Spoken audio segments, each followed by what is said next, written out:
Oh, are we finally back? Are we back?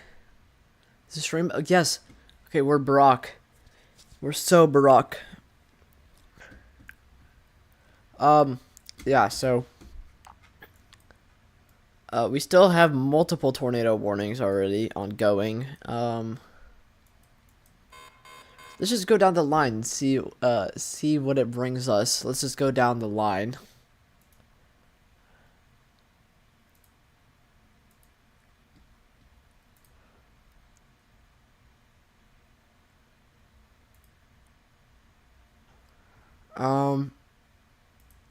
So let's start off with this one.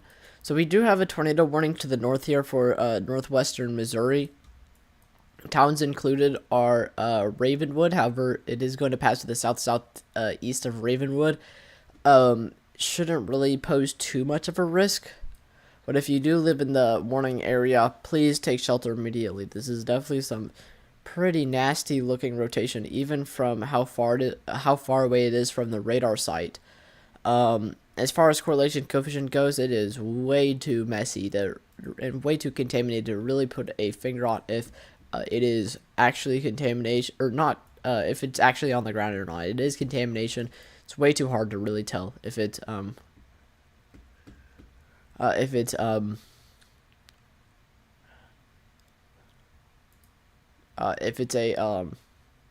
tornado on the ground or not. And then we also have these two tornado warnings here that have been lasting for quite a while, actually. I have two main regions of rotation here. One to the north that definitely has some tight, and not really strong, but definitely tight rotation. It is mainly going to go towards the town of Granola.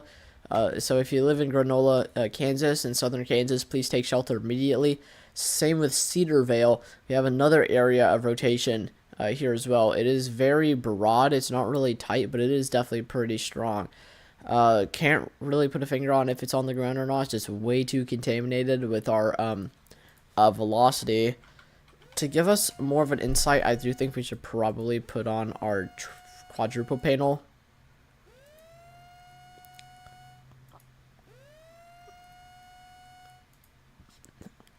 Oh my god.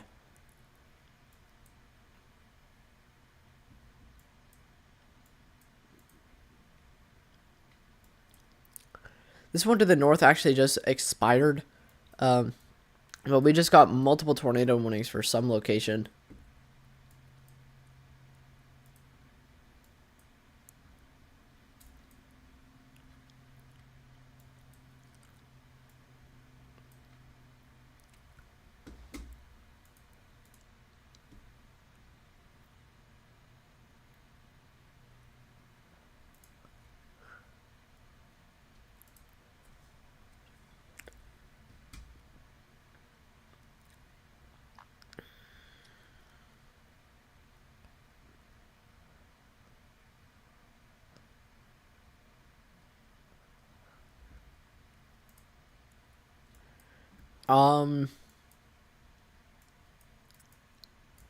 Yeah, I mean, we also have this tornado warning to the west of Oklahoma. Tornado warning includes Hinton and Lukiba here. This is supposed to be velocity. Yeah, definitely you can definitely see some really nice rotation there. Definitely some really nice rotation. If you live in Hinton or Lukiba, please take shelter immediately. It also looks like there may be a little bit of a beware here, so definitely indicating a strong updraft across this region. So there definitely could be a tornado on the ground. It's can't say for certain. Doesn't look like we have much of an indicator of a correlation coefficient drop or not. That would really indicate a tornado being on the ground, but one could still touch down at any time. Definitely, it doesn't look like we have an indicator of it being on the ground. Don't have a correlation coefficient drop, but we could definitely still see a tornado at any time. If you live in the affected area, please take shelter immediately.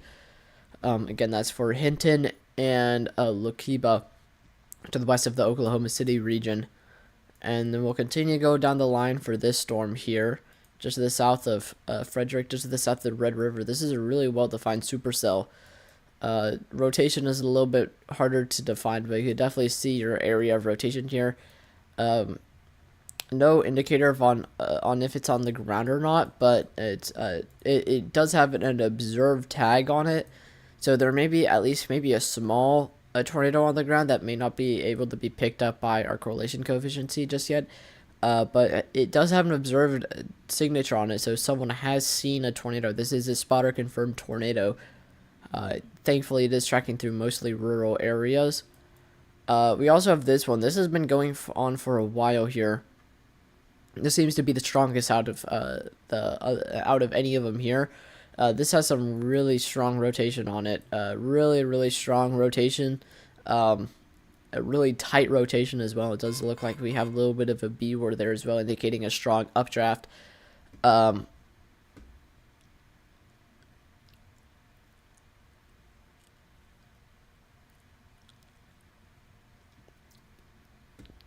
Yeah, definitely probably a tornado on the ground. It is radar indicated, so it isn't a confirmed tornado.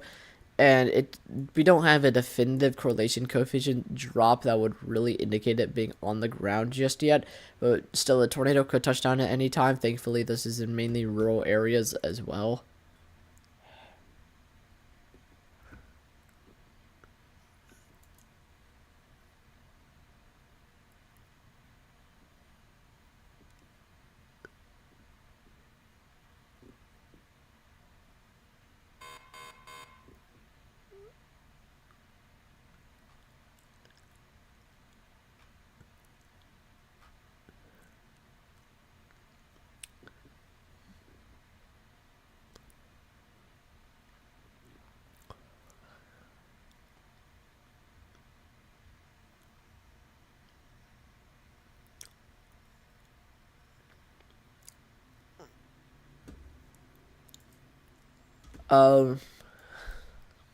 Yeah. Let's go back up the line.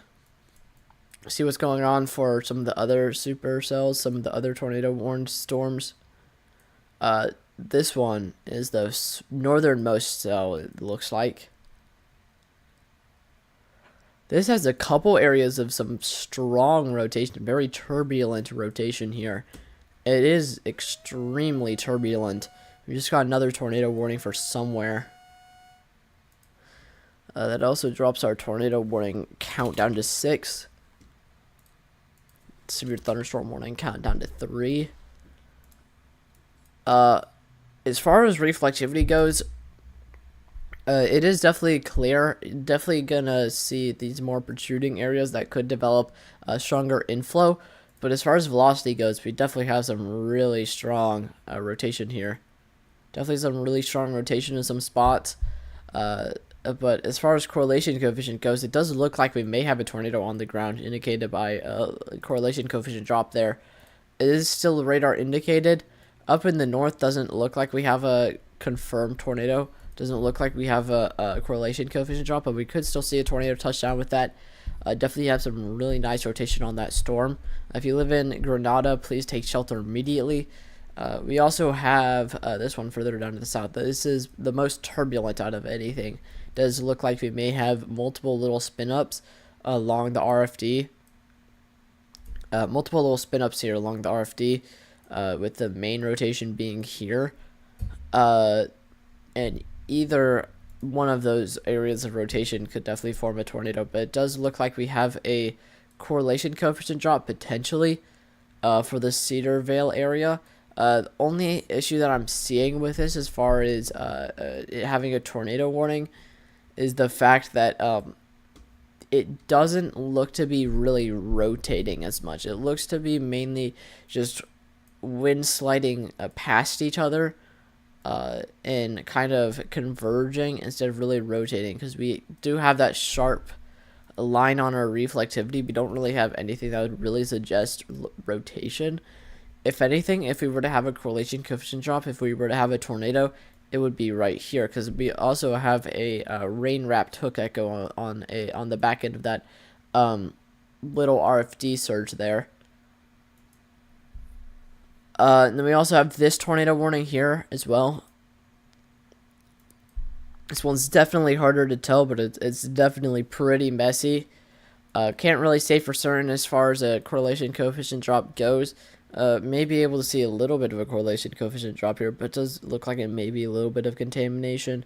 But we definitely have some really strong rotation. It is extremely messy though, but you can definitely see it pretty well there. Definitely make sure you're taking shelter if you live in the affected area. Oh, and for the one to the north that we just looked at, areas of impact seem to be Cloverdale, Cedar Vale, and Granada. Please take shelter immediately if you live in those regions. And our tornado warning was extended for this cell here.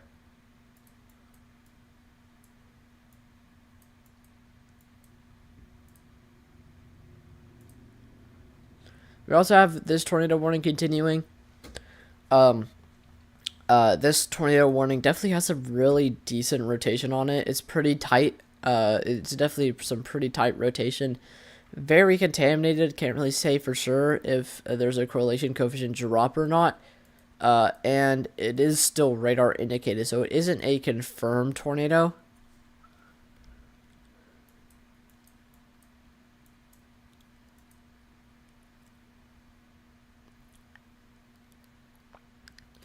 And then further down to the south here, we lost our reflectivity. But this is that extremely well-defined supercell. You can still see that area of rotation here. It's definitely weaker. It's harder to tell, harder to see. But you definitely see a really prominent hook echo because of how close it is to the radar site.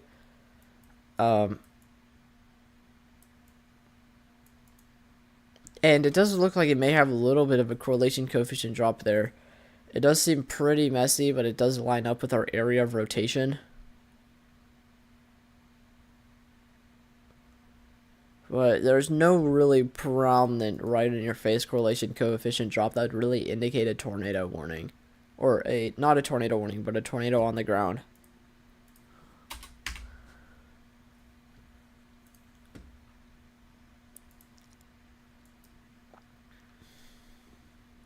This one to the south, though, is still the strongest. Still seems to be the strongest. It definitely looks like it may have a more prominent correlation coefficient drop here. Right in the center of our hook echo here. Definitely a really prominent hook echo with a very well-defined inflow notch and some really strong and tight rotation. It does look like we may have a little bit of a correlation coefficient drop there. But it's hard to tell. Thankfully, this is still in mainly rural areas. For the northern one that we just looked at, that is still in mainly rural areas as well. So, yeah, we have multiple different tornado warnings here that we have to cover.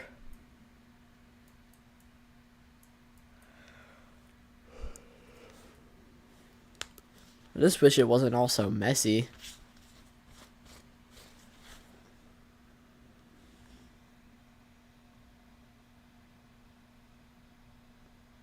Like, all these have been extremely messy.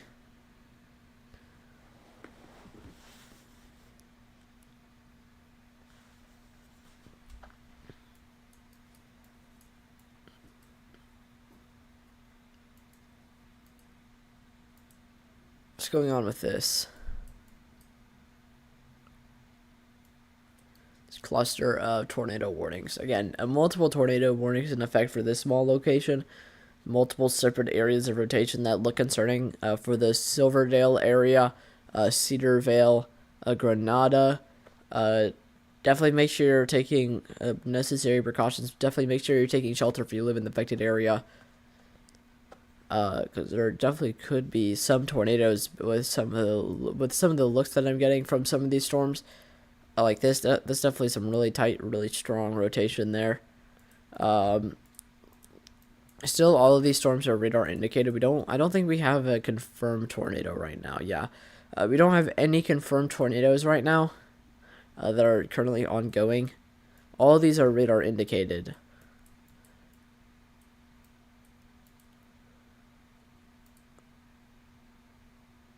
Ooh, this supercell is becoming much more defined here. For the Calumet cell and the Hinton cell, Definitely a really nice hook echo on that. Very well defined supercell. And definitely some really tight and prominent rotation there. Definitely make sure you're taking shelter if you live in the affected area. Definitely a really prominent supercell there. And this tornado warning now does include El Reno and Calumet. El Reno and Calumet. If you live in the affected area, please take shelter immediately.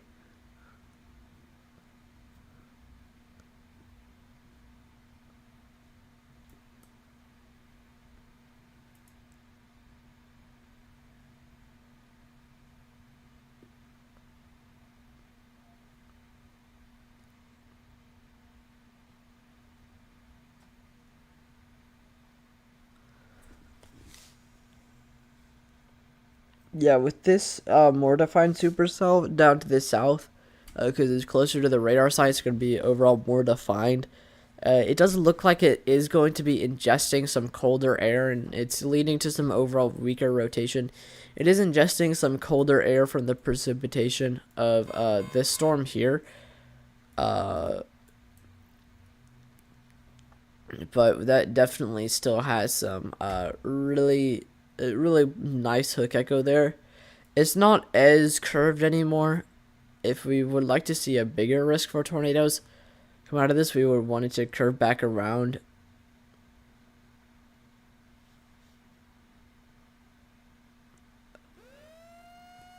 We're continuing to get tornado warnings. Ooh, it may have been an extension for this one here. Oh, this has been observed. This has been updated to observed again. Really prominent hook echo here. Very prominent hook echo. And very turbulent and strong rotation there. To the northwest of Seymour.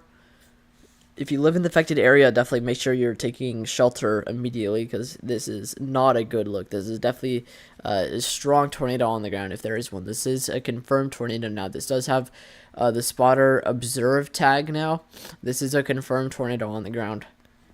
Again, if you live in the affected area, that does include northern Seymour. Please take shelter immediately.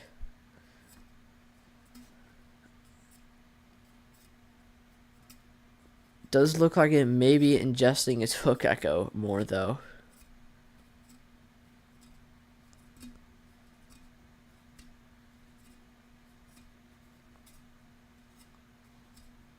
But yeah, definitely make sure you're taking a shelter if you live in the affected region. Definitely a really mean look on the storm. Definitely some really strong rotation.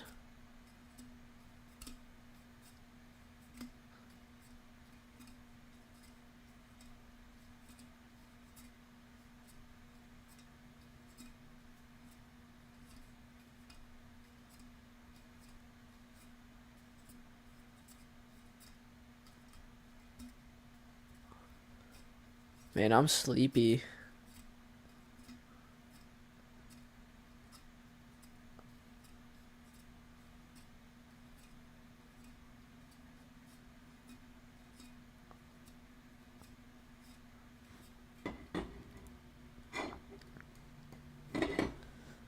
So yeah, tornado warning is continuing for Seymour. Again, that's a really nasty look on our velocities here. Definitely some really powerful rotation.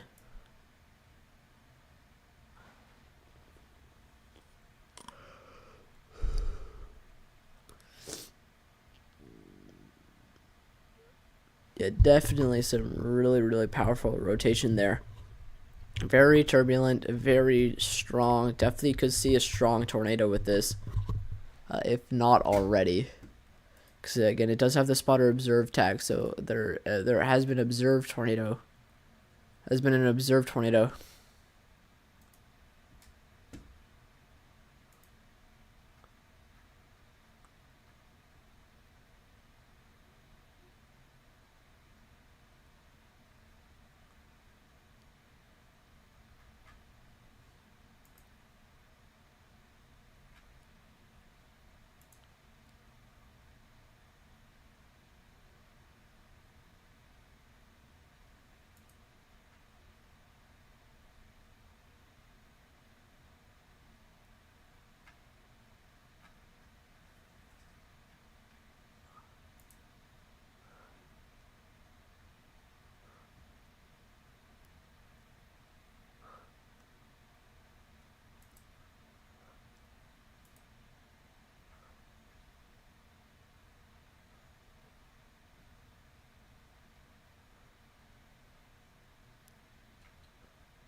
Yeah, oh my gosh, yeah, definitely an extremely strong area of rotation there. Very turbulent, very strong area of rotation there. This hook echo now does have a B word there, an area of less reflectivity surrounded by the pink there, in the center of that hook echo. That indicates a very strong updraft. Definitely could be seeing a significant tornado with this right now. It's definitely not out of the question with this.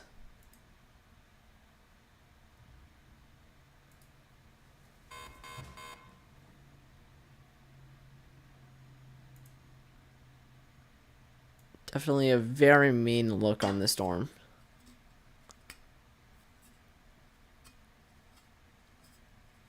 Does look like it is going to pass to the north of Seymour. And then from there on out, it's going to track through mostly rural areas.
And we're continuing to get tornado warnings for other locations as well. It was likely an extension of this tornado warning, it seems, for the cell that is really close to this radar site here. It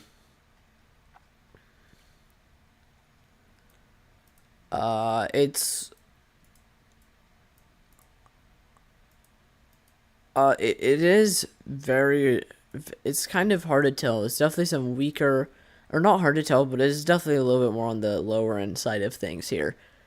And definitely not as prominent of a hook echo, but you can definitely see the updraft band that would form a hook echo.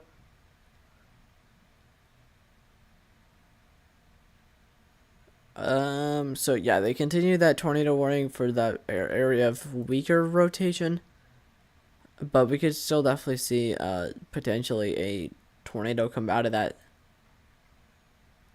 Still in mainly rural areas, but Holster is in the path. If you live in Holster, please take shelter immediately.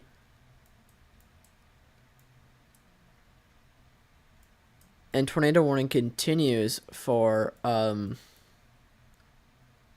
the north of Seymour here. This is going to pass dangerously close to the north of Seymour.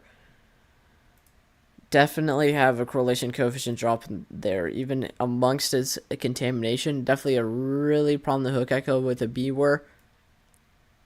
And a area of some really strong rotation. We definitely probably have a strong tornado coming out of this right now.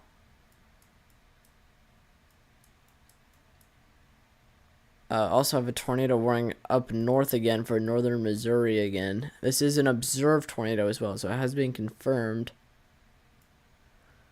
But correlation coefficient's just way too messy for me to really confirm much.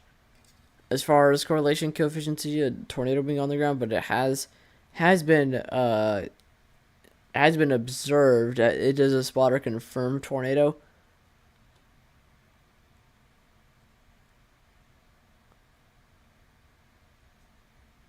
It is a spotter confirmed tornado, so someone has reported a tornado for this storm.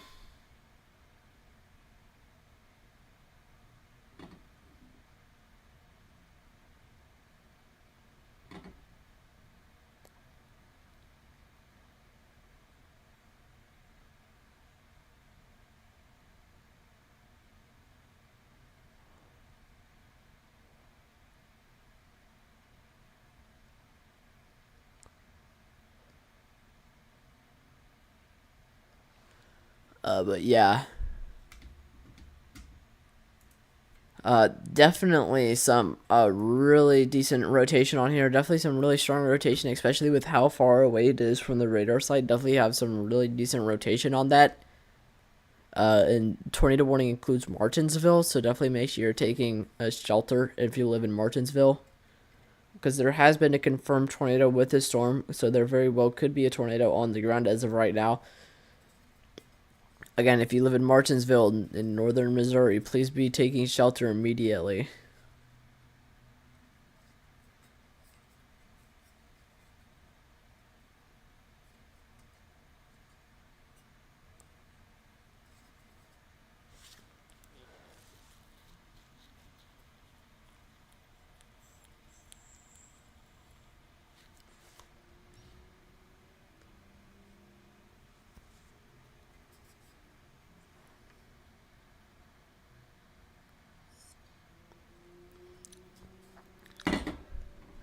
I may take a break here for a moment because I am kind of on the more tired end of things. Let's hop back over to our tornado further down to the south here. It's still an extremely well-defined supercell, very well-defined supercellular structure here, and very, very, very strong rotation there. Definitely a tornado on the ground.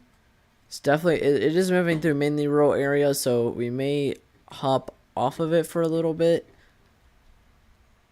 to see some of these other storms that are around this area.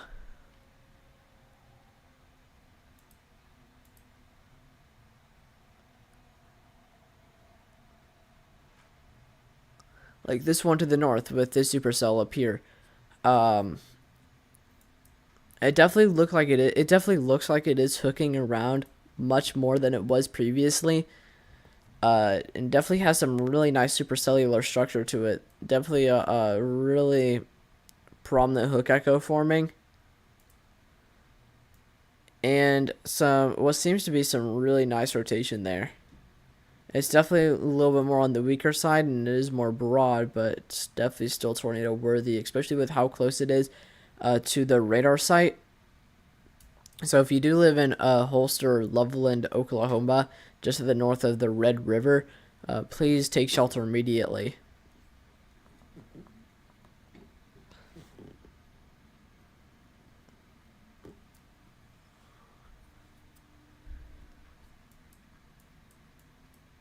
And we also have this tornado warning up here as well.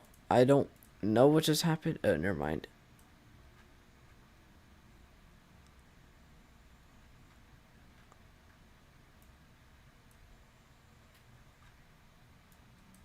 Yeah, so tornado warning continues. Definitely a really nice supercellular structure. Tornado warning continues for Calumet, just to the northwest of El Reno. Definitely some really nice rotation on this. Some very prominent, very strong rotation on this.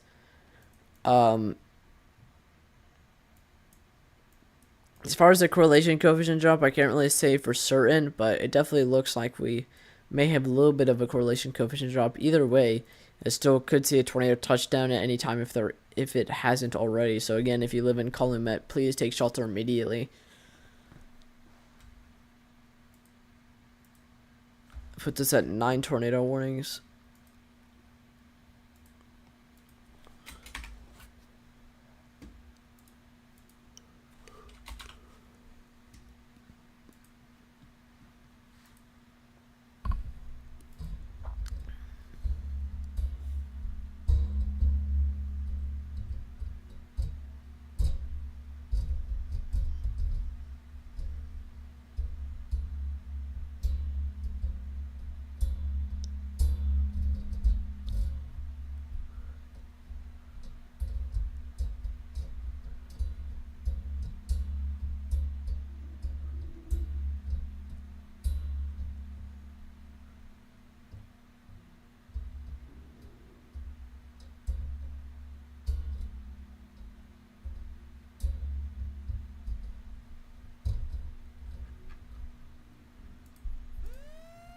And we're continuing to get tornado warnings.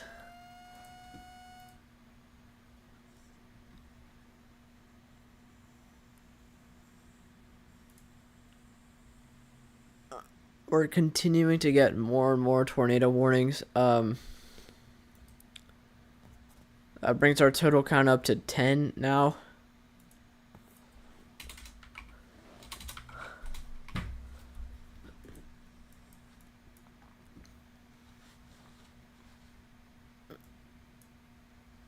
Looks like it was an extension of this one up here.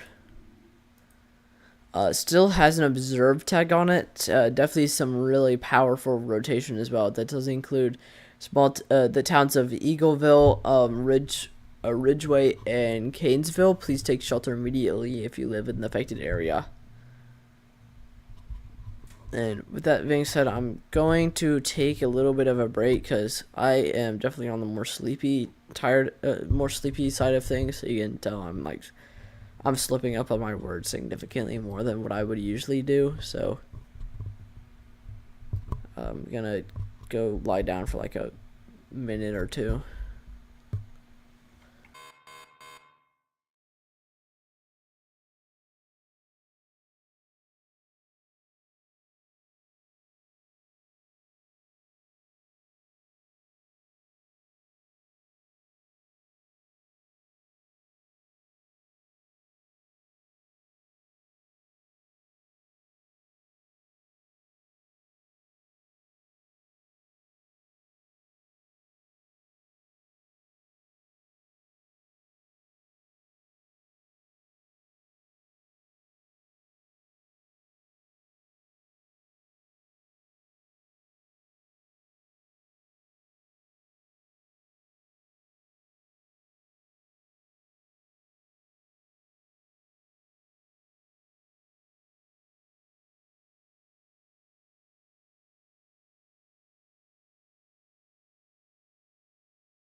Okay,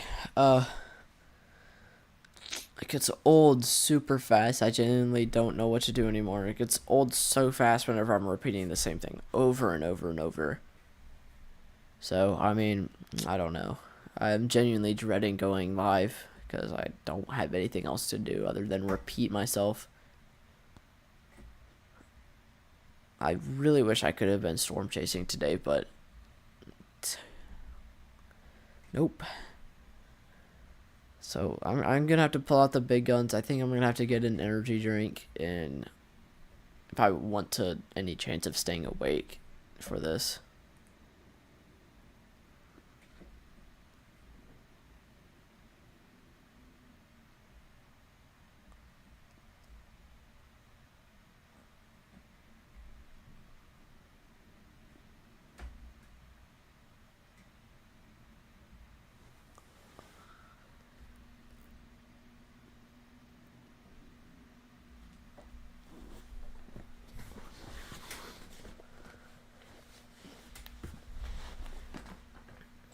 All right, let's see. No, my cord is stuck in my chair. Come on.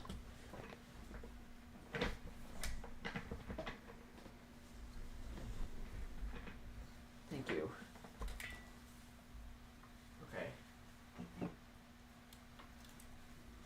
Okay. I've been saving this one for special occasions like this.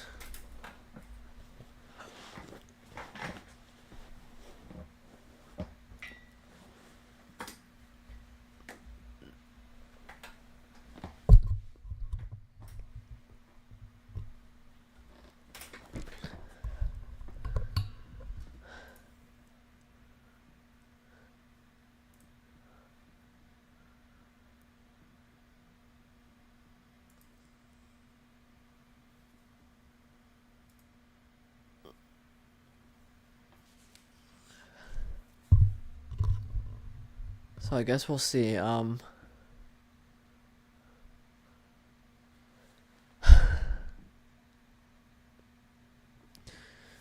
I've been saving this energy drink for special occasions such as this. For Rockstar Fruit Punch. Still has the Starfield stuff on it from when they do this Starfield sponsorship. So I can open.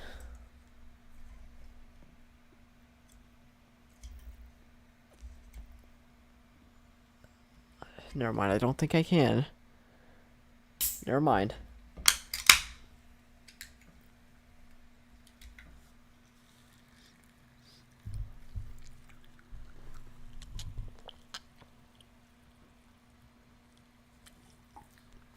Now that is a proper fruit punch, artificial fruit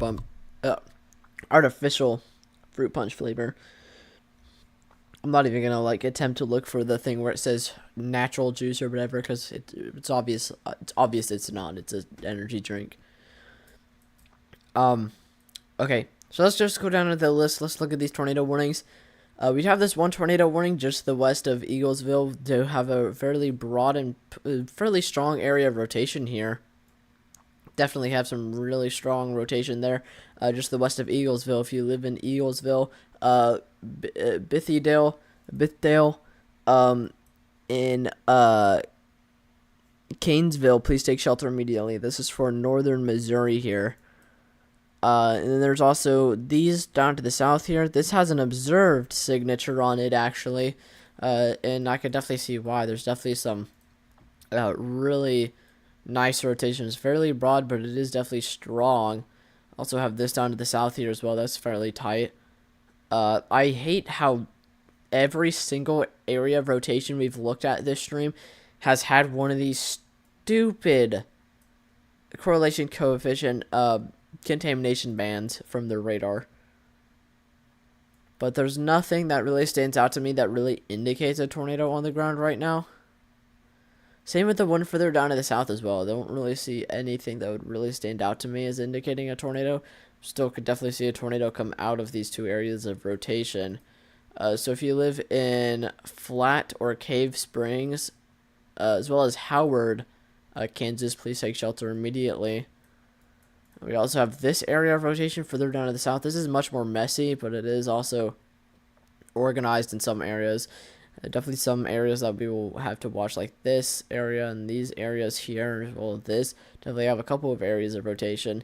This is likely radar indicated. I doubt this have the, yeah, this is a radar indicated. This doesn't have an observed signature on it.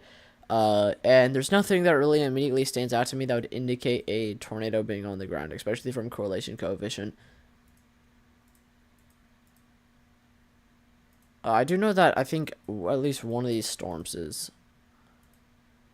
has a PDS tornado. This has a PDS tornado warning on it for some reason. Correlation coefficient doesn't indicate it being on the ground at all. Yeah, there's no indicator of debris being lofted to the atmosphere. But yeah, I guess, I don't know, it has a PDS tornado warning on it for some reason, but it's radar indicated. The first couple of times I've ever seen a radar indicated PDS tornado warning have been today. And they did just change the warning box to mainly include that area of rotation, that very broad but strong area of rotation that could definitely have a tornado come out of it.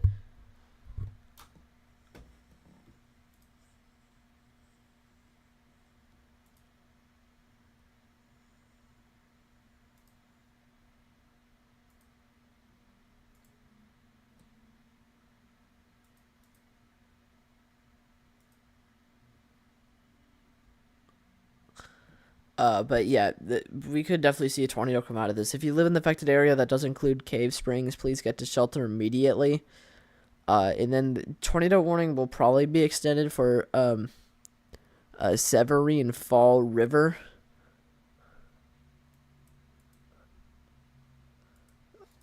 And these severe thunderstorms do have tornado possible signature on them because I do have some areas of rotation there.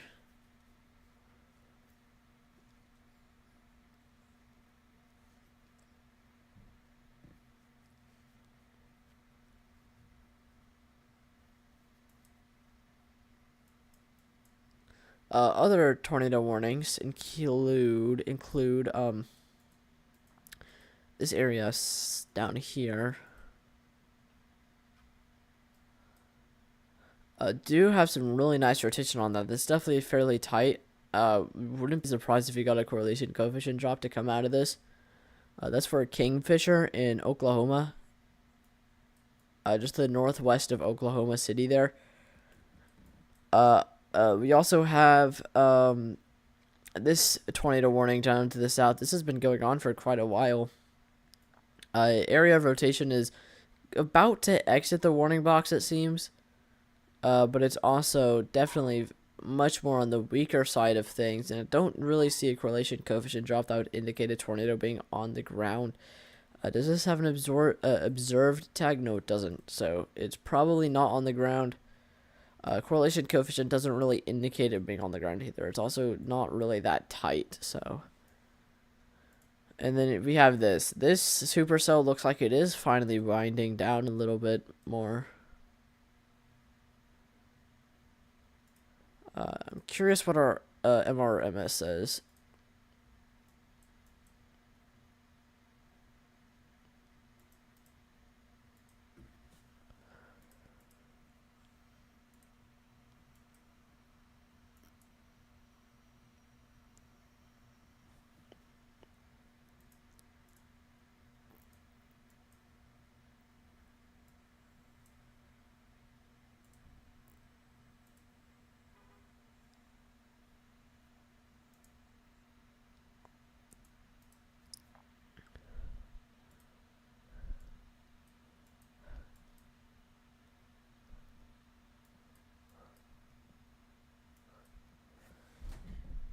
Yeah.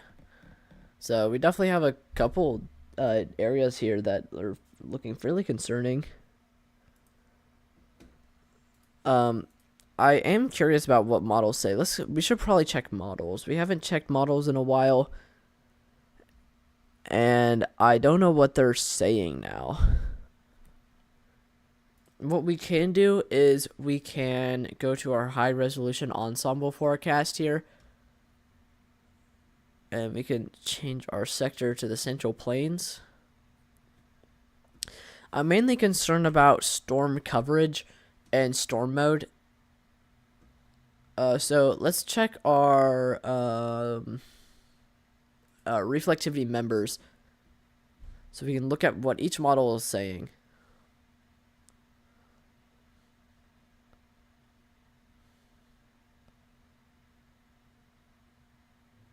I am noticing how we do have much slower growth across this region, but HRRR was indicating multiple more discrete cells firing up along that dry line around this time, and we're not really getting that.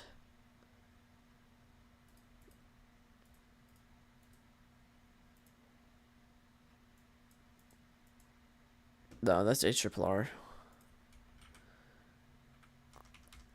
What does HRRR itself say?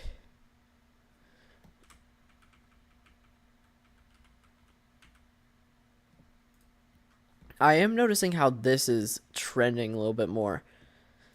This is picked back up again on our most recent model run, where we could see a couple of renegade supercells along our along this region here for southern Oklahoma into southwestern Oklahoma and northern Texas here. I think this may definitely have a really good chance for tornadoes across this region. If anything, I definitely think they could maybe increase our tornado potential for that, because those renegade supercells are going to be in a very conducive environment and they're going to be discrete. And could become tornado printers, and will definitely be needed amongst our more linear mode that may be possible later on in the afternoon.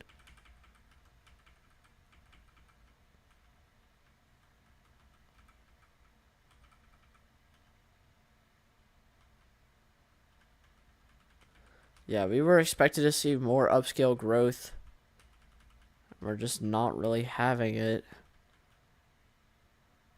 Do have multiple supercells though, but it's extremely messy, and I don't really think our storms are really tapping into that good environment just yet. I mean, we do have multiple tornado warnings already, but I just don't think it's all that. I just don't think it's there all the way. So let's switch back over to our ensembles.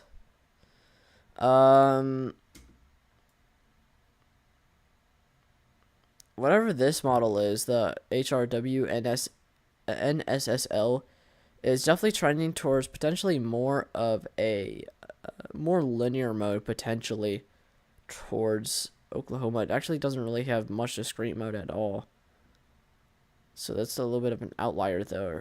Outlier there though.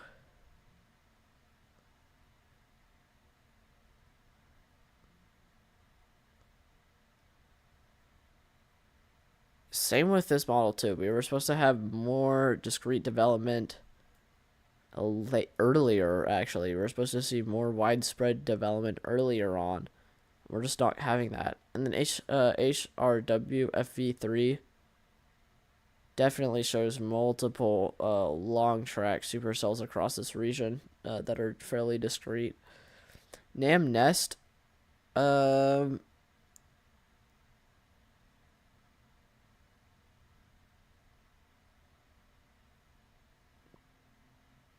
this is definitely a weird one. I don't really know what it's doing here.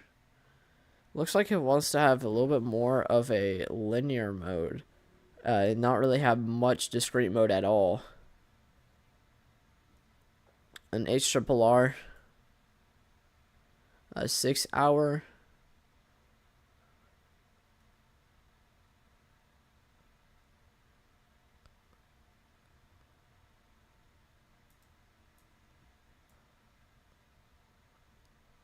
Honestly, this seems like what it's doing a little bit more.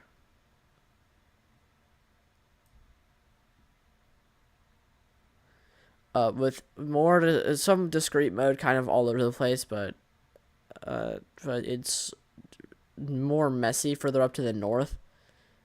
And then also, I think it handled up north in the Missouri region much more better. Let me switch to our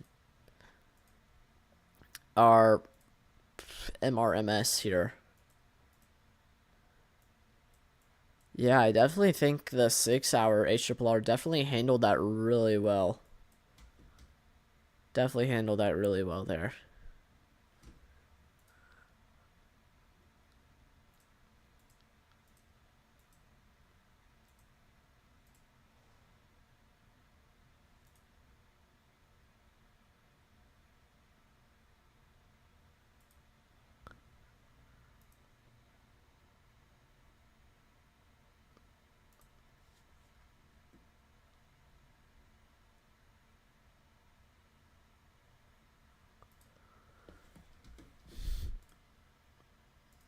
Let me also update our warning counts.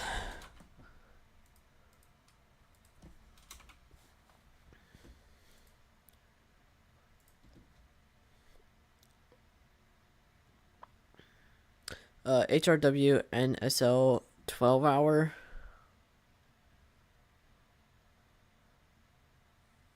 That is extremely messy. What is extremely certain, though, what has been trending on all models, is that we may start off with a more discrete mode to begin with.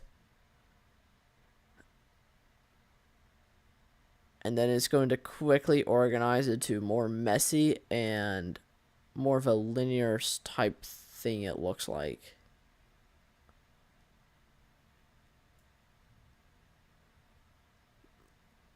What's interesting is that HRW FV3 12-hour actually has those renegade supercells too that fire off towards southern southeastern Oklahoma. I definitely think that those have a really good potential for potentially multiple tornadoes.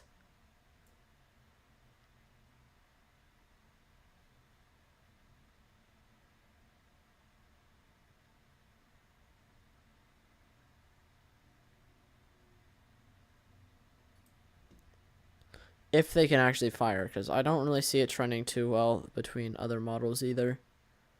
Let's actually look at what it says for our renegade supercells.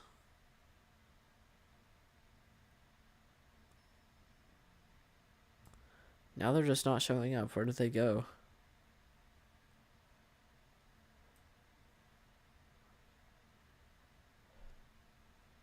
I don't know where those renegade supercells went. They had them and they just disappeared.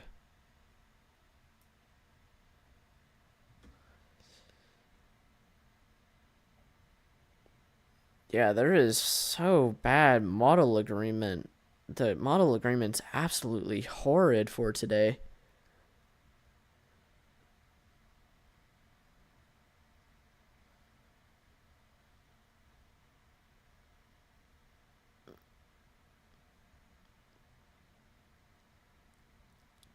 This is honestly probably the worst I've seen it. This is absolutely terrible model agreement. Not the worst I've seen it. There's definitely been worse, but definitely like our high resolution ensemble though. Our high resolution ensemble is a really good tool for forecasting. But it does look like we are expected to get a secondary jet here out of the southwest backing our storms later on. Very early morning of tomorrow, it seems. Probably starting around 05 UTC. Our low-level jet.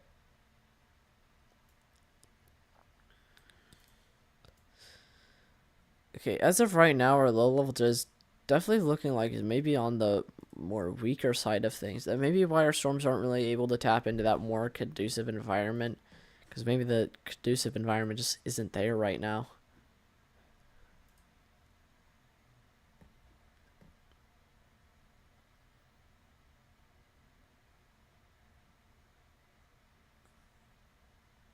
Just look at what our mesoanalysis actually says for our low-level jet right now. Are you serious?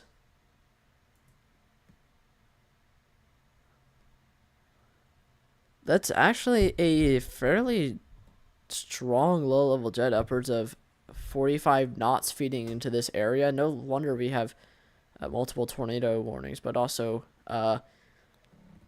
some more messy mode. That more messy mode is definitely leading to some issues.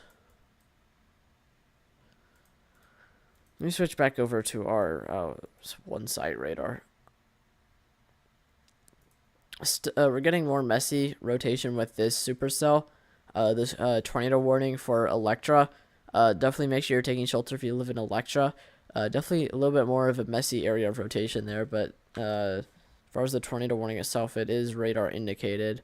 As far as correlation coefficient goes, don't really have much that indicates it being on the ground because of how messy it is, but definitely make sure you're taking shelter if you live in the affected area. Other tornado warning for just to the northwest of the Oklahoma City metro region. This does include Kingfisher. Very weak areas of rotation here. Maybe a low end correlation coefficient drop. We may have seen a brief tornado with this. I wonder what our next correlation coefficient scan will say. If it'll either deepen or if it'll go away, but definitely make sure if you live in Kingfisher that you're taking shelter.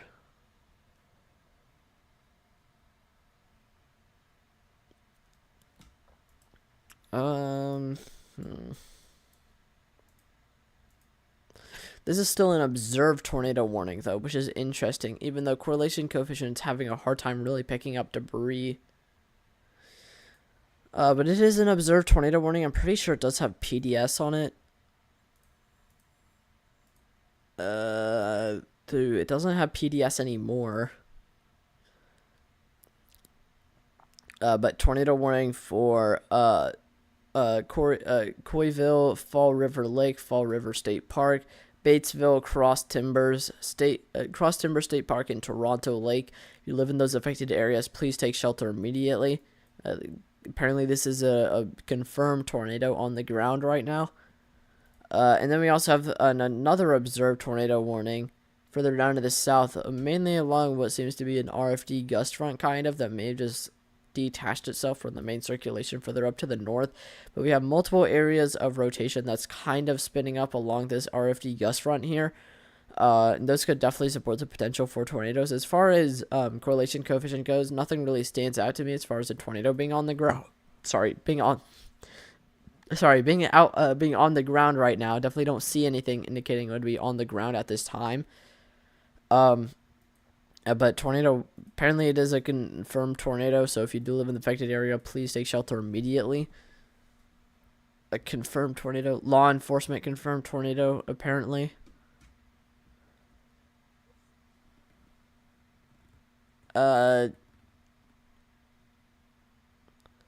Longton. Mainly tornado warning for Longton.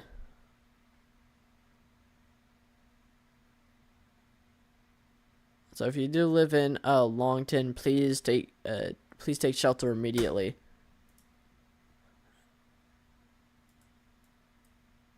We have 2 other tornado warnings up here as well. These are extremely messy because of how far away they are from the radar site. You can definitely see some pretty prominent rotation there. No clear correlation coefficient drop because it's so messy and so contaminated because of how far it is from the radar site, but also up to the north there, it's kind of hard to tell as far as rotation goes. But definitely make sure you're taking shelter. Pretty sure the NWS knows what it's doing, but I also don't know about that area of rotation. It looks kind of confusing. It looks very, very messy. Can't really put my finger on it. Honestly, kind of surprised that some of these storms that we've seen today, a couple of them actually had tornado warnings because they've been so messy.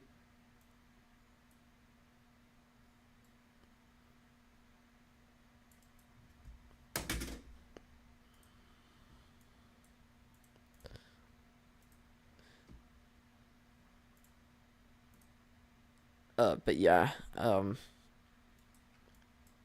let's hop back over to our I have 2 mesoanalysis pages pulled up, apparently. Okay, let's look at our low-level jet again. Get my analysis tool here. Actually, let's do some surface... Oh.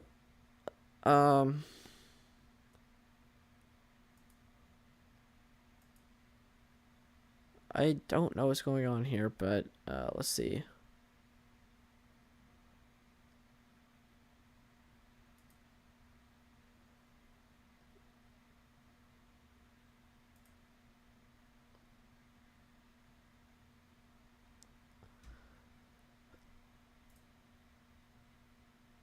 What? Why do... What?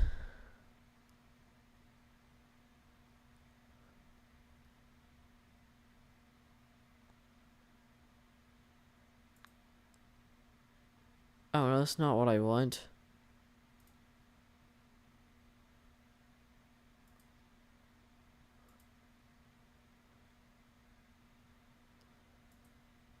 Guess we're gonna be stuck using pressure and wind here to find our fronts.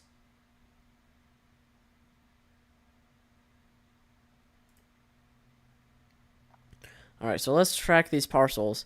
So we have wind out of the southeast, kind of, coming out of the Gulf of Mexico here. And out of the east, sort of. And then we also have winds out of the west. That is forming our dry line here. We also have our surface low that's right here.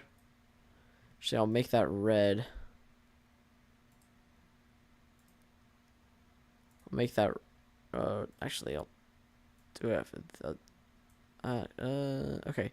Surface low is right here, where you have our winds that are circling around and kind of moving towards the area of low pressure. So this is our surface low. And we have a dry line that is draped down across this region, and that's firing off our storms here. And the majority of this is messy convection that isn't really associated with the dry line just yet.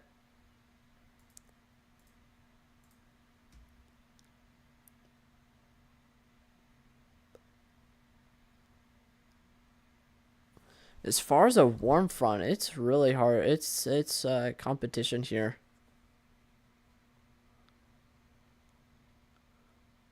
What is the percentage for tornadoes in Wisconsin tonight? We can go back to our SPC outlook here. But it's definitely not high. I'll leave our surface observations that we were doing here for a moment, so it'll just kind of be overlaid on the screen. Just don't mind that, really. For Wisconsin, you're mainly looking at a 2% tornado risk for southern Wisconsin there. Mainly southern Wisconsin is in that warm frontal zone where some supercells could fire off along that and could definitely support the potential for tornadoes. But probably not as much of a tornado risk, especially down into Oklahoma. But definitely could see the potential for maybe 1 or 2 brief tornadoes with some of the storms that may fire along that warm frontal zone for southern Wisconsin.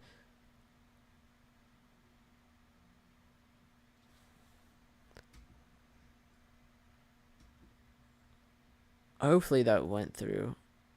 I think that did. Hold on, I'm just gonna check my audio real quick. It'll just kind of be overlaid on the screen. Okay, yeah, my audio is working. Let's go back to our mesoanalysis. Let's do our mesoanalysis stuff.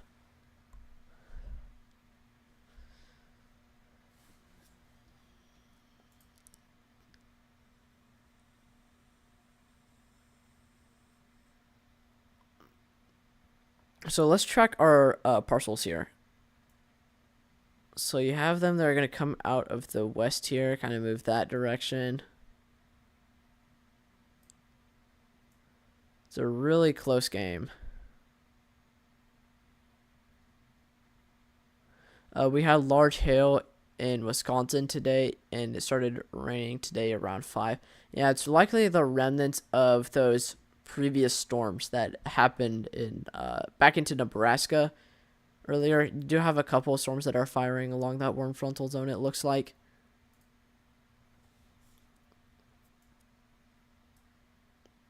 I'm trying to track these parcels to see where our warm front may be.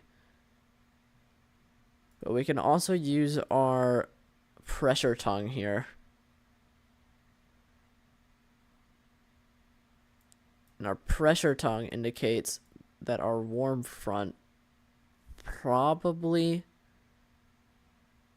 looks something like this.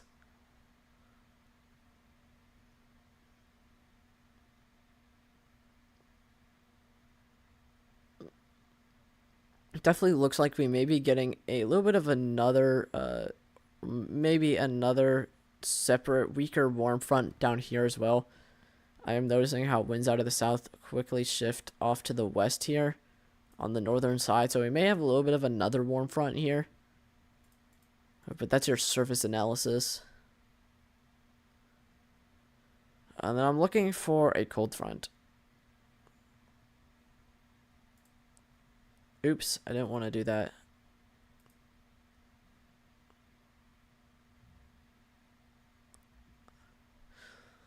Cold front's going to be harder because it's right now behind a dry line. If there even is a cold front, that's the biggest question, because there may not even be one. Actually, I think I may have just found it.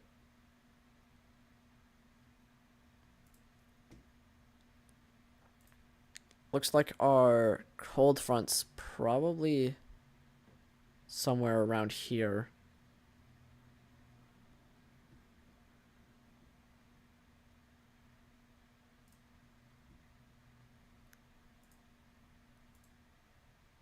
See how accurate that was. I've got warm or cold fronts down there, I guess. Okay, but let's look at what's happening as far as our actual stuff. Let's look at our 500 millibars first. So we still have this pretty decent jet here that is advecting out of the south. If we track our wind vectors here, see how much they spread apart, you can definitely see that there is some spreading of those wind vectors. Definitely look like we may have a subtle shortwave embedded in that may be aiding in additional development further off to the north there. That's probably why we have so much more convection up here and not really a whole lot down here.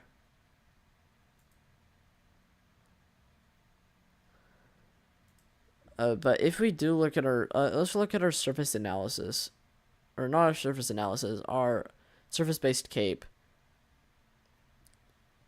That's the problem. That's the problem. So you have all of this that's ongoing right now. You have a very large amounts of instability all over the place. But this environment seems to be mostly capped for the most part. That's why you have the blue over the majority of this environment. It looks to be mostly capped. So it's having a hard time actually firing storms along the dry line, it looks like. But we definitely have some really strong dew point, or really strong CAPE values along the dry line as well, with CAPE values upwards of 3,000. We don't see bad weather. All we see is rain and flooding. Well, it depends on where you live, but yeah. I mean, there's some areas like out west in the western United States that definitely mainly see flooding and heavy rainfall instead of really anything too crazy.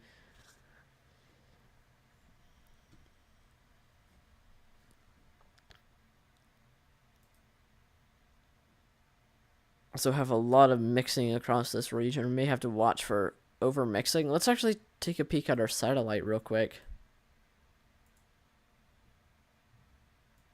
Alright, Storm Chaser reported uprooted trees here.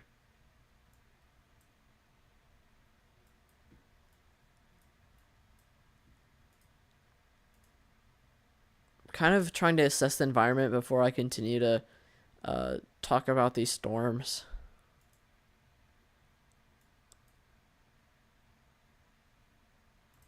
I don't know why is it so dark?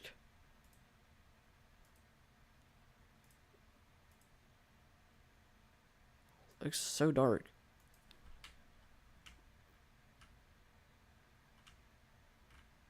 Definitely see our explosive updrafts, but there's definitely a lot of cloud cover as a result of our storms.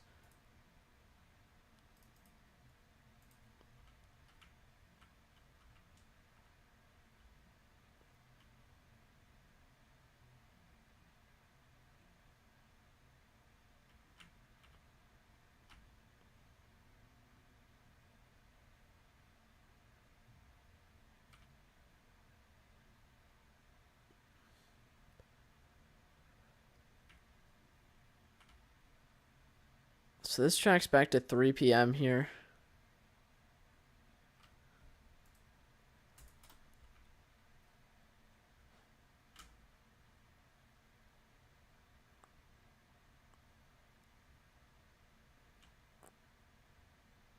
Yeah. We are definitely dealing with a little bit more of a messy mode. But with that environment being capped that I showed you previously, it's definitely a little bit concerning that our cap is still in place. It's maybe trying to build up more instability before it explodes. But it may have a harder time, especially with the increased cloud cover.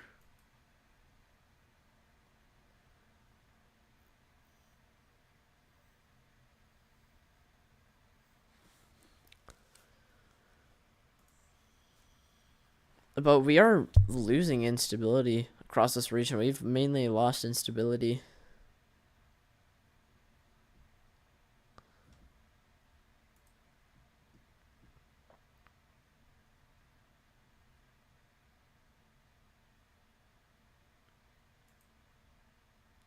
Still definitely some really high significant tornado parameter values.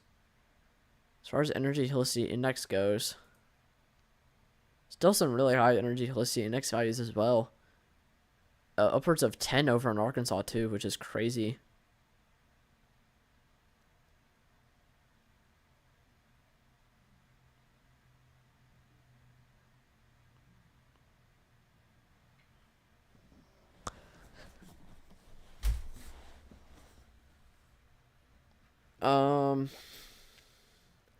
Violent tornado parameter. Yeah, there's a big hotspot for these two cells here. These two cells that we've been watching, this one to the northwest of the Oklahoma City metro region, as well as this cluster of storms further down to the south.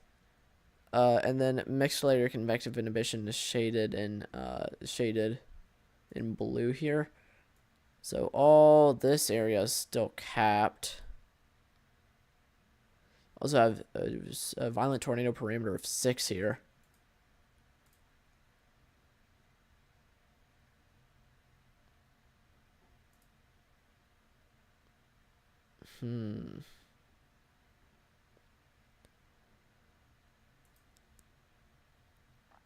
Let's follow our wind vectors. Oops, I don't want to.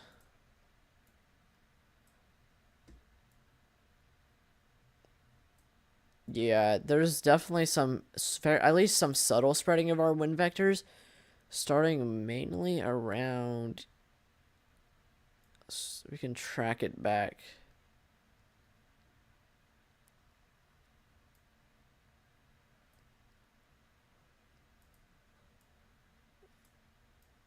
Yeah, mainly around here it starts. This is the hotspot for defluence right now.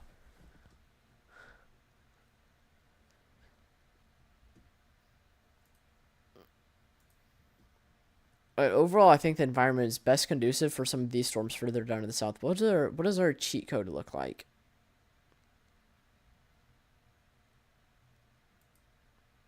Oh, no, I don't. Wait, is that my cheat code? Is that our cheat code?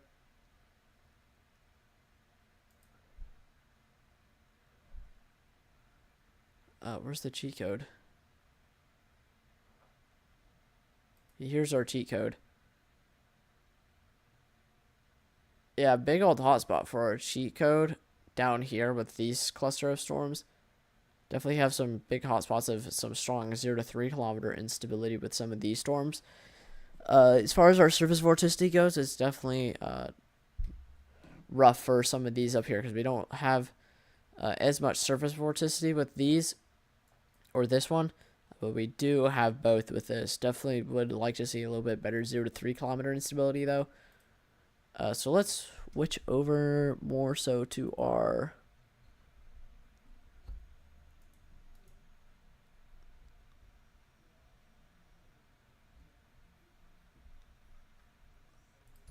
let's switch over to our radar.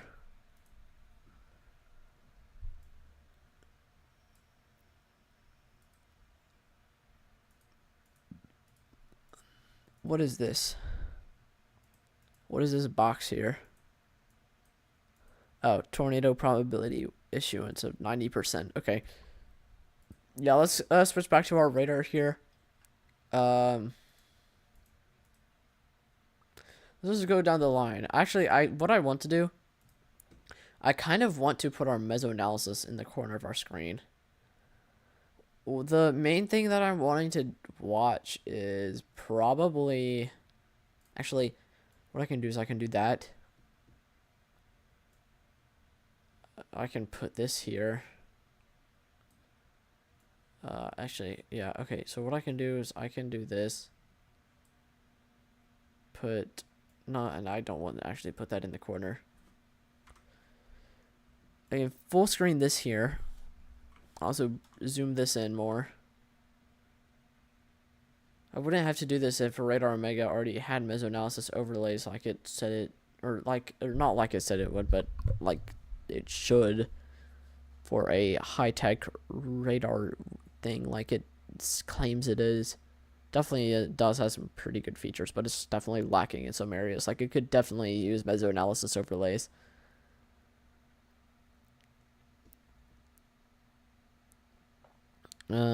Let's see.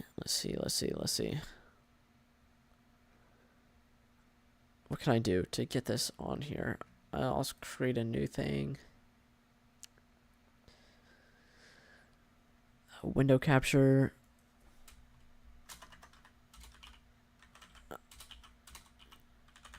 Mesoanalysis.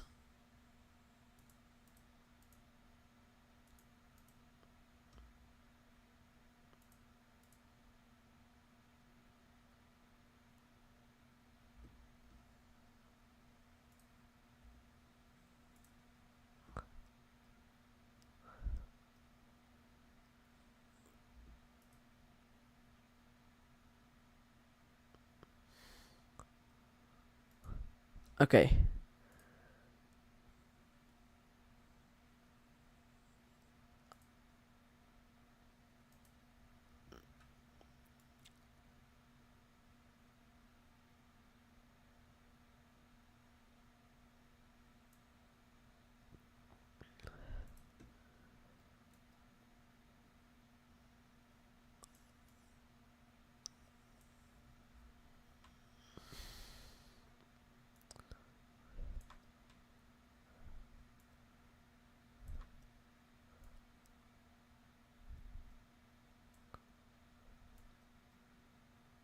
There, I think that looks pretty good.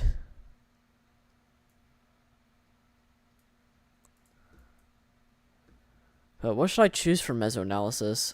That's the next question. What should I watch on mesoanalysis?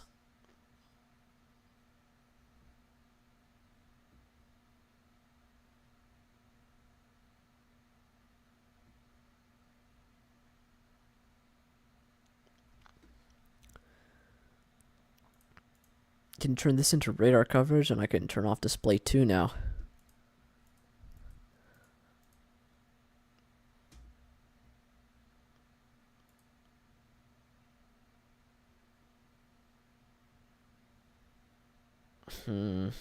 Think we should probably watch our surface-based cape and how capped our environment is.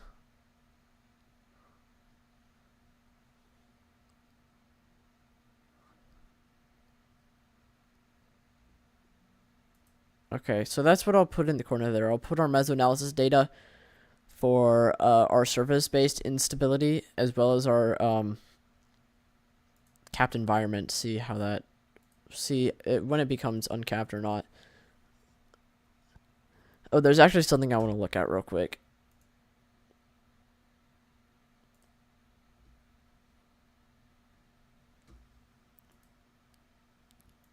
Hold on, I need to...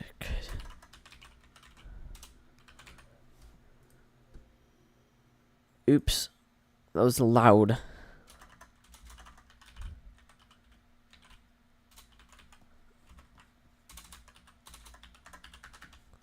Okay, what I'll do is I'll do this.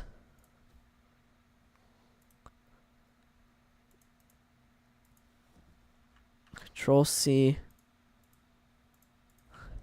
Control V.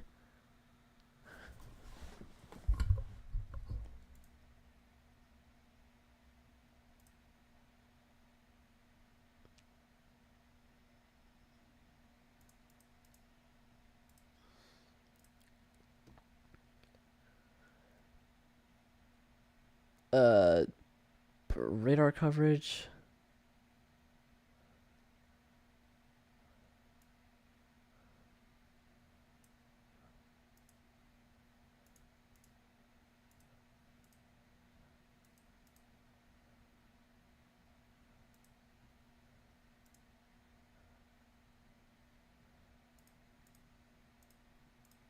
Sorry, I didn't mean to switch to those scenes.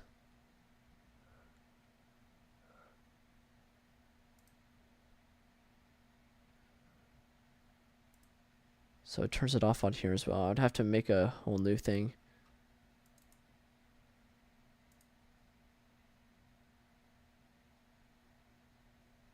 Actually, okay, I don't know if this is gonna... Okay, what I'll test it out is I'll remove display 2 from here. See if it removes it from... It does. Okay, that could have been really bad.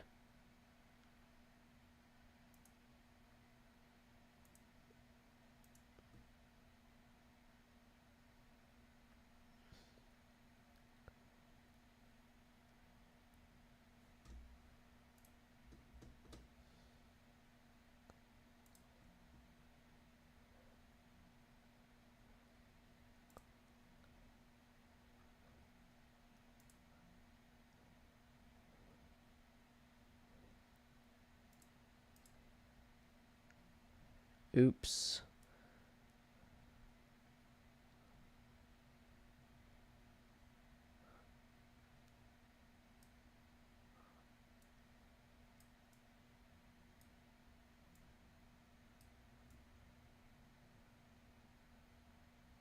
You're seeing behind the scenes work right now.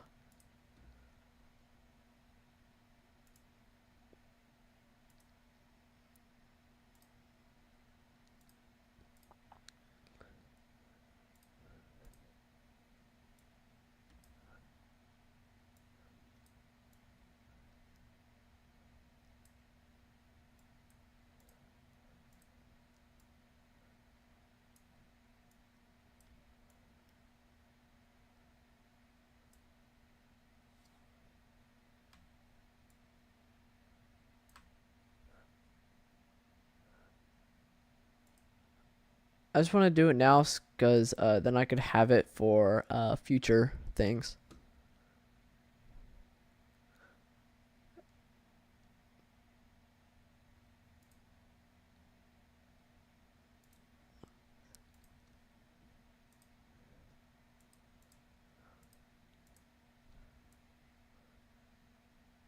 Oh man, I'm gonna have to finick with the size and positioning of the tornado warning count things.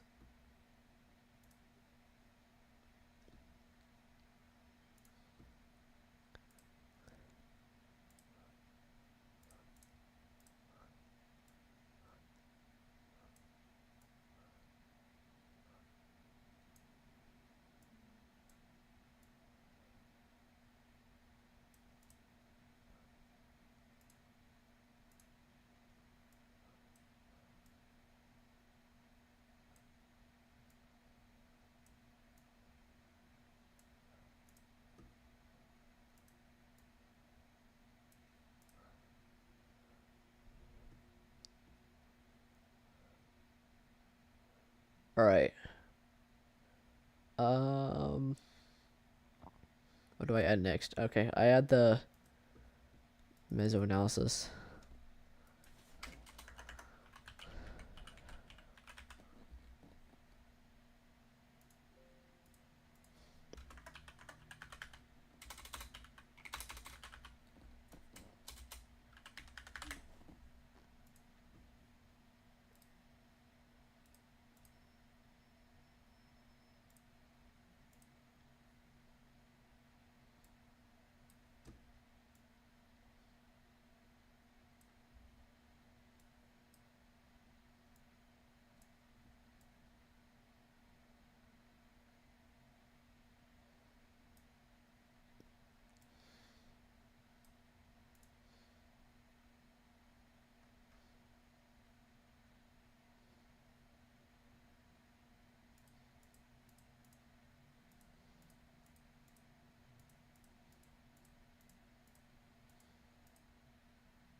Sorry, I'm trying to see something.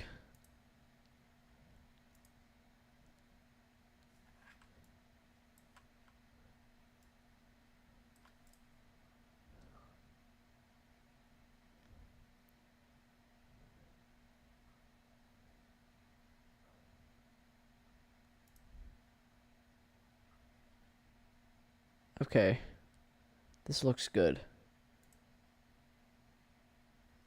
So here's our meso analysis in a bigger view.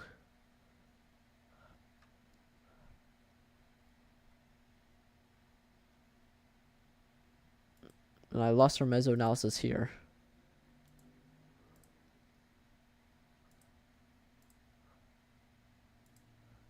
There we go.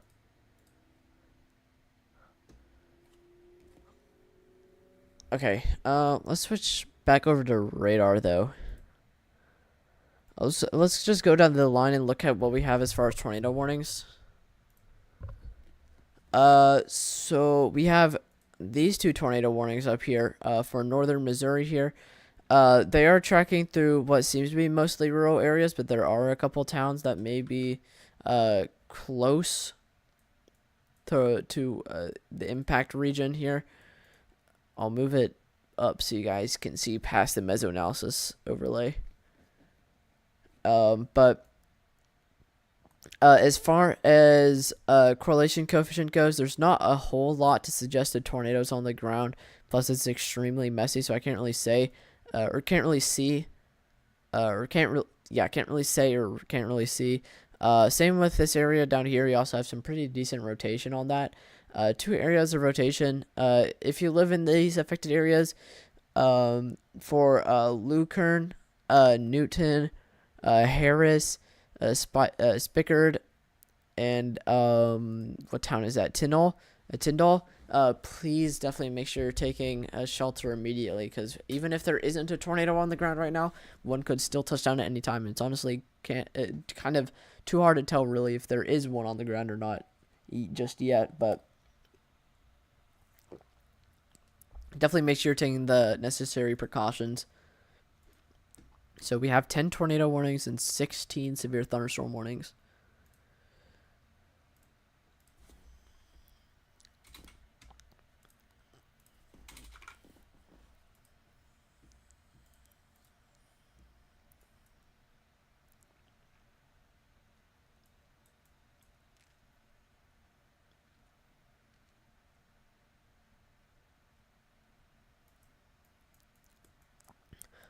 Then we also have this area here, this tornado warning here as well. We definitely have some nice rotation. This one is definitely extremely tight along the RFD there, where we have a little bit of a spin up along the RFD.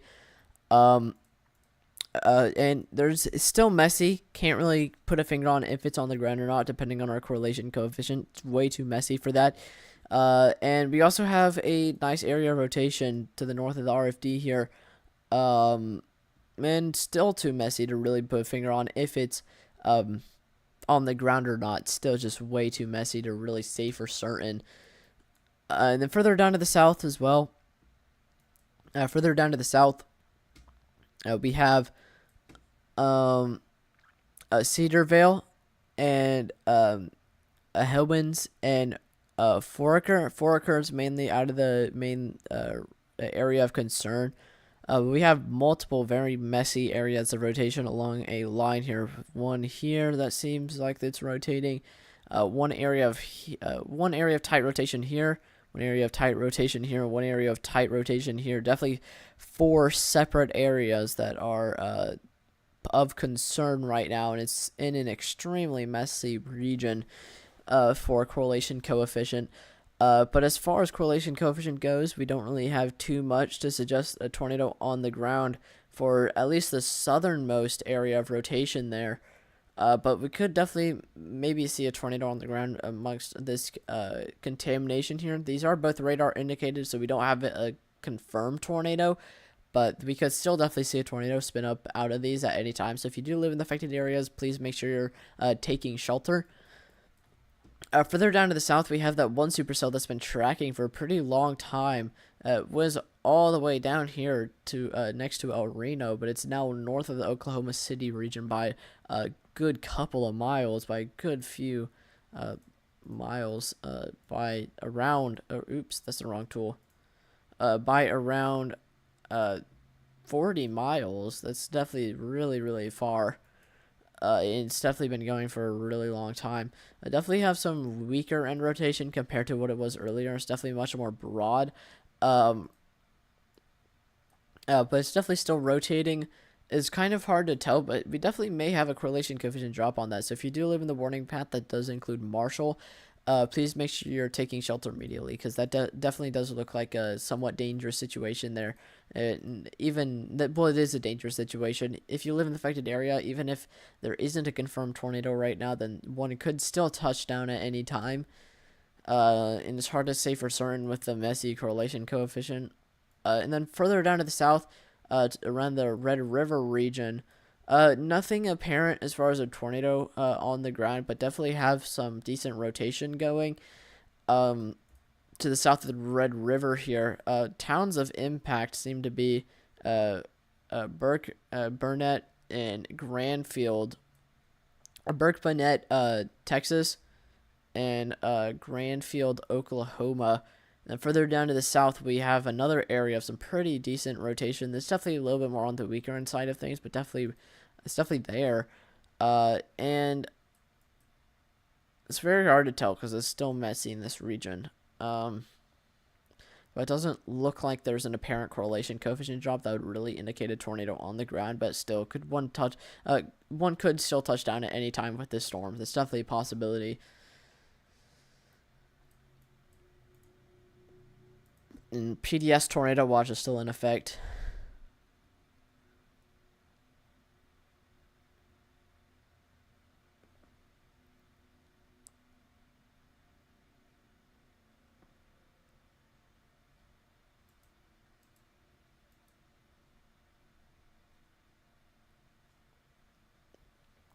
Does look like this environment is still capped, especially at our surface. As far as what our HRRR says, I kind of don't even want to look at it. But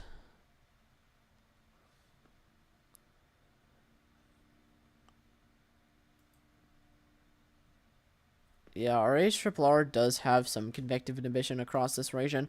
I'm actually wanting to know what skew-Ts look like as well. We may actually have an increase of convective inhibition over the next couple of hours. Yeah, and then I'm also noticing that this also has those renegade supercells on updraft helicity.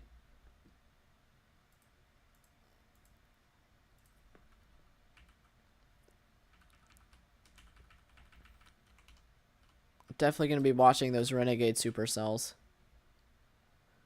Could see a cluster of them down to the south of more discrete development later on. By the way, I do want to note that we are still barely halfway through the moderate risk, so I may be jumping the gun on some things, which I don't mean to, so please catch me on that if you do see me doing that.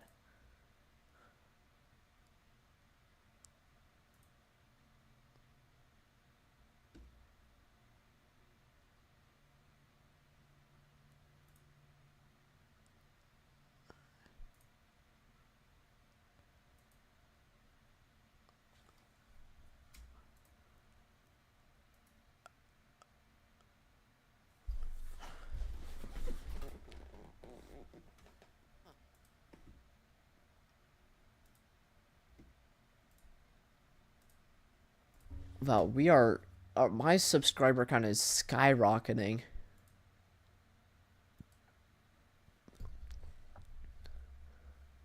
These live streams really are the way to go. May have to try and do them more often, even if I don't get too much engagement on them. Definitely really help with growing the channel, and seems you guys like them. Plus, I don't really necessarily don't necessarily have to be doing live stream coverage. I could be doing like could be doing some game stuff. May think about doing Twisted whenever Outbreak comes out, depending on how good it is. I may do a live game stream coverage for that whenever the overall risk for severe thunderstorms is low. Whenever the Helicity update that's highly anticipated comes out, I definitely may do a live stream for that because it looks to be extremely good.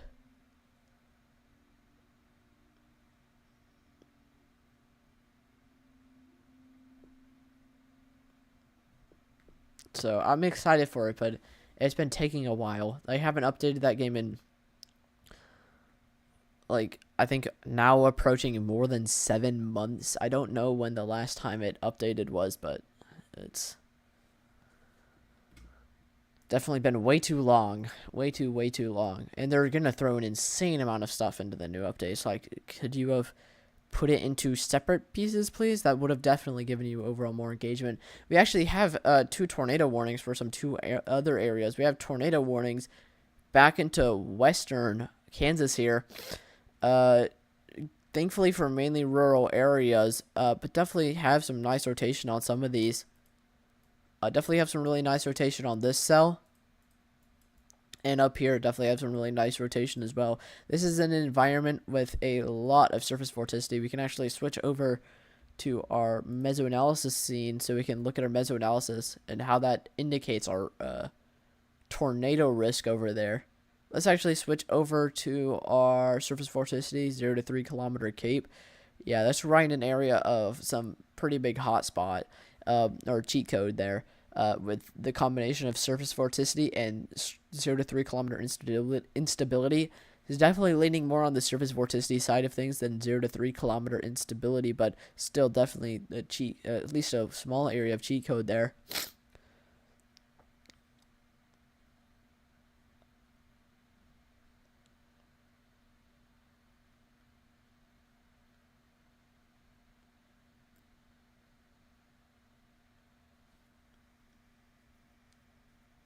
So our mesoanalysis actually forecast this to potentially have more upscale growth later on.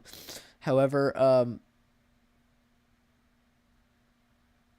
it's just not really having it, to be honest. That's what it did last time. It had more supercellular development while storms were kind of struggling across the dry line, but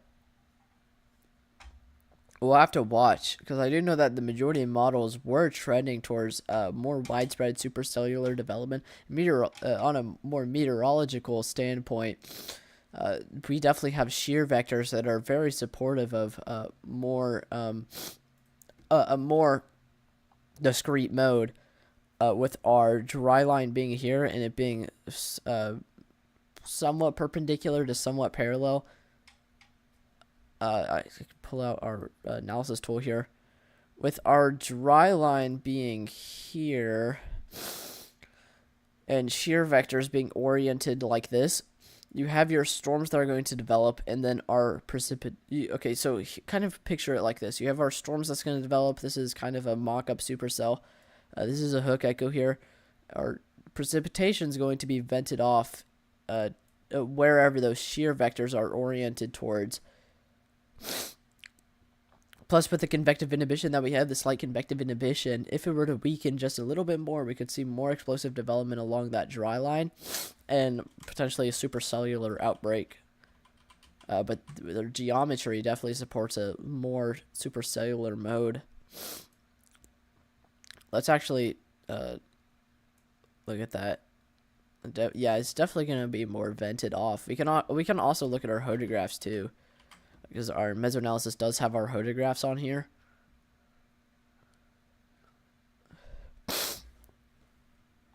Sorry, my allergies are not doing the best.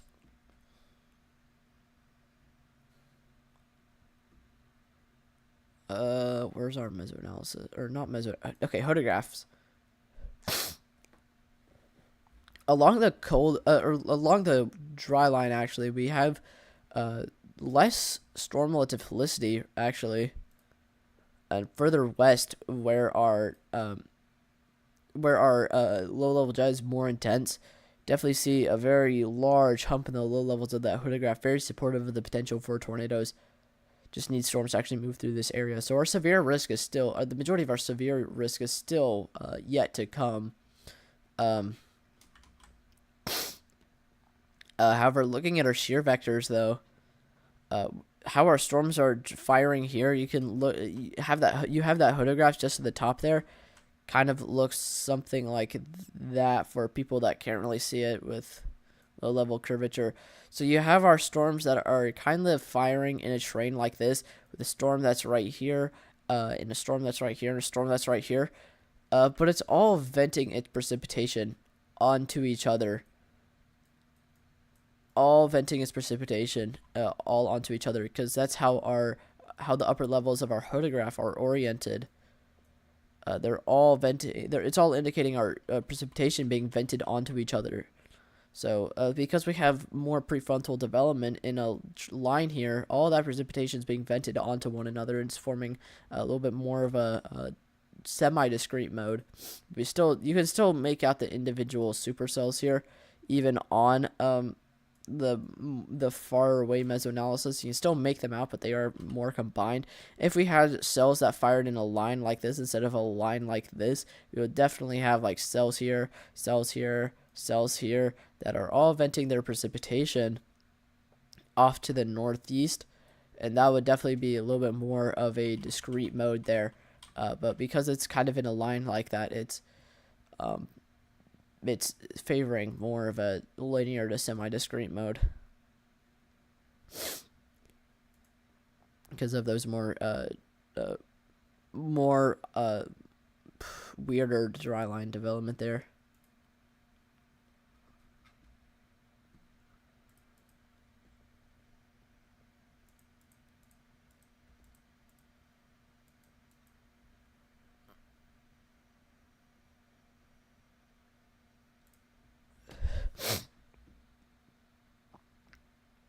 Hold on, I'm gonna need to check up on some of these storms for a friend real quick.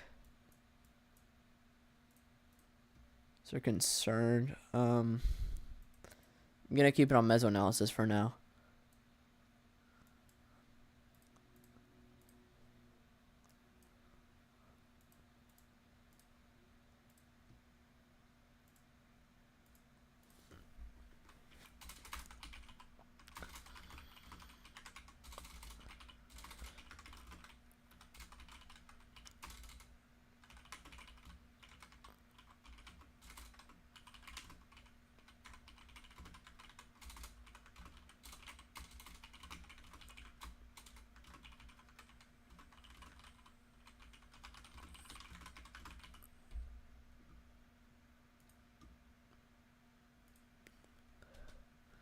All right.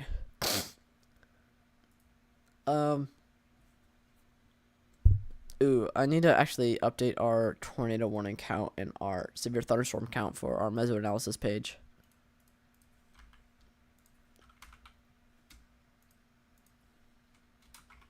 So we have 10 tornado warnings now. So let's switch back over to our SPC here, or not our SPC, but our radar Omega. What I'll do, oh wait, hold on. I should probably switch our mesoanalysis to something different. Should probably switch it over to surface-based gape. Why did it go away after I did that?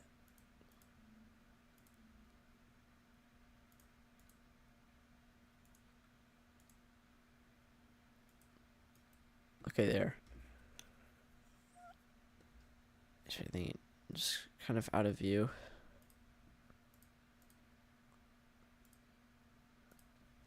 Okay. So we definitely have a couple storms here, like this one here. Yeah, as I was talking about previously, this is more of a linear mode. Because our storms are kind of venting their precipitation onto each other, but it is still a semi-discrete mode. You can definitely still make out the individual supercells.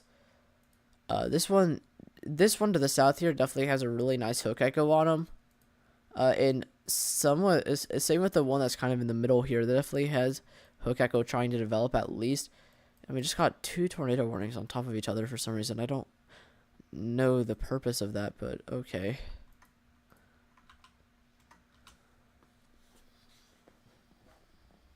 Oh, okay. Let's switch over to velocity here. We have 2 main areas of rotation that they issued a tornado warning for. You have this area of rotation here, which there could very well be a tornado on the ground with that, it appears. Let me actually switch this to correlation code, or to yeah, there's probably a tornado on the ground with this storm. With this storm here, this tornado warning stormed.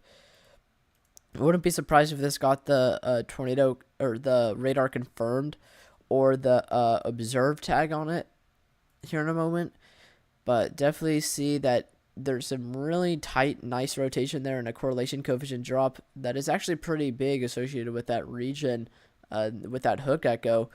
And then we also have the region up to the north here, that may actually be lofting a little bit of debris, but also may be flinging it. This could be debris that has been like sent elsewhere, sent down in the precipitation core. But we definitely have some rotation there that could definitely produce a tornado. And then the one further down to the south definitely may have a tornado on it. It's definitely very possible. I don't know why we're not getting our warning sounds anymore. That's kind of annoying. Maybe if I do that, maybe it'll fix them.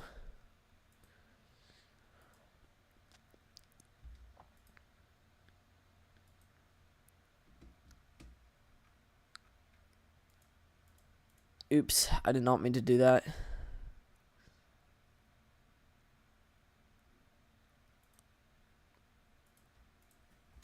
But yeah, if you live in the affected area, that does include Iowa Park, Burkebent, Granfield, please take shelter immediately. There's probably a tornado on the ground with this storm. And the rotation seems to be strengthening as well. If we see this area of lower end correlation coefficient appear here on the next radar frame, then there's probably definitely a tornado on the ground. But as of right now, it still definitely looks like there is probably a tornado on the ground with this storm. Definitely have some tight and fairly strong rotation there. Sorry, forgot mesoanalysis is kind of in the way. How would I do this? How would I do this for our good friend mesoanalysis?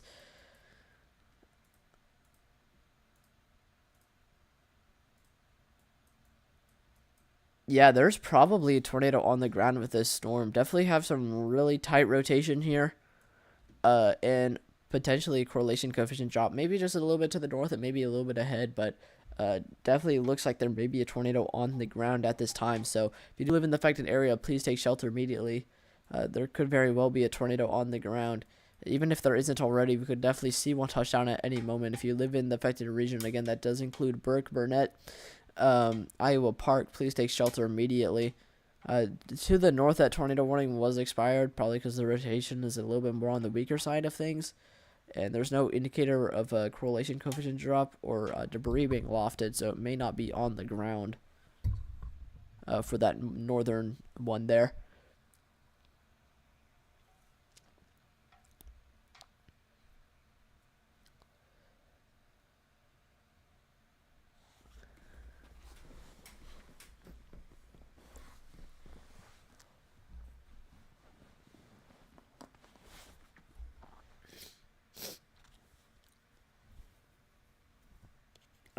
Let's check elsewhere.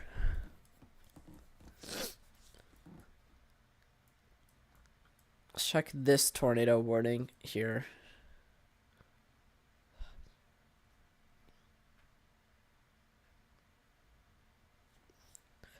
I still don't know if I should do this. I don't know. I don't like it when people do this because it's kind of goofy. But I do know that some people make their tornado warnings pink.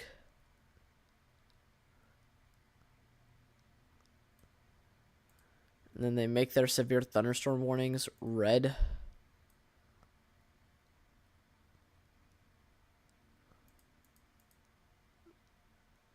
I just don't like that, in my opinion.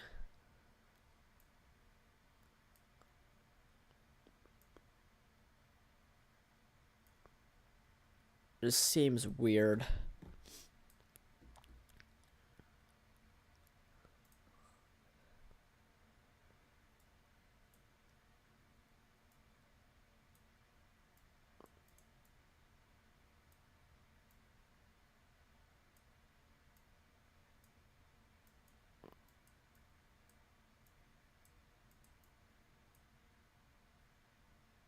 Yeah, we're going to keep our tornado warnings red for now.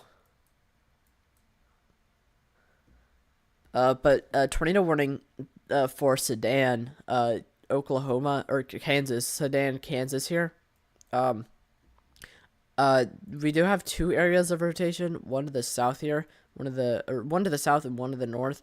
One to the south definitely has a tornado on the ground. That definitely has a tornado on the ground. That's a clear correlation coefficient drop that isn't amongst any contamination. There's definitely a tornado on the ground with that.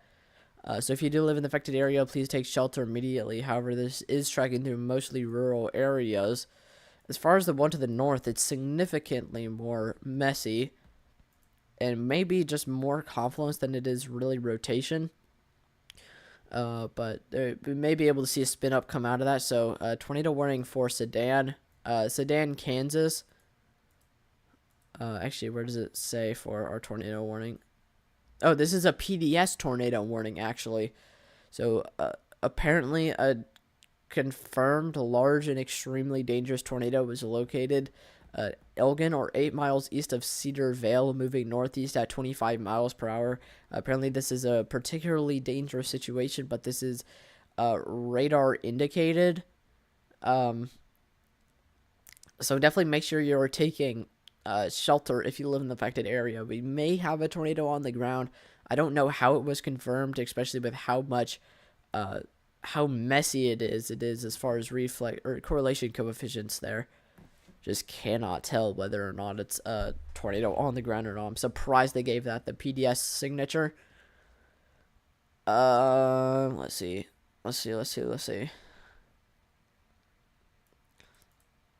Mainly rural areas of central Chautauqua County, including the following locations, hail. So this is going to be mostly rural areas, but that does include the small town of Sedan. So if you do live in the affected area, please take shelter immediately. What does the southern one say? The southern one definitely has a tornado on the ground, as very clearly indicated by a correlation coefficient drop there. Tornado warning for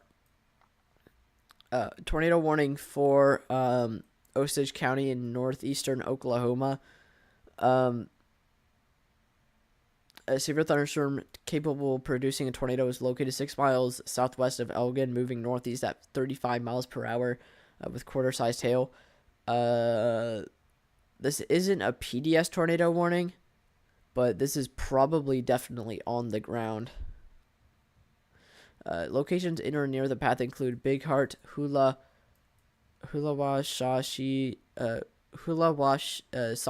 State Park. So definitely make sure you're taking necessary precautions. This is probably a tornado on the ground. Definitely has that correlation coefficient drop, but it did just go away in the most recent scan, so it probably picked back up. But still, definitely make sure you are taking shelter if you live in the affected region, because it could still circle back around. We could still see another tornado spin up out of that. What about up here? This other tornado warning. Oh my gosh. Yeah, there's no way we're ever going to be able to see anything as far as a correlation coefficient drop. Look at all of this mess. If this has the PDS tornado signature, even though it says radar indicated, I will actually freak. Okay, thankfully it doesn't, because that would mean something is severely wrong in the NWS office right now.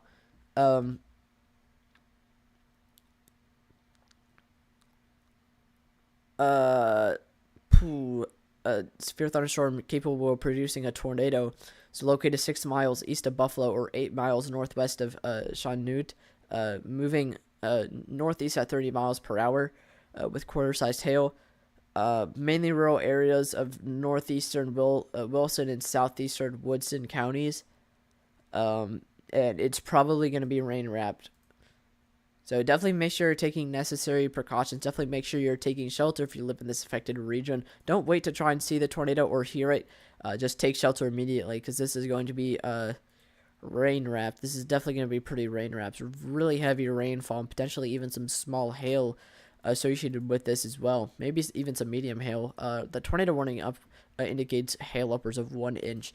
So definitely make sure you're taking shelter if you live in the affected region, but there's no way we're going to be able to confirm if it's on the ground or not without an observed tag from a spotter, because there's just so much contamination with this storm.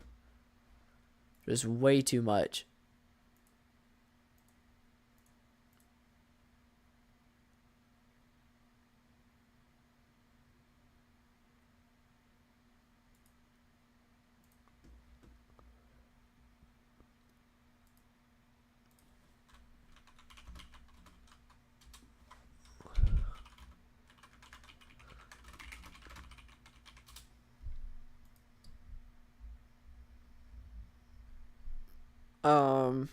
Okay. What does our tornado warning count look like? 5 to 12.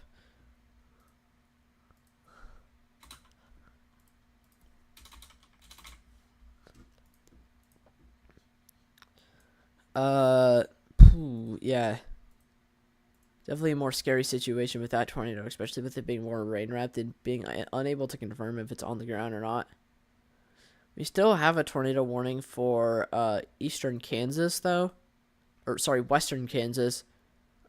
Just to the west of Scott City, though. This is still far from the radar site, but it's going to be extremely hard to tell if there's a tornado on the ground or not. But Scott City, even if you're outside of the tornado warning, hopefully you still got the notification on your phone at least for this tornado warning. Oh, what? Hold on, I'm not sure what just happened. Hopefully the live stream's still going, but my monitors just did something funky.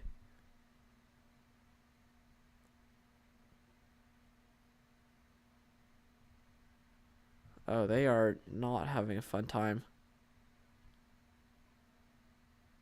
Don't know what happened. Hold on.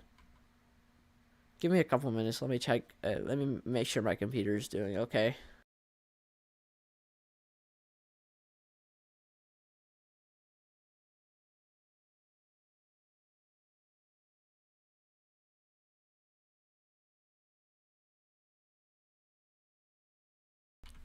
Alright, never mind. My dad came to inform me that the router went off because the upstairs outlets went down for some reason, but they're back up.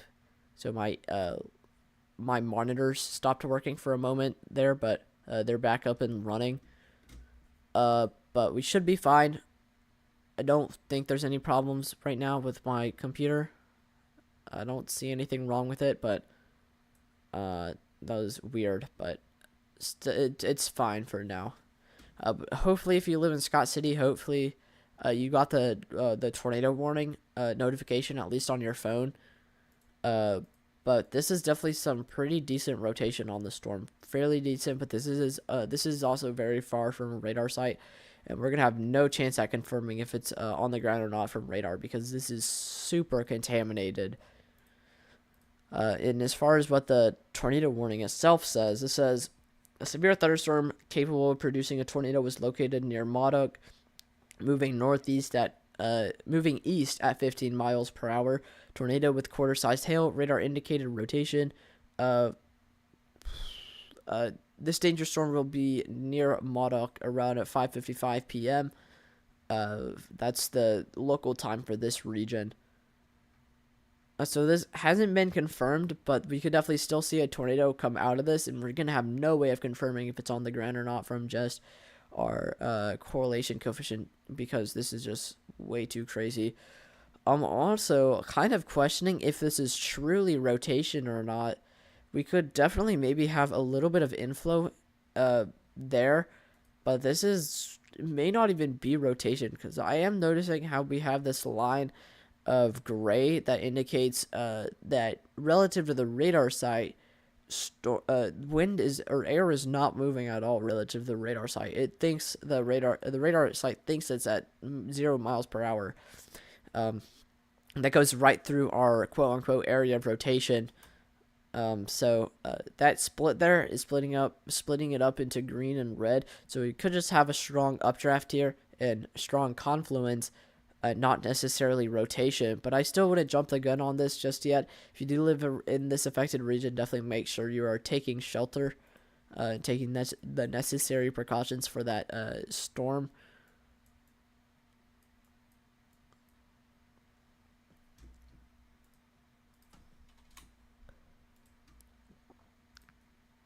Let's look at our other tornado warnings. Let's go back and look at them. Actually, no, let's switch over to mesoanalysis. Let's see how Mr. Mesoanalysis is doing as far as the cap. It looks like it is going away here fairly quickly. I've noticed that there was overall a much more widespread cap across this region. That's not really too prominent anymore. Actually, we have a cap that's being introduced slowly. Let's look at our, I do know that they do have a skew T thing on here. That is kind of helpful. Winter skew T. I don't know what that's for, but okay. Skew T, where is it?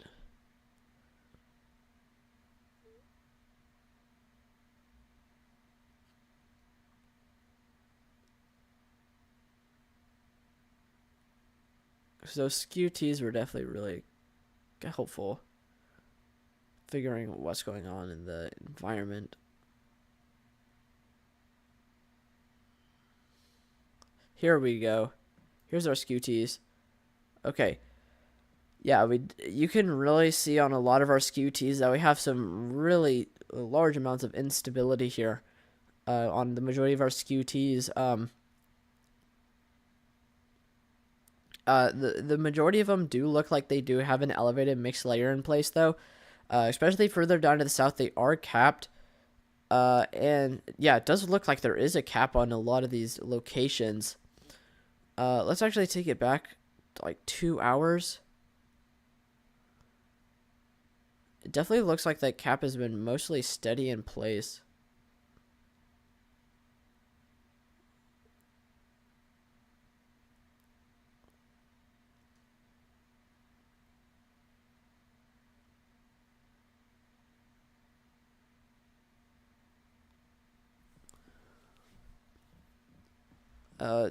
I can't really tell, to be honest, because our skew T's are so small. What we could do is we could go over to pivotal weather. I'll just keep this on our mesoanalysis page. I won't change it or anything, but we can go to pivotal weather here. Let's choose regional for the Central Plains.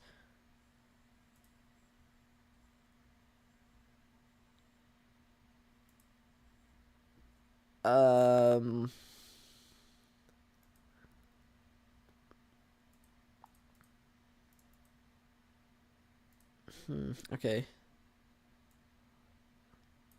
So what's the most recent run? It's the 12Z run right now. Definitely have some really high energy helicity index values across this region. Let's go to point sounding. Yeah, we don't have a whole lot of curvature or no, we definitely have some really decent curvature in the low levels of that photograph there. Very indicative of quite a lot of storm relative helicity.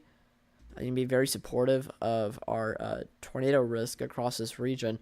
But with our motion vector being really close to that area of precipitation there, hopefully you can see that. I don't. Okay, I'm gonna have to allow. I think I'm gonna have to change mesoanalysis to display capture for now, at least, because I need to have our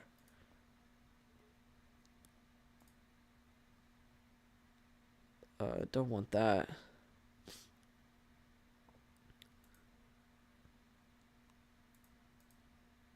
Okay.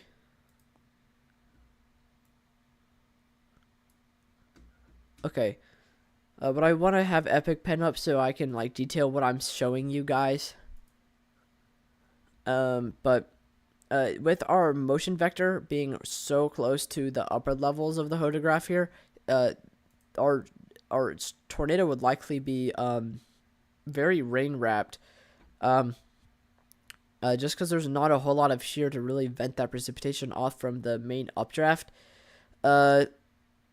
You can see that we have hardly any sort of upper level shear here as far as speed shear. But definitely supportive of the potential for at least strong tornadoes with some pretty high energy helicity and X values, some really decent Cape values as well. This is definitely a saturated environment because our storms already have passed through this area, but you definitely tell that we have some really fat Cape. But this is a uncapped environment because storms have already fired in this region.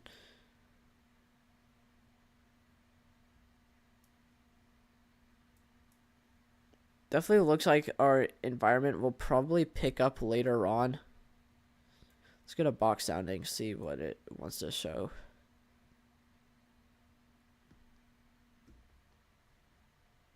Yeah, we really don't have that much upper level shear. But we do have a PDS tornado sounding here on a box sounding. Some really decent instability and some decent storm relative velocity, very supportive of a tornado risk.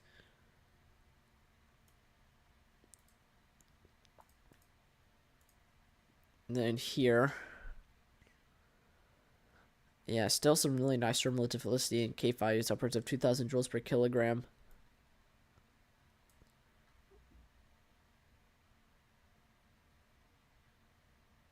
Yeah, that's definitely really supportive of a tornado risk.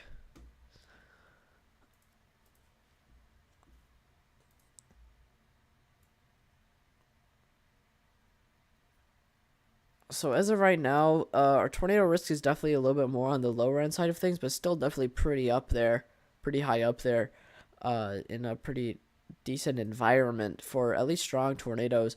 But as they move into the moderate threat area, definitely have an uptick in our overall risk for severe thunderstorms.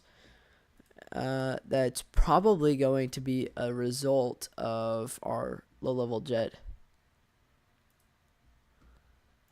increasing later on this afternoon, I think.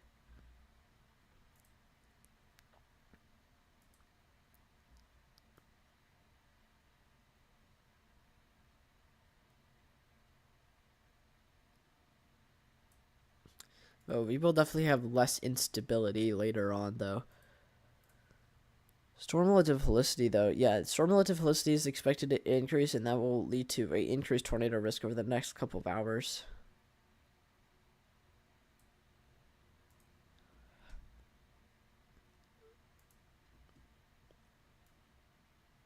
Yeah, definitely pretty supportive.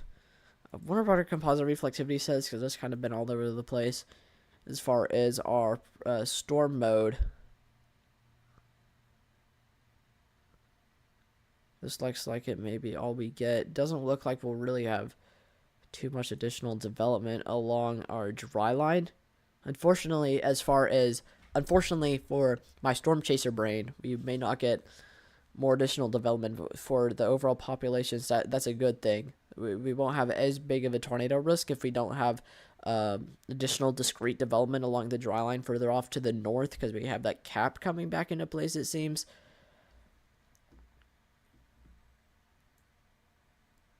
but it may rapidly organize into more of a linear mode. But we will still watch those renegade supercells. That continues to trend on this most recent model here. Those renegade supercells will definitely be a very big concern. I mean, you could still see the potential for multiple embedded tornadoes, some of which could definitely be violent. But I wonder what our other models say as far as our storm mode. I mean, we can use our compositor reflectivity on our high resolution ensemble member viewer, but I just don't really like that for our most recent runs. I'd rather look at our most recent runs. So this is frame 5 for HRRR. I want to have a frame where we have those renegade supercells because I want to see how they trend.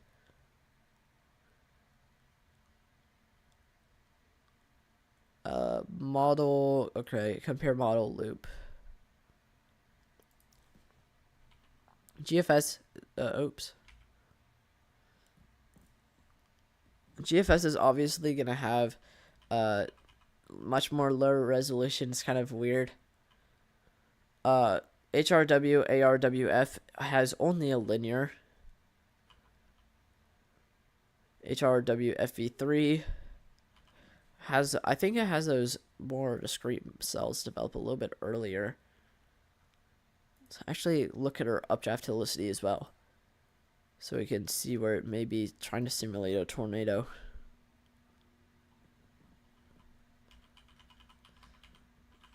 So RFSA definitely has that more discrete mode.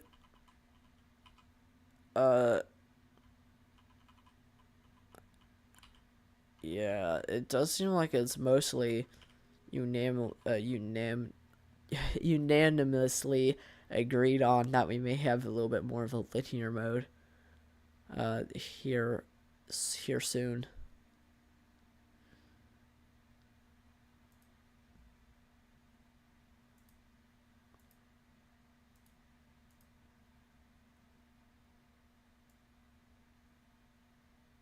Fortunately for my storm chaser brain, that makes me a little bit more disappointed.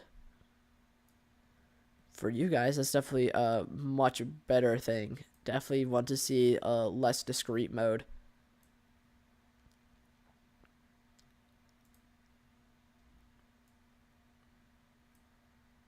Sorry, it's kind of hard for you guys to see down there.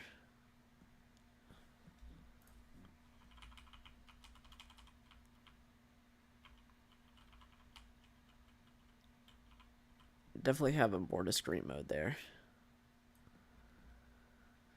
With some of those more renegade supercells, but along the line itself, yeah, definitely some decent instability with some decent curvature in the low levels of the hodograph. Definitely some strong shear, some strong instability. Definitely going to be able to support the potential for potentially multiple strong tornadoes. That's definitely a possibility.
But yeah,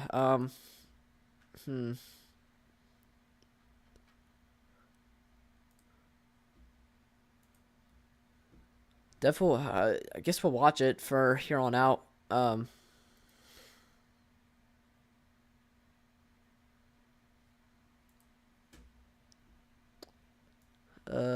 me switch us over to our. Oh, we're already at our radar mega, but that's because I have that on. There. Oops, I forgot. That is still,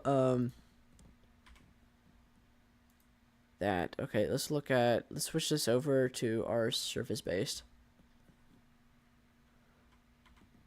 Definitely have a much larger uptick in Cape, though. 4,000 joules per kilogram, and even up to 4,500 joules per kilogram along the dry line there. Okay, but let's look at what we have as far as tornado warnings.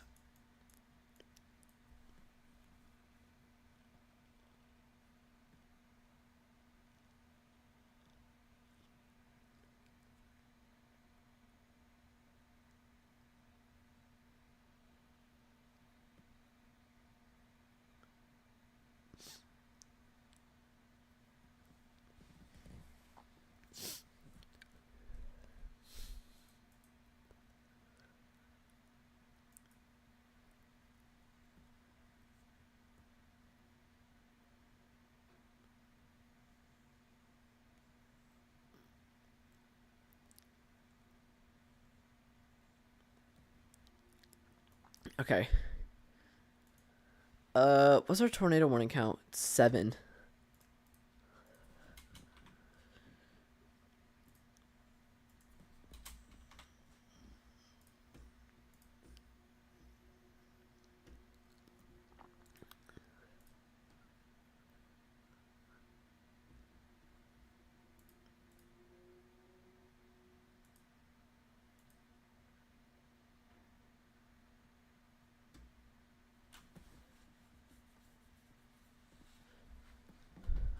Okay, so we have this tornado warning here for northern Missouri. What are they? Okay.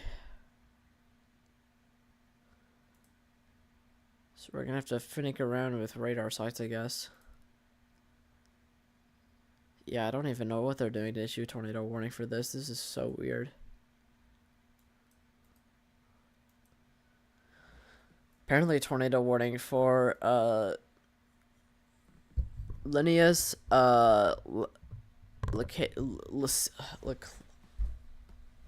Laclede, and Brookfield. If you live in the affected region, please take shelter immediately. I don't necessarily agree with this tornado warning, but the NWS probably knows something I don't. So if you do live in the affected area, please take shelter immediately, regardless of whether or not I agree with this tornado warning. There could still be a tornado that may develop out of this, and I may just be stupid. So definitely listen to the warnings and take shelter.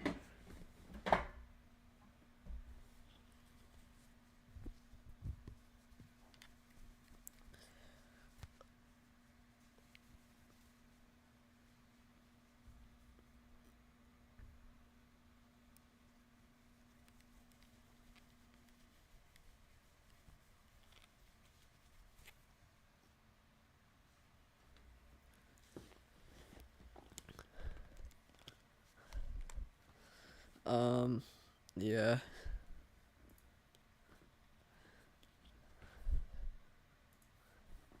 Let's look at some of these other tornado warnings here. We have this one down south. This one is as messy as you would get out of. They'll probably extend a tornado warning for this region here for that area of rotation, and I think that's an area of rotation, but we have a band of contamination that just goes right through it here, so it's extremely hard to see. So I have no idea what they've been doing with tornado warnings recently. They've kind of just had them literally all over the place for the border regions. I mean, that's kind of typical because it is along a border region, along the Kansas-Oklahoma border. Further south, for the supercells that kind of training together, definitely have some really nice rotation on this. It's definitely pretty tight. Definitely some pretty tight rotation there. Doesn't look like it has a correlation coefficient drop. Nope, never mind. It does look like we may have just gotten one, but it's kind of out of the way of our rotation. Actually, it does look like we do have 2 areas of rotation, potentially 3. These are the areas that immediately stand out to me. There's just so much shear in the environment, especially with even with a weaker low-level jet across this region. We still have some really strong shear across this area. And that's kind of allowing for some development along the RFD there. Kind of seen this thing where we have extremely messy systems, even along the RFD. It actually looks like there may be a tornado on the ground with this. Hopefully, it didn't impact Clara. But if you live in this warning region, please take shelter immediately. Again, tornado warning for Birkbend.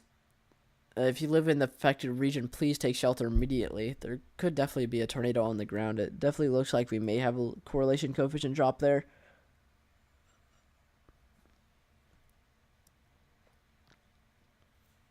But yeah. Okay, 5 and 13.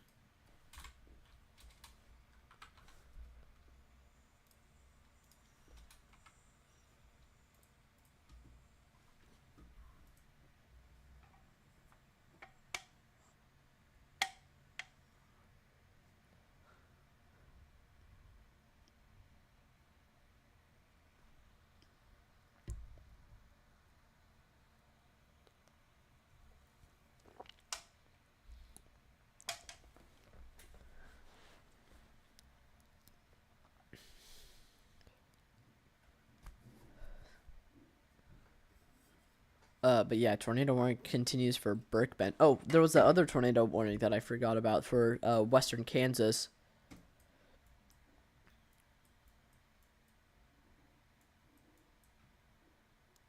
Did pass to the north of Scott City.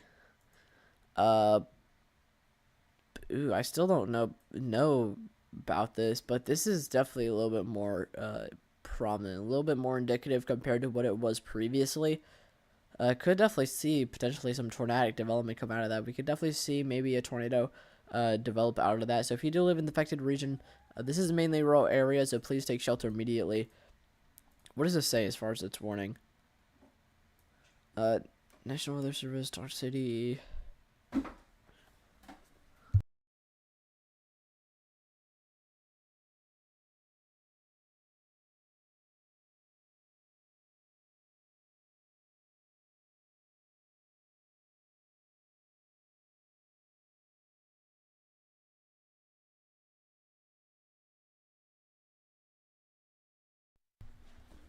Okay, okay, sorry, I had to deal with something, but severe thunderstorm capable of producing tornado located near Scott City, moving northeast at 10 miles per hour. Tornado and hail up to 2 inches in diameter. Tornadic thunderstorm mainly rural areas. Doesn't indicate anywhere.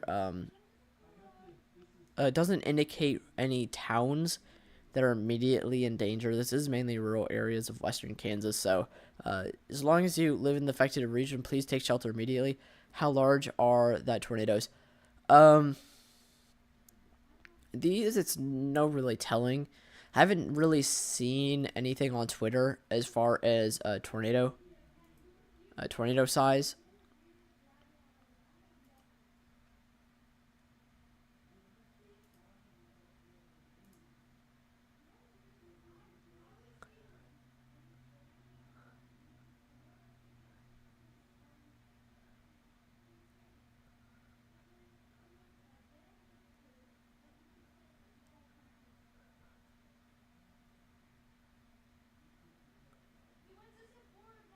Um.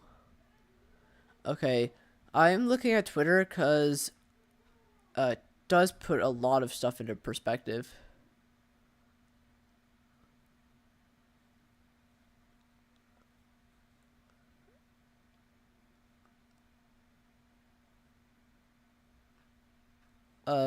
Our anvil level, our anvils, our storm anvils all over the place is causing more cloud cover, and that's putting that convective inhibition back in place.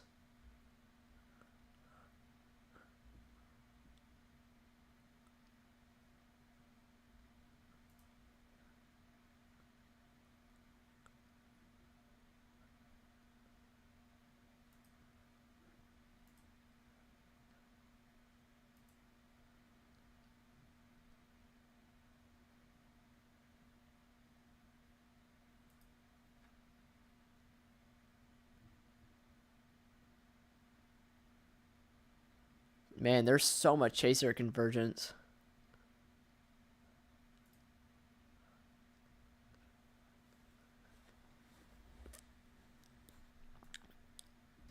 Okay, so I did go look on Twitter to see if I could find anything about tornadoes that may be ongoing, but I didn't find anything that would really give it a size or really put our tornado size into comparison or into perspective. I didn't see anything. Only pictures I've seen of tornadoes were like hours ago. I'm pretty sure this train of supercells down south here, and they were more tinier storms or more tinier tornadoes. Still pretty decently cool. Still have a tornado warning. This is becoming overall more clear to me as to why it has a tornado warning. Definitely have some rotation there. Definitely has some rotation. As far as correlation coefficient goes, you can already see how it's going. It's already extremely contaminated. There's no getting any details out of correlation coefficient. But as far as the warning goes, the tornado warning itself, tornado warning in effect until 6:45 p.m. for southwestern Lynn County. Severe thunderstorm capable of producing a tornado was located over Laclede or near Brookfield, moving northeast at 30 miles per hour. Tornado and quarter-sized hail. Radar indicated rotation. So it's still radar indicated. Hasn't been confirmed.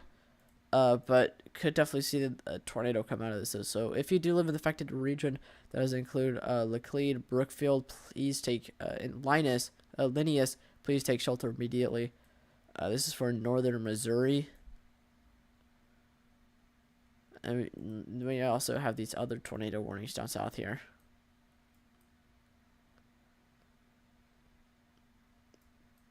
These are the storms that are messy and all over the place, with contamination as far as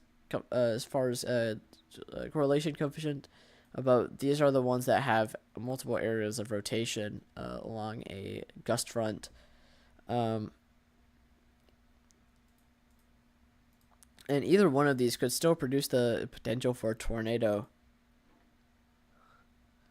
The warning says, severe thunderstorm warning. A severe thunderstorm capable of producing a tornado was located 6 miles south of Elk City or 12 miles west of Independence, moving northeast at 50 miles per hour. Tornado and $half sized hail. Radar indicator rotation, so it hasn't been confirmed. But still definitely make sure you're taking necessary precautions and taking shelter if you live in any of these affected areas. That includes Elk City, Sycamore, and Independence, Kansas, as well as the tornado warning to the back here that may actually have a tornado on it.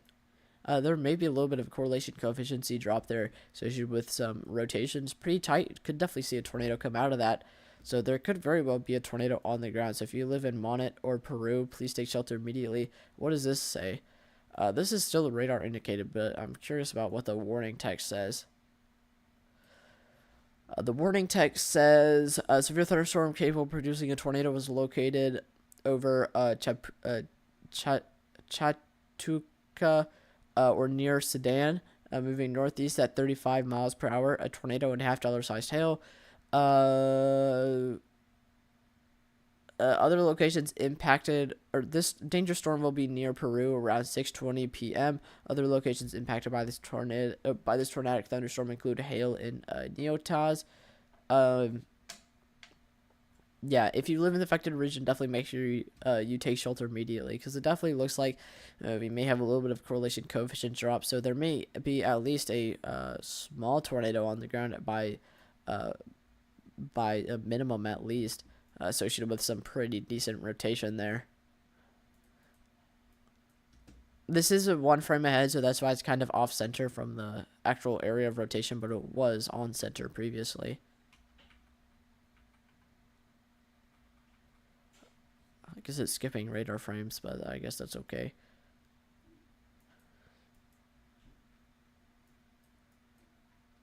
Okay, and then south again. Let's see.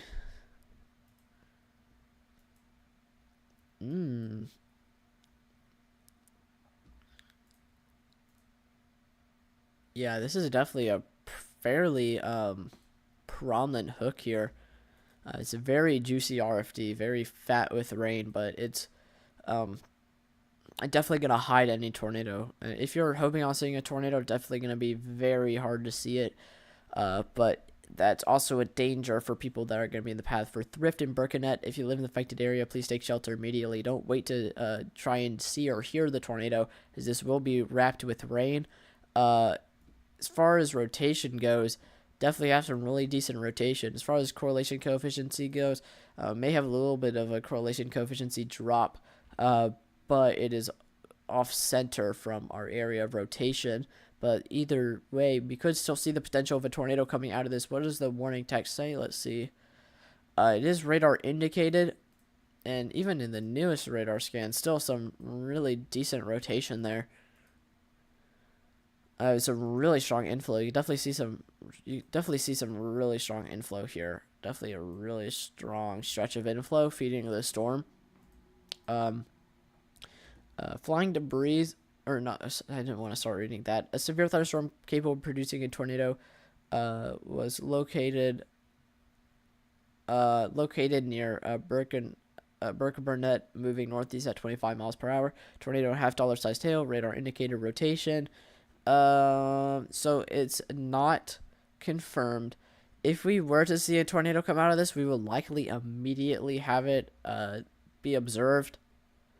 I'll show you why. I'm about to turn on spotter layer. Yep. You can already see that there's tons of storm chasers across this region. That are just waiting to see a tornado. Unfortunately, it doesn't look like some of them are going to be caught in the RFD and south of the tornado itself. So they wouldn't be able to see it because of how juicy that RFD is, but they're probably getting some amazing pictures right now of just the RFD. I'm looking for my friend in the bunch. I know he's out today.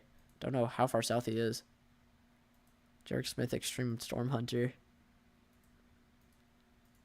I don't think I can be punished for opening up their information, because this is public information if they're on the Storm Spotter network.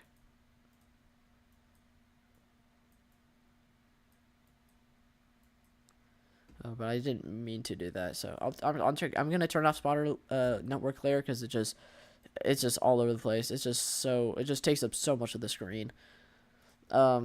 And it makes it lag so bad. Okay, just got an extension on this tornado warning. Still doesn't say anything too terribly concerning. As far as areas that it may impact, locations impacted include Birkenhead, Walters, Rendelet, Devil, Cookie Town. That's a weird name. Cookie Town and Taylor. Birkenhead and I think Walters is in Texas, while the rest are in Oklahoma. Radar indicated still a golf ball sized hail moving northeast at 30 miles per hour until 7:30 p.m. for this region. It's definitely a little bit. It is definitely really, really supportive. This is definitely a really nasty look for the potential of a tornado here. Really decent rotation there. It gets really tight right there. It gets really, really tight. And we have an inflow channel that is still open. It actually looks like it may be occluding a little bit, but that means it may be entering a more mature phase, but still very tight rotation. Did broaden out a little bit more, but still pretty tight, pretty strong there. Still no correlation coefficient drop, but if we did get to see a tornado touch down with this, we would probably immediately get spotter reports that would confirm it.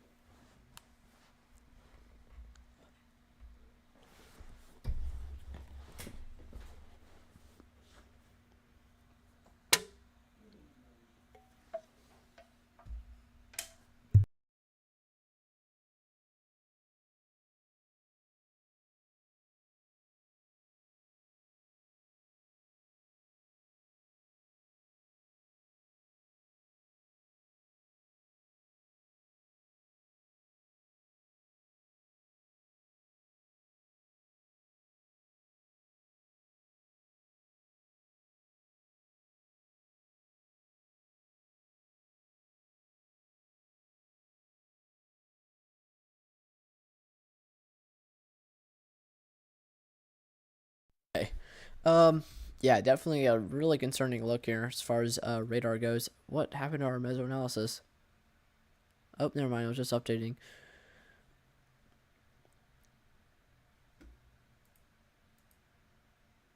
Yeah, so as far as our overall tornado risk, it still needs to ramp up. We're still not in the main risk yet. We still have a good couple of hours until it enters the main risk.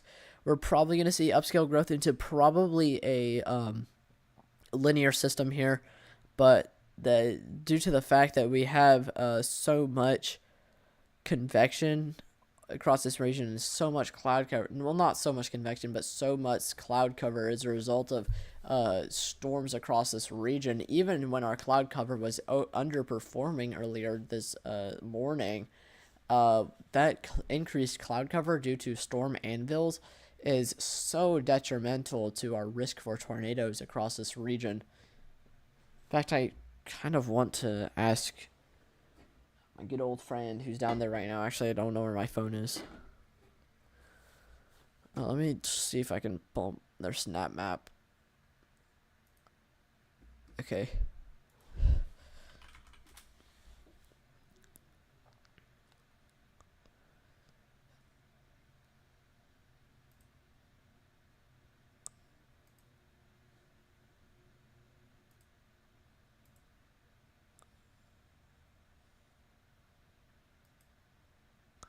Oh, they are getting some really nice photos.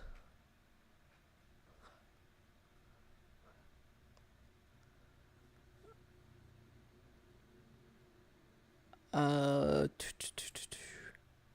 don't know if Snap Map is actually on.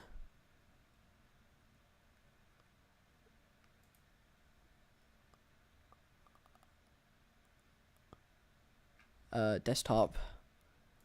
So I don't know where he is right now, to be honest.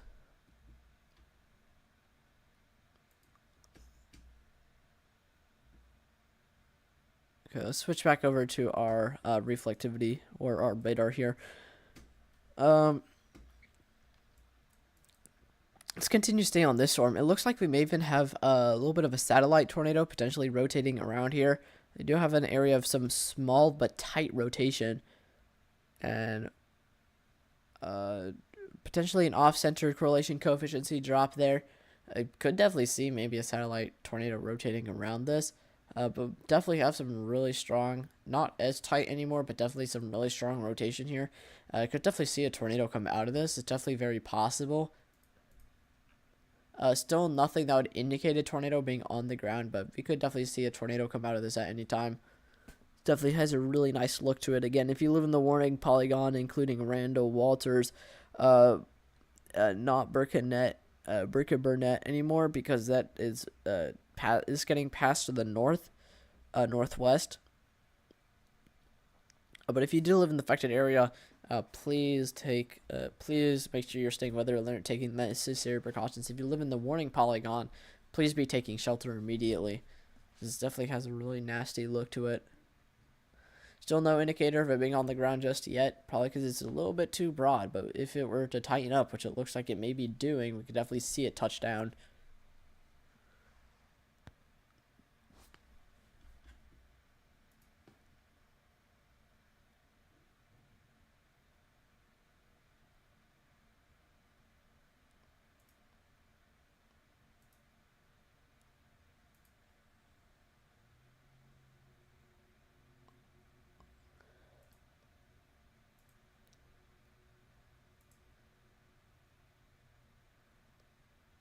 Oh, Reed Timmer just got a really nice photo.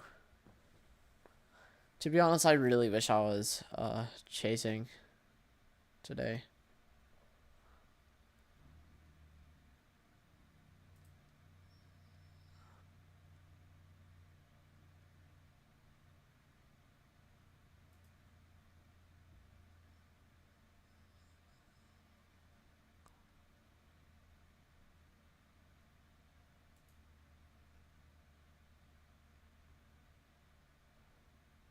Yeah, unfortunately, as far as my storm chaser brain, unfortunately, does look like convective inhibitions. That's going to screw up the risk for severe thunderstorms tonight, but that's a good thing for people that are living in the path.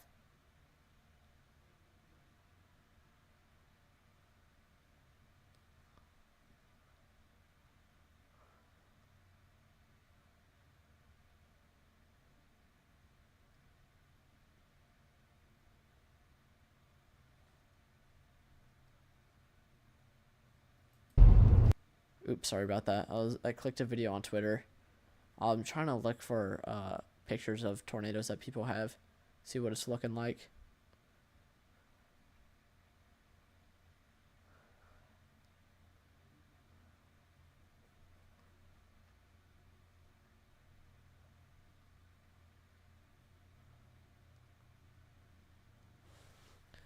Damaging microburst in the Red River in Texas. It's 51 minutes ago.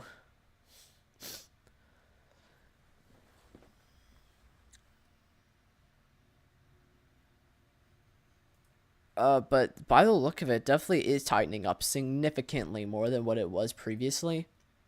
We could definitely see this have a correlation coefficient drop like any minute now.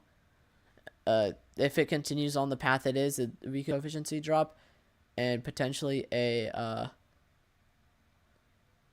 we could definitely see a tornado come out of this in the next couple of minutes. It's definitely not out of the question. So if you do live in the affected region, please take necessary precautions. Please take shelter. It does look like we did get a little bit of a correlation coefficient drop. At least maybe a little bit of dust is being picked up, as we have a slightly lower correlation coefficient there.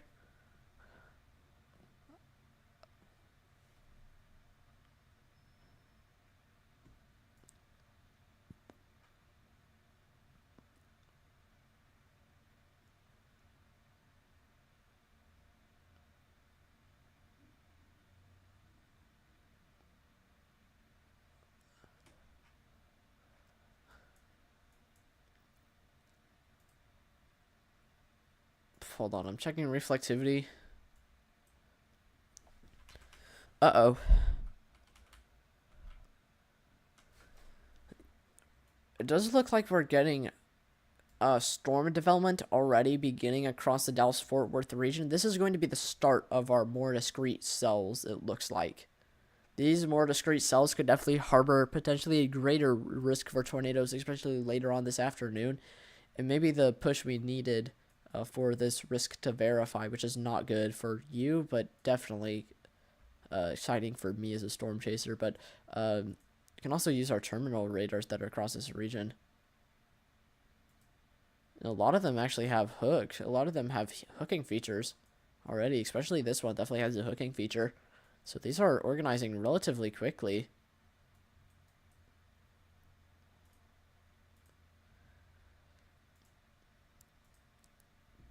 Up to the north, though, still have a really nice hook, especially on reflectivity there.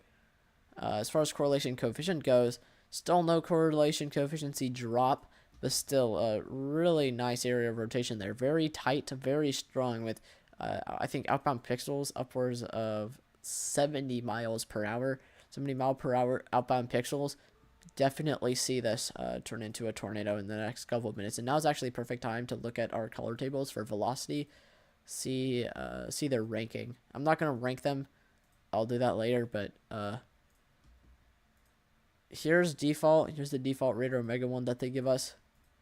Velocity 2, the one that I've been using. Here's velocity 1. I think it's a little bit brighter. Nope, I think yeah, it's actually a little bit darker. Here's velocity 3. This one's kind of weird, but it's kind of been growing on me as of late. And here's velocity 4. This one definitely seems pretty interesting. And then here's alpha velocity. This one definitely has a pretty good look to it, but I don't really like it too much. That's a custom one that my friend added onto here, so I'm going to stick with velocity 2 for now. As far as the inflow channel, it does look like the inflow channel has been cut off for the most part, but probably occluded and being lifted above the surface.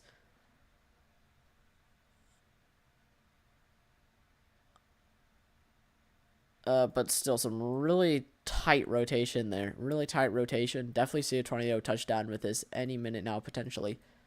Definitely some really tight rotation. If you live in the affected region, please take shelter immediately. Okay, this is a confirmed tornado. It does have the observed signature now. Yeah, okay. Retimmer has just observed the tornado touching down, I think. Yes, that is the tornado. This is okay. What I'm about to show you is not mine. This is not mine. This is entirely Retimmer's, and the rights to this image go. Can I not screenshot it, please? I would like to screenshot. Okay, never mind. I guess I'll just save the image.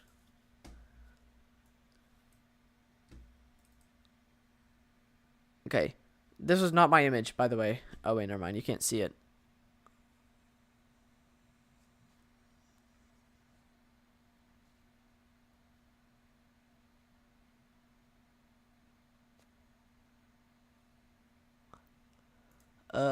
Why did I get rid of display capture? Here. Oh,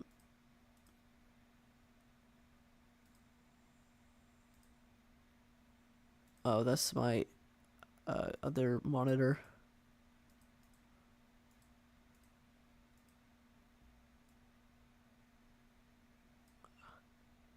What?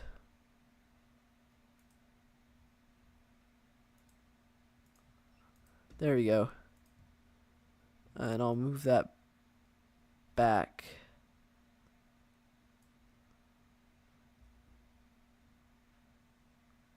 Oh, oops. Actually, I moved the wrong thing.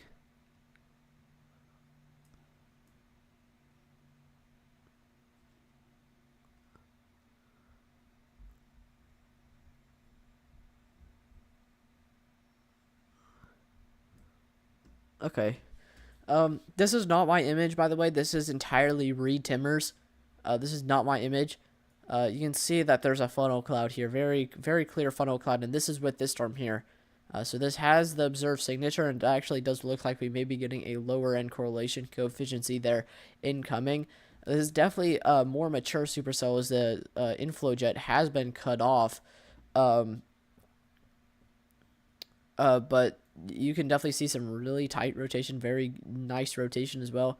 It definitely deepening correlation coefficient.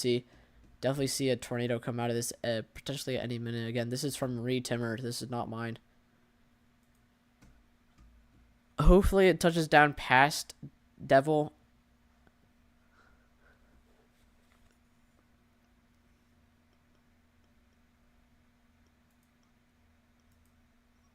Okay, there's mesoanalysis again.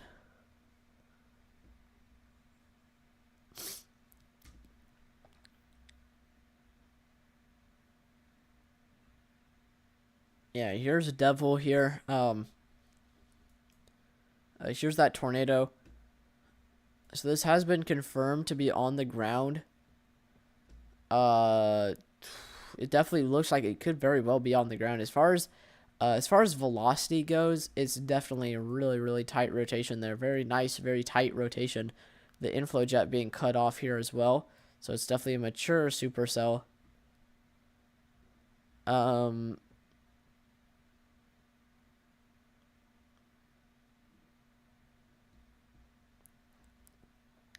As far as correlation coefficient goes, there's no clear indicator, but this has been apparently confirmed to be on the ground. If you live in the affected region, again, that includes Walters, Oklahoma. Also go over the warning text again. Oh, they immediately gave it the PDS signature for some reason. This is a PDS tornado warning now. This is a particularly dangerous situation for the towns affected. You're in a life-threatening situation if you live in this region. Definitely make sure you take shelter if you live in this area. Definitely make sure you're taking shelter. Again, life-threatening situation. PDS tornado warning. Weather spotters confirmed tornado in Duval. Okay, that's apparently Duval. It looks like an E from far away. It confirmed large and extremely dangerous tornado was located over Devil, moving northeast at 35 miles per hour. Weather spotters confirmed tornado in Duval. Areas of impact: Walters, Randalet, Devil, Cookie Town, and Taylor, uh, and includes Interstate 44 between mile markers 2 and 21. If you live in the affected region, please take shelter immediately. Again, this is a particularly dangerous situation.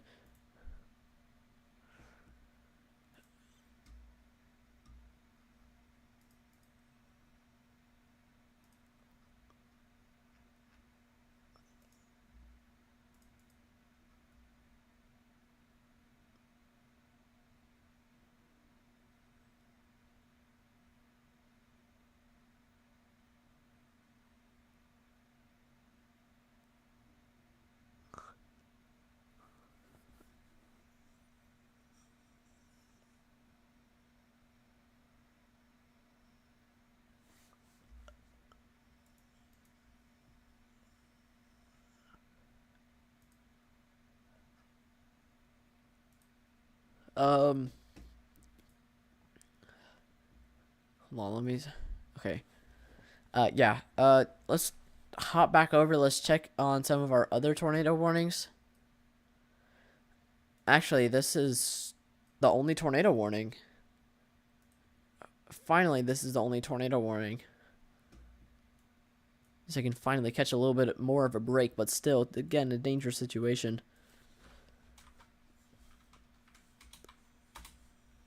We have 21 severe thunderstorm warnings. So the highest severe thunderstorm warning count we've had so far, and the lowest tornado count we've had, a tornado warning count we've had this so far. But if you do live in the affected situation, please take shelter immediately. Again, this is a particularly dangerous situation. As far as reflectivity goes, we may be getting another. We may be getting a handoff here. It does look like this area of rotation may be dying off a little bit more, while this one in particular, this area is weak, very broad, but this one may just be ingested back into the storm, while this one becomes potentially the main area of rotation. And this may be trying to cycle back around, and this will have better access to the inflow jet here. So we'll watch that. We'll see if that strengthens or not. But if you do live in the affected region, apparently a tornado has been confirmed.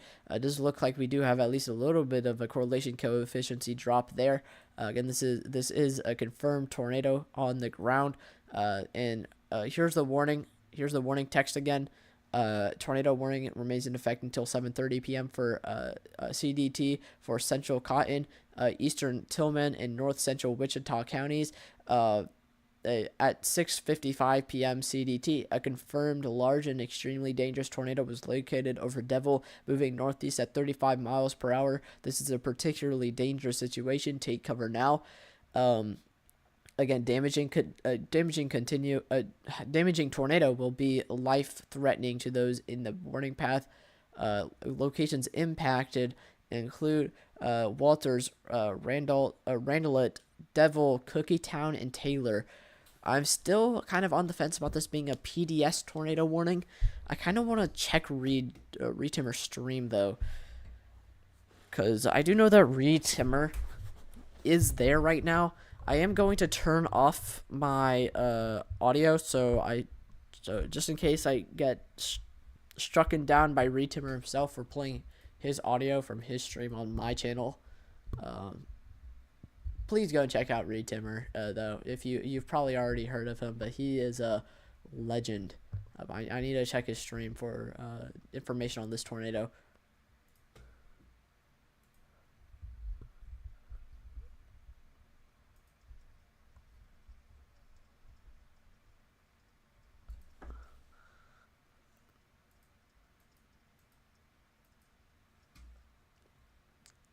Okay, so their stream title, it used to say A tier chasers on the ground, but they had to they changed it to S tier. They changed it to S tier.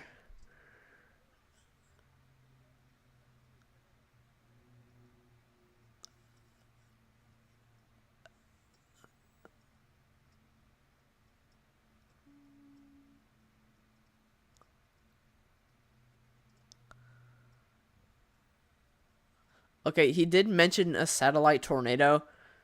which was confirmed that other thing I was talking about where we could have had a satellite tornado. Again, tornado warning continues in effect for this list of towns here: Walters, Randalet, Devil, Cookietown, and Taylor. Again, apparently a confirmed large and extremely dangerous tornado has been confirmed. Again, this is a particularly dangerous situation. I don't know if it was large tornado. I definitely don't think they should have given it the PDS. But I definitely think it should have had the observed signature at least and had the confirmed tornado. I definitely don't think it should have been PDS because there wasn't really much to warrant a PDS tornado warning. It was definitely not a large and extremely dangerous tornado. It was extremely dangerous, but it was definitely not large. It definitely should have stayed with the regular confirmed tornado warning. It shouldn't have. I don't think it should have been PDS in my analysis. Especially with how it looks now, this is a mess. This is a real mess. We'll definitely watch it, see what happens, but we may be getting a handoff here. Maybe trying to recycle. Seems to be the case because it definitely is increasing here. You can see that mesocyclone, that new mesocyclone, begin developing down here. Strengthening over time and getting close to that area of rotation. It just dies off extremely quickly, probably because it's interfering. This mesocyclone is interfering with this one and creating more of a Fujiwara effect. Because if we have inflow that's pushing this way, the RFD on this is just completely cut off because we have two conflicting air masses trying to fight against each other. So that inflow that's maybe trying to develop here is immediately getting cut off. But the only problem that I see with this potentially developing a tornado with is the fact that this is still behind the RFD. This RFD isn't necessarily really attached to this area of rotation, this new mesocyclone. It's still kind of back behind it. It's not necessarily it's not necessarily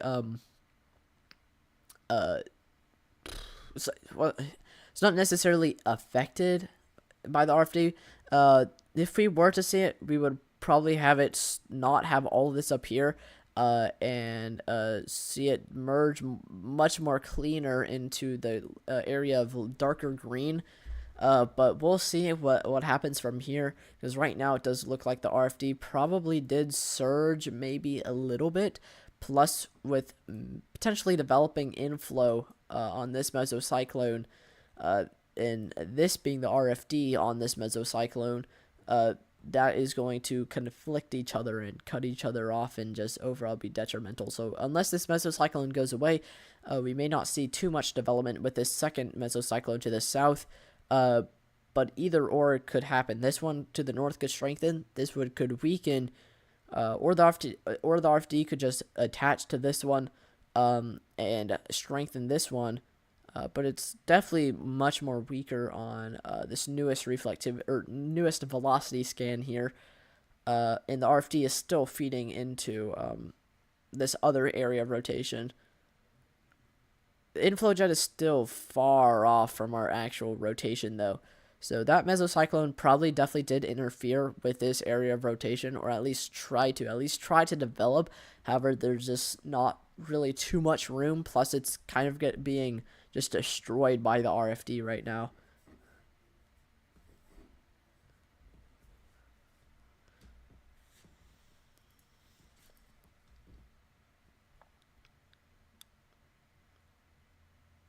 But if the RFD can detach to this and reattach to this here, and this could strengthen, we could get a handoff here.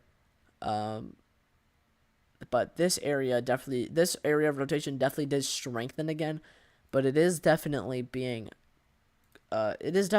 pushed back into much more deeper curtains of rain here. Definitely much more rain wrapped. This is definitely a obscure tornado. If you live in any of the affected areas that could potentially be impacted by this tornado, please take shelter immediately. Do not wait to try and hear or see the tornado, as this is heavily rain wrapped.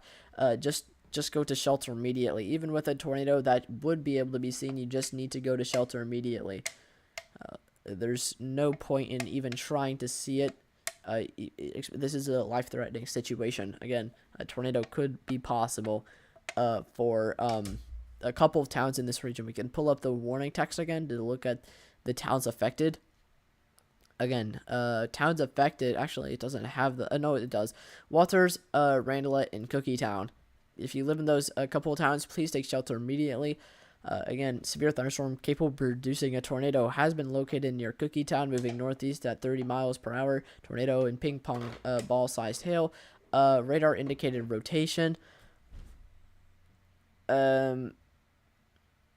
It includes Interstate 44 between mile markers 6 and 21.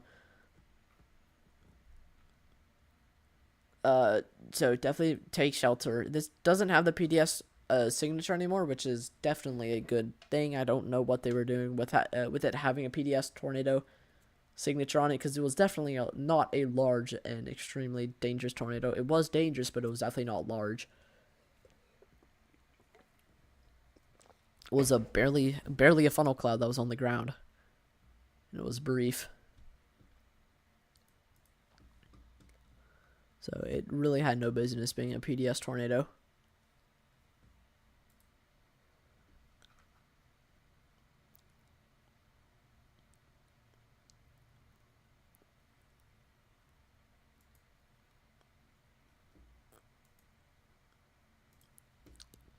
The severe thunderstorm warning count is continuing to increase. It's up to 25 now.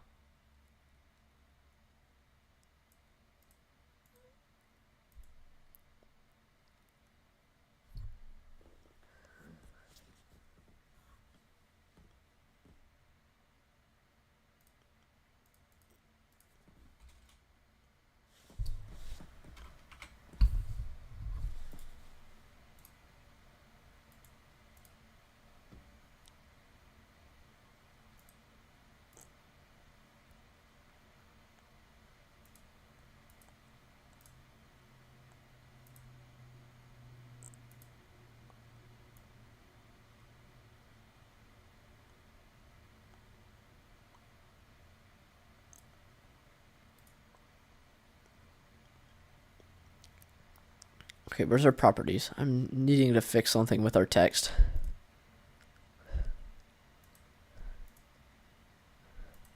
Okay, there we go.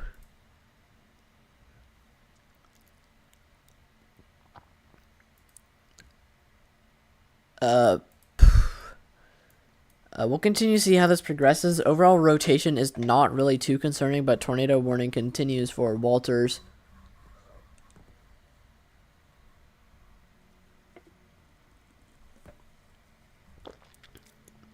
Randalet is not in the path anymore. Randalet is in a good location relative to the storm. Definitely out of the way. I don't know why, but I'm just not getting the warning sounds anymore, which is odd. Hold on, I'm going to restart Radar Mega, see if that's a fixable issue. Yeah, and if we switch back to mesoanalysis here. If we switch back to mesoanalysis here, that cap is not breaking. That cap is still staying steady in place. We may see a much lower risk for severe thunderstorms and tornadoes as a result of that.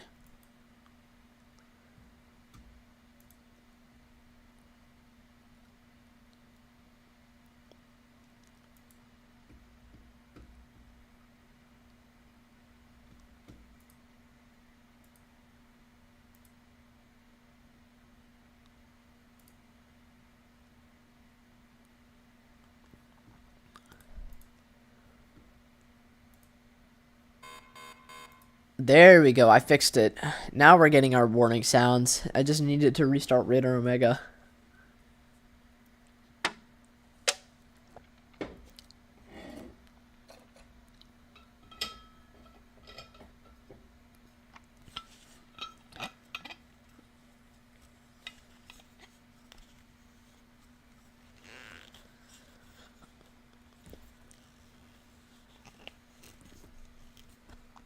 Thankfully, it does look like the cap may be busting today, or busting the overall risk for severe thunderstorms. It seems to be a little bit more of a bust than it is a boom, which is good.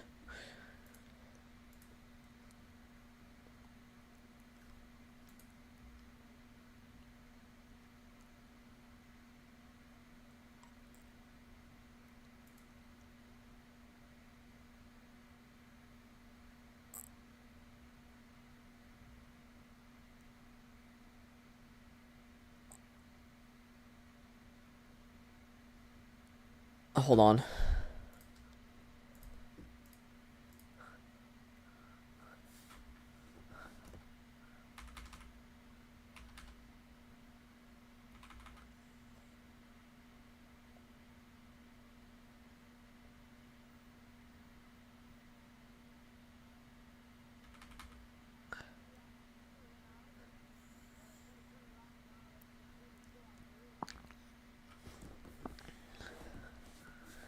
Looks like Reed is stuck in the mud. Yeah, he's stuck in a ditch right now.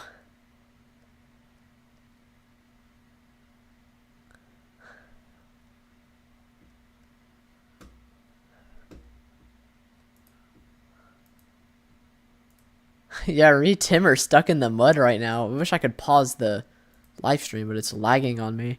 Okay. As far as this tornado warning goes, we did get another tornado warning while the audio for Radar Omega was off. But we did get another tornado warning. I do think this one is probably going to be left to expire because this is just not really a good look. It may be continued for maybe one update, but this is just not conducive for really much at all. But we did get another tornado warning for northern Oklahoma here. For Ponca City. Definitely has some really nice rotation on that. I'm gonna pull up our 4 panel here.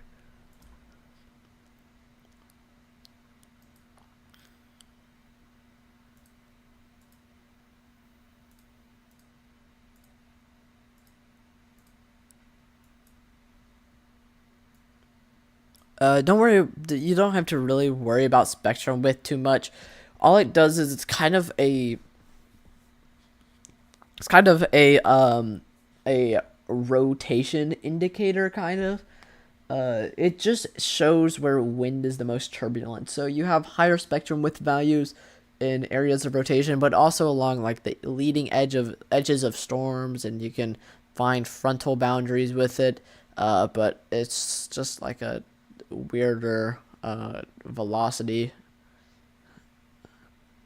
It's more it fits in the velocity family of radar products.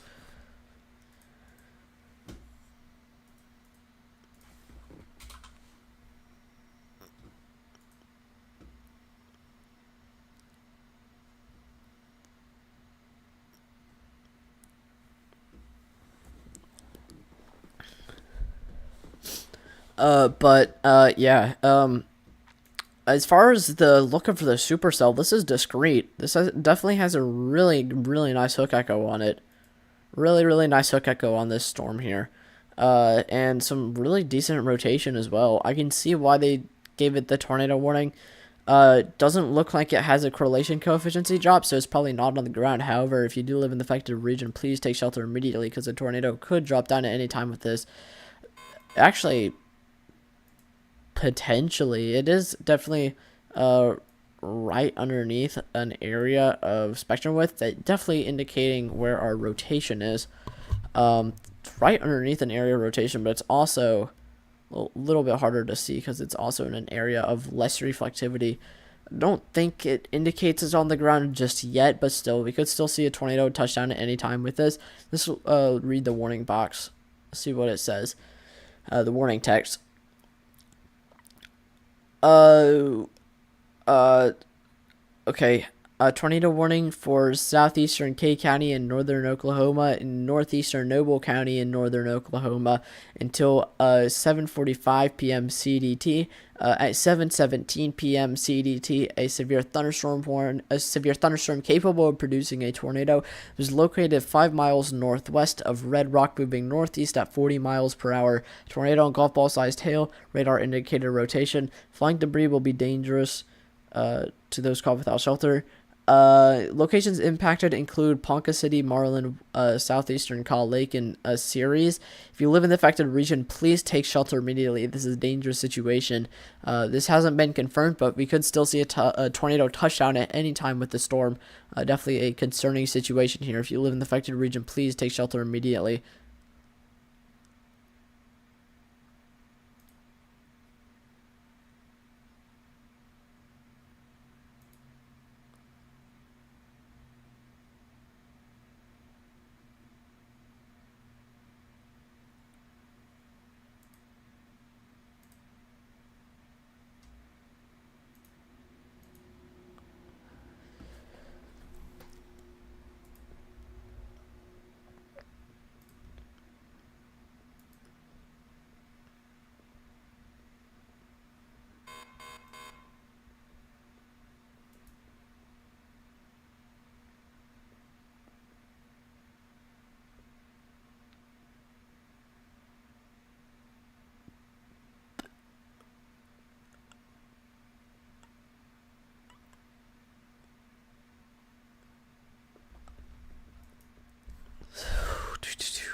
Yeah, Ray Timmer's still stuck in the mud. Or not stuck in the mud, he's stuck in a ditch.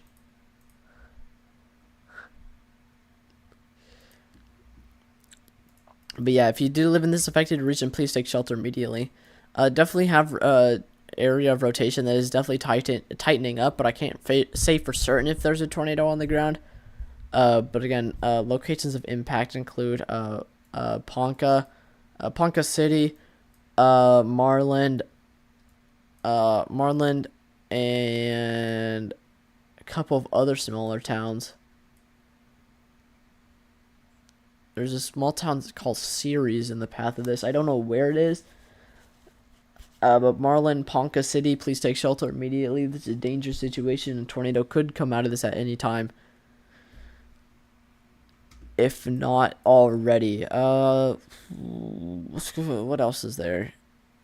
It's just the other tornado warning to the south. I'm surprised it's still going. From far away, definitely it seems to be strengthening.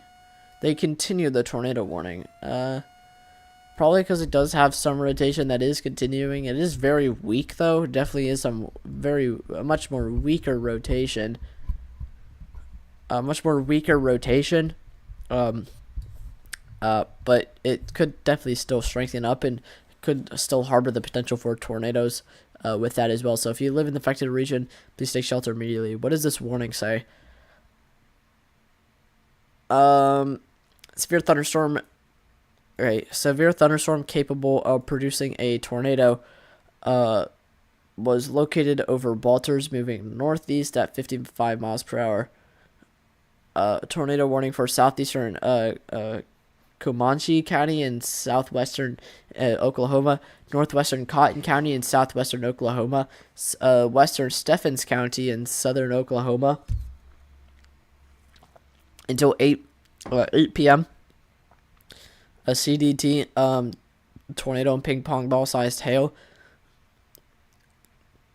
Radar indicated areas of impact include Duncan, Walters, Comanche, Geronimo, Temple, Coram, northwestern Waurika Lake, Central High, Empire City, and Hulen. And this also includes Interstate 44 between mile markers 17 and 26. If you live in the affected region, please take shelter immediately. Even if there isn't a confirmed tornado, one could still touch down at any time, especially with some strengthening rotation. Still no indicator of a tornado on the ground as of right now, but could still see one touch down at any time with this. Definitely make sure you're taking shelter if you live in the affected region. Again, that does include a multitude of cities, including Duncan, Walters, Geronimo, multiple separate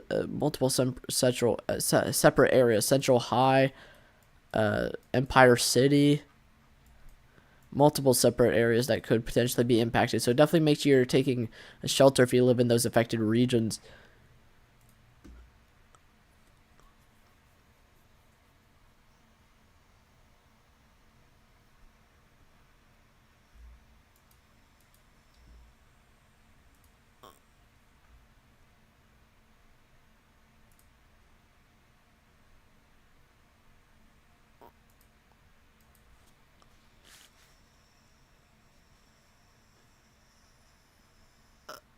Um,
um, hmm. Kind of checking around right now.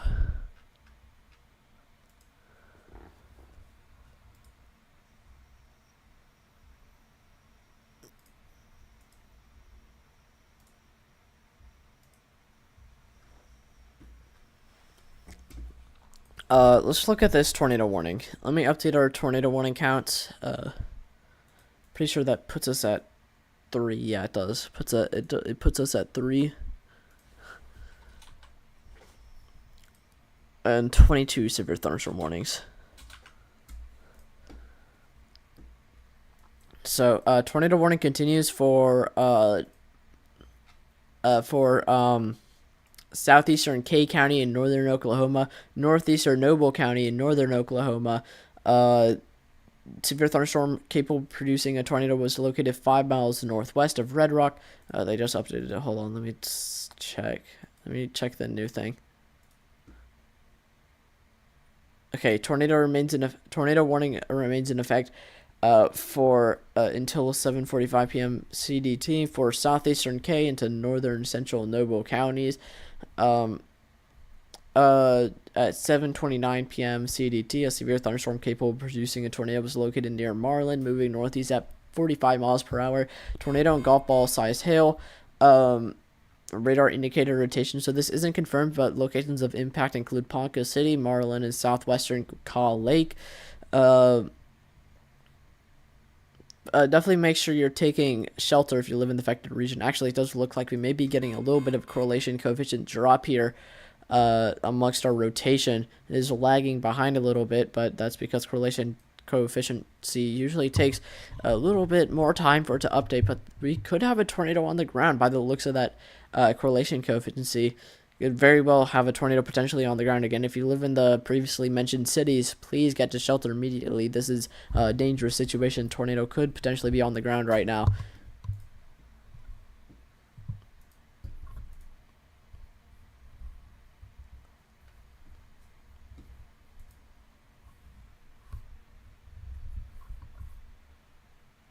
The view's flatlined after like 30 minutes.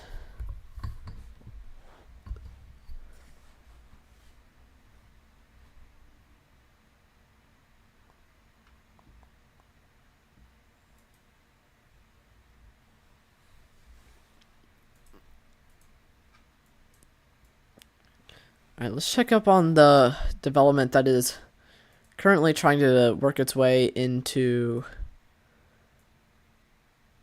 Texas. It's definitely not explosive development. It is definitely much slower, but it is definitely trying. And it is definitely discreet. What about this tornado warning that is still ongoing for that other tornado, that high precipitation supercell that Reed was on, where he got stuck in the mud while chasing it, or not in the mud, but in a ditch? Definitely has some messy but weaker end rotation there. It is pretty messy, and it is extreme. It is definitely in a high precipitation area. Do you know how many confirmed tornadoes have happened today? I don't know. We'll get our counts probably in the next couple of days. I can also check our SPC. Let me switch over to mesoanalysis here.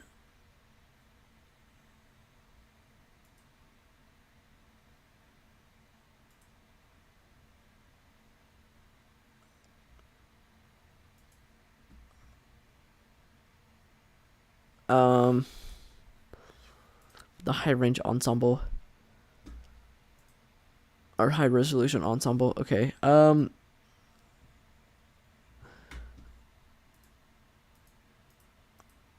Okay, so here is the SPC website.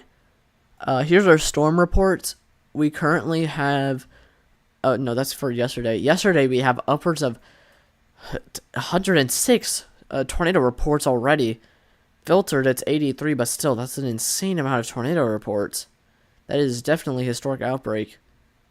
Definitely could have seen a high risk for eastern Nebraska yesterday, but no, they kept it a tornado, or 10%.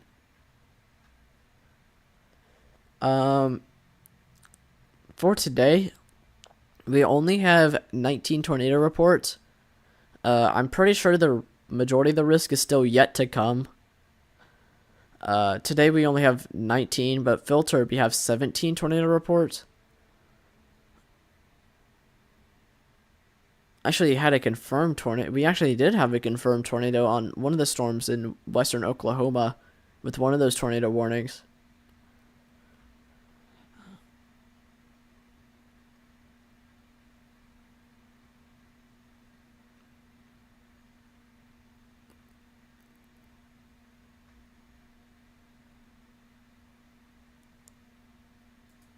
Yeah, so definitely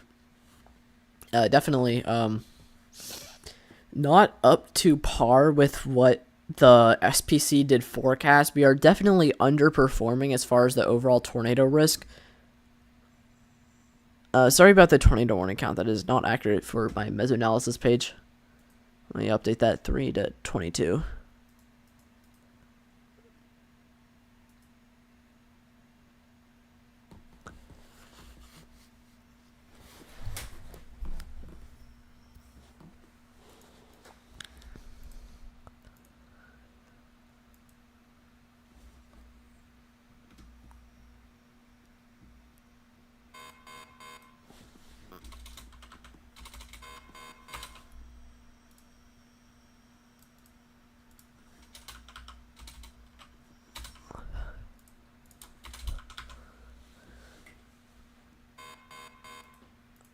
Yeah, we overperformed severely yesterday. It was a significant overperform. I don't even know what the SBC's been doing lately, to be honest. It feels like they just taken a nap on everything. They just have just given up, it seems. Like, they'll issue high-end tornado risks for stuff that definitely seems high-end. But then, like, on big days that definitely have some really big potential to them, they'll like, no, we'll keep it what we think it is. And it's just usually the wrong thing. like a lot of these 5% tornado risks that we've seen sometimes this year have performed like 10% to 15% tornado risks on some of these days. And then especially like yesterday, that definitely performed like a high risk, but it was kept as an enhanced even while all of it was ongoing. Like after Pandora's box opened and the worst fear that the SPC had bottled up was realized, they were like, no, we're just going to extend the tornado risk south. They overcalculated today. They definitely didn't overcalculate today. Today was definitely had a very large potential to it. Definitely had a very crazy amount of potential to it. It's just our storms didn't really want to realize it. And cloud cover due to these storms have just destroyed the environment. It's put a cap back in place across this region because it's just because of the cloud cover. Plus, our environment was tampered with earlier on in the morning. It's just yeah. But let's switch back over to our radar.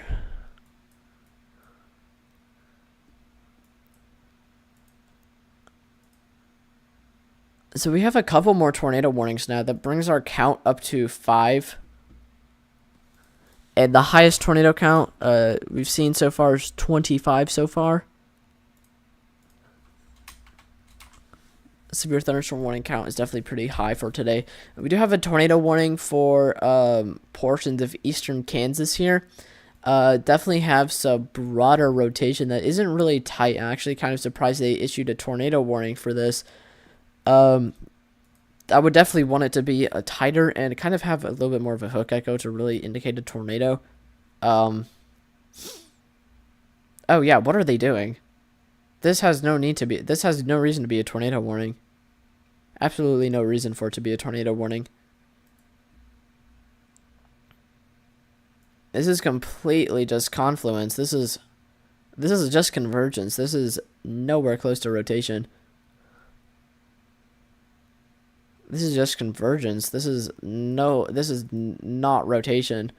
And our radar sites to the northeast.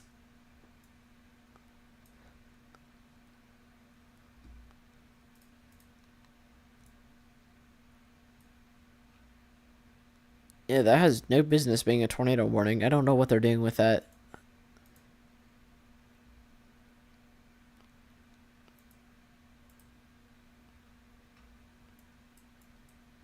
I don't know, but I don't know why, but this year it kind of feels like the NWS offices across the entire United States. It feels like all the newly hired interns that aren't being paid just took down all of their higher ups and more experienced people and just locked them in the basement, because the NWS has been not doing some good decisions with some tornado warnings recently, I've noticed. Like, they're giving PDS tornado warnings to things that shouldn't be PDS, like the funnel cloud that was barely on the ground that Reed Timmer saw. Somehow it had a PDS tornado, which means large confirmed and potentially dangerous tornado being confirmed. That thing was not large. It was dangerous because it was on the ground, but it was definitely not large and definitely did not deserve a PDS tornado warning. So it makes me wonder who's behind the seat. Who's sitting in the hot seat for some of these tornado warnings? Because some of them are just not warranted. Like this one, this is definitely a good one. This definitely needed a tornado warning here. You can definitely really see its hooking feature here. In some really strong rotation. It's fairly broad, but it's also far from the radar site. So we see the higher regions of the atmosphere, but it's definitely really broad, but definitely pretty strong. Let's read the warning text. Tornado warning in effect for northern Montgomery County in southeastern Kansas until 8 p.m. A severe thunderstorm capable of producing a tornado was located near Independence, moving northeast at 40 miles per hour. Tornado and ping pong ball sized hail.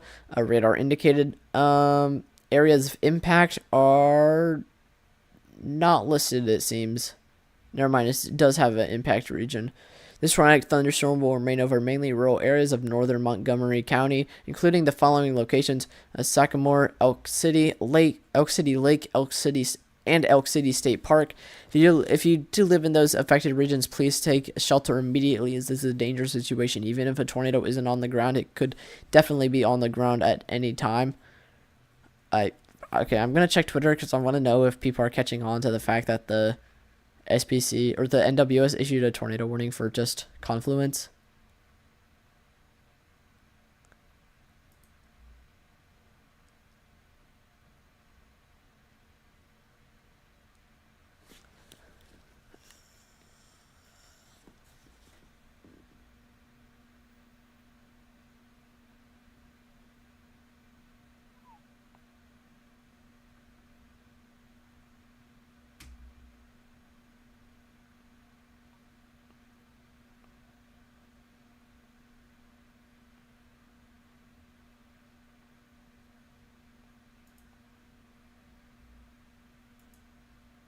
Bro.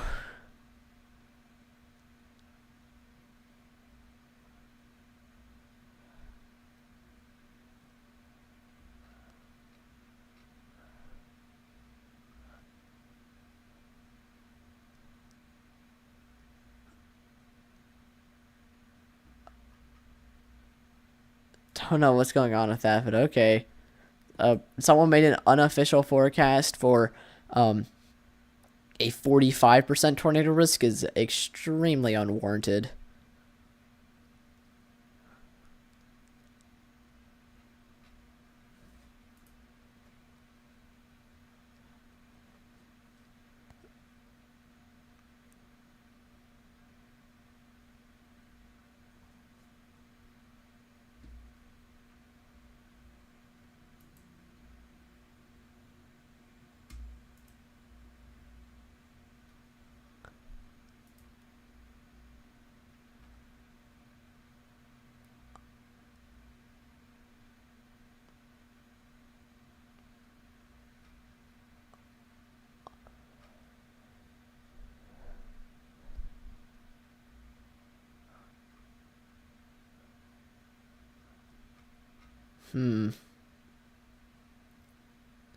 Oh, never mind. I think I just figured out who's behind the tornado warnings.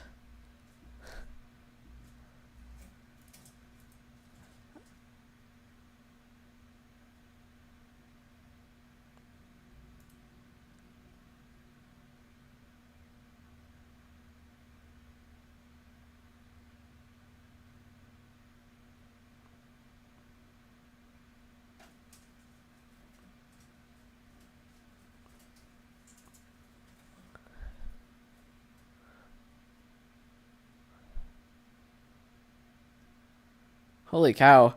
Okay, the people at the NWS office have some sick setups.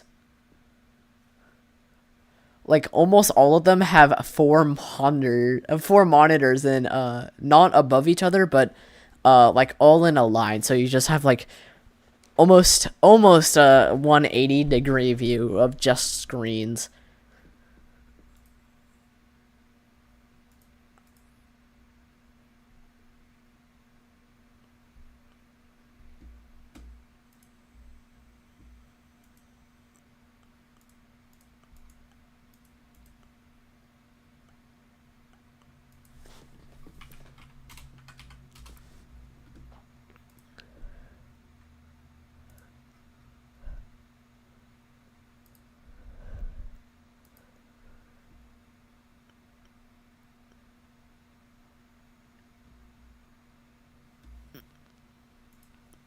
Okay, let's see. Is southeast Wisconsin okay? Southeast Wisconsin. I'm assuming around the Milwaukee area. It's mainly just clustered storms with no rotation being exhibited. Mainly just a hail risk and low damaging wind gusts. This area definitely has a much more lower risk for severe thunderstorms than any other location.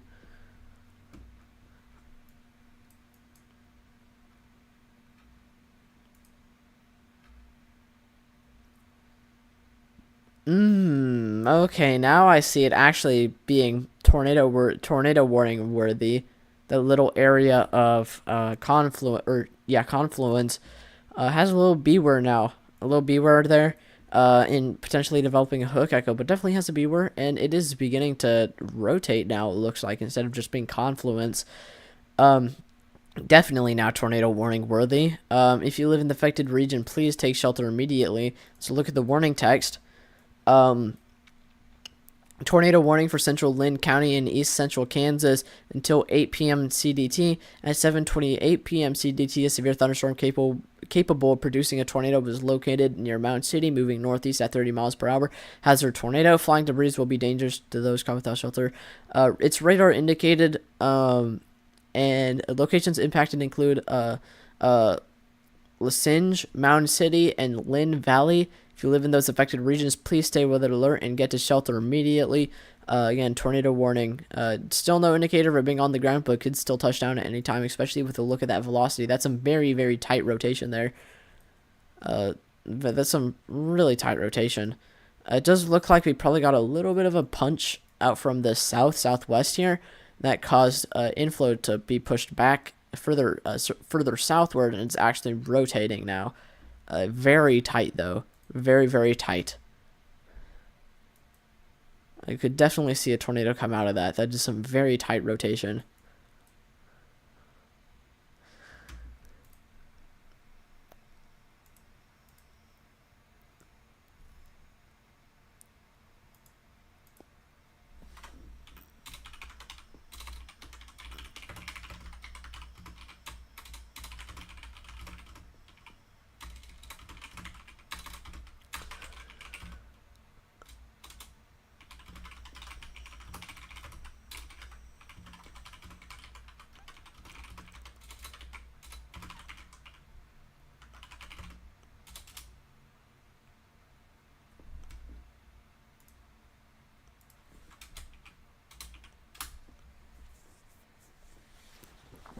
All right. Okay.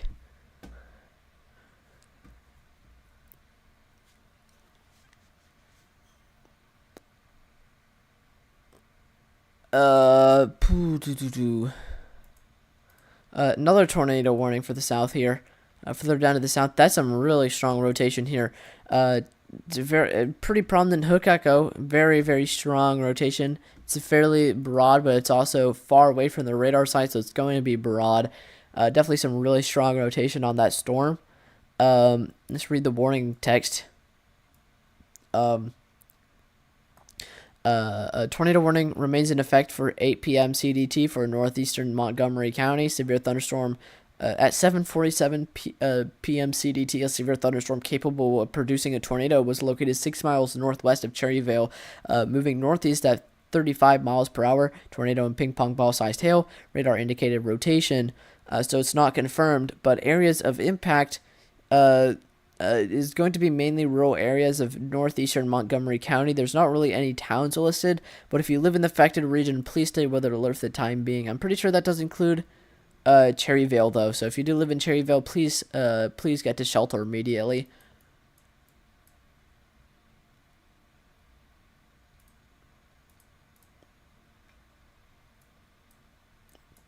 Okay. Here's this other tornado warning. Definitely can see on spectrum with here. It's not behind. Hopefully, it's not behind the mesoanalysis screen. But see that area of rotation there of turbulent wind associated with rotation there, and definitely have a prominent RFD gust front here that is bowing out compared to the rest of the storm, with a notch being pushed inward. That's gonna exhibit rotation right up in there and could produce a tornado. Just to the west of Hoosier, very close proximity to Hoosier. Still no indicator of it being on the ground, but this could definitely touch down at any time. If you live in the affected region, if you live in the affected region, please take shelter immediately. Let's read the warning text. Tornado warning remains in effect until 8 p.m. CDT for east central Cowley County at 7:48 8 p.m. CDT, a severe thunderstorm capable of producing a tornado was located near Dexter, or 9 miles northwest of Cedarvale, moving northeast at 45 miles per hour. Before I continue reading this, it does look like we may have gotten a correlation coefficient drop, so this thing may be trying to touch down. So if you do live in the affected region, please take shelter immediately. Radar indicated tornado, or radar indicated rotation. Severe thunderstorm will remain over mainly rural areas of east central Cowley County, which is good. So it does look like we do have some pretty broad, but definitely some tight rotation up in there. With what seems to be a correlation coefficient drop trying to come into play here. So this thing definitely could be trying to touch down. Again, if you live in the affected region, please take shelter immediately. I'm going to restart Radar Omega again so we can get our warning sounds, because I've been noticing how they aren't really doing much. Also, I don't know what's up with... Okay, that's why. That's what is up with mesoanalysis. I just fixed it. Also, kind of want to check our high-resolution ensemble real quick again. Actually, no, I don't want to. Nothing has changed. It's the same run.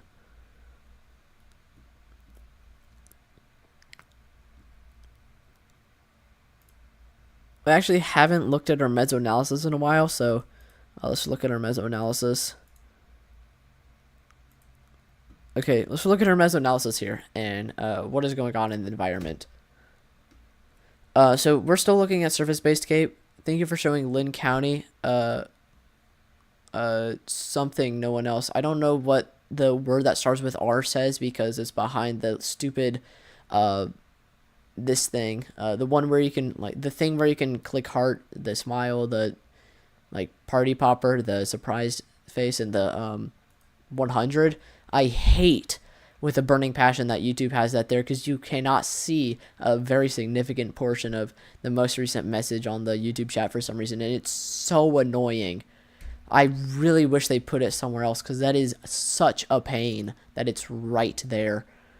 Hold on. Let me just copy and paste the message and see what it says. No one else was? Yeah, you're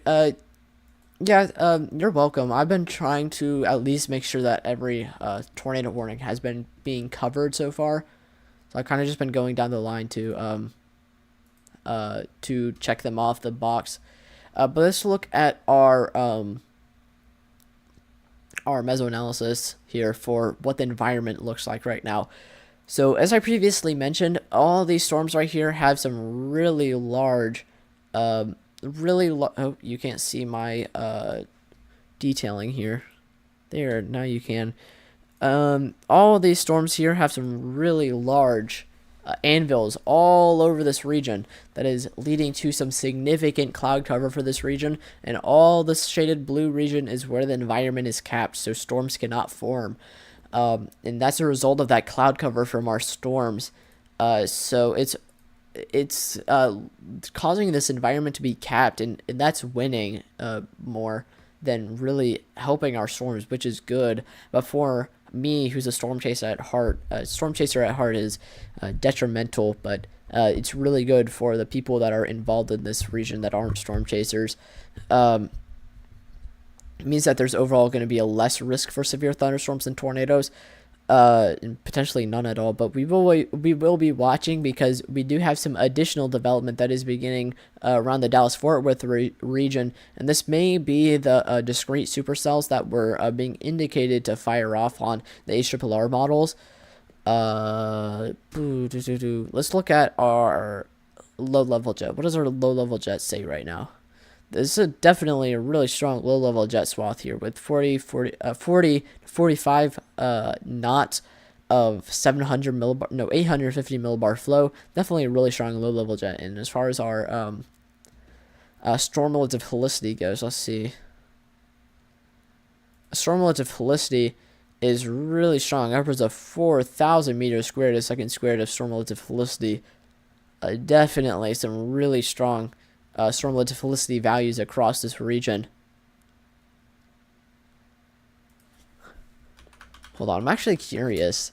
What happens if I go on Desmos and I throw the little formula in for 400 meters squared.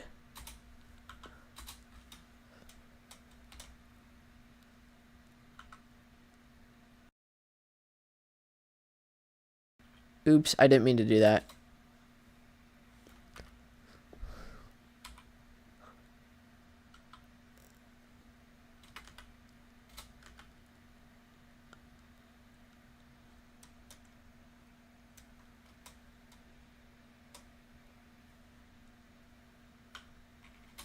I don't know if we'll show up with anything. I don't know what I need to get it to do, and I don't even know if I'm actually putting it in right.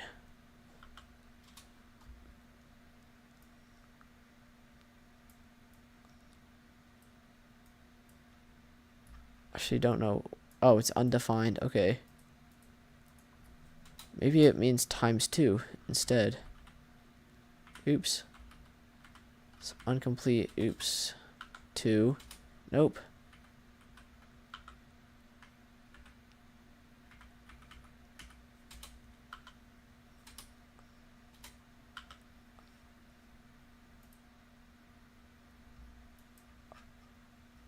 Yeah, I don't know. I don't know how to do this.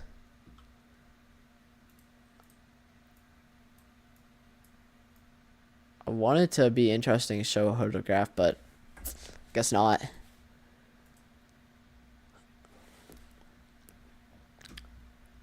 Wait, where did our mesoanalysis go? I think I accidentally switched back to, yeah, okay, we're no longer in mesoanalysis, but here we are again. Yeah, so, definitely some really large amounts of storm relative velocity here. Definitely supportive of a very large spread, a very large scale tornado outbreak. However, our cap is just not going to allow for that. I don't know why I'm looking at duratio composite. Violent tornado. Oh my gosh. Okay, even with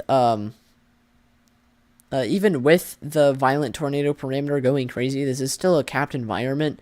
But we have some really high violent tornado parameter values that are definitely supportive of the potential for potentially multiple violent tornadoes across this region.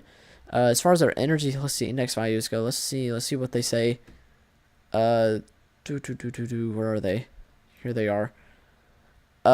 8, upwards of 8. That is some really high energy helicity index values across this region. That's a result of storm relative helicity increasing. Surface-based CAPE. Surface-based CAPE is also really high across this region as well. But that environment's capped, so it's gonna have a hard time. But lapse rates are basically nothing, especially at low level. The mid level, they're definitely something at mid level, but they're weak. They're definitely more on the moderate end side of things.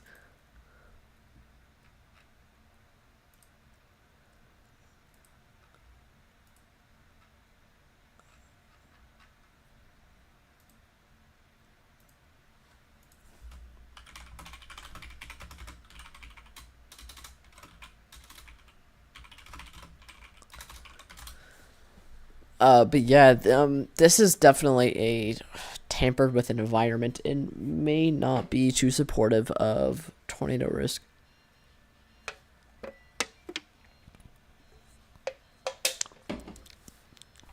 There was one thing I was wanting to look at.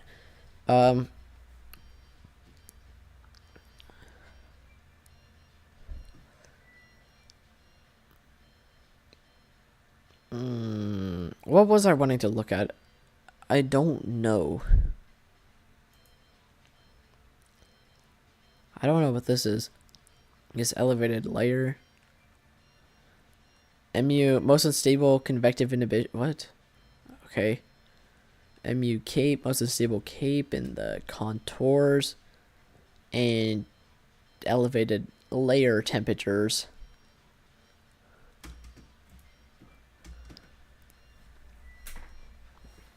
With our colors here. Oh, okay. Let's see.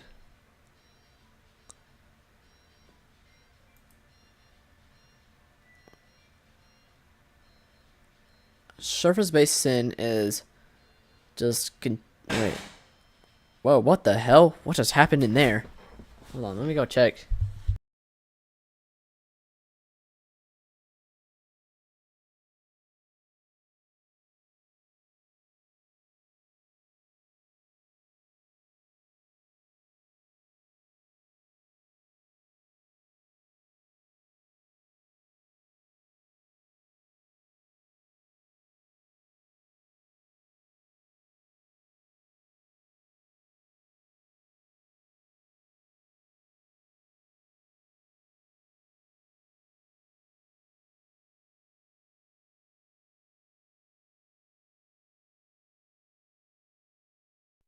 Okay, so apparently that was my phone.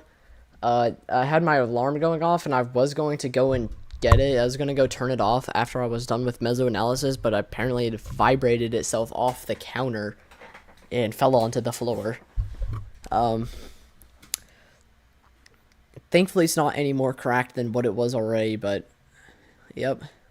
So that happened, but where were we? We were looking at convective inhibition. Surface-based sin change by 3 hour. Yeah, okay. So in blue, convective inhibition has been increasing. In red,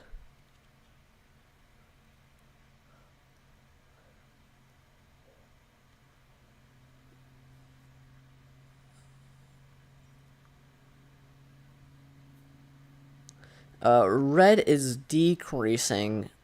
Blue is increasing.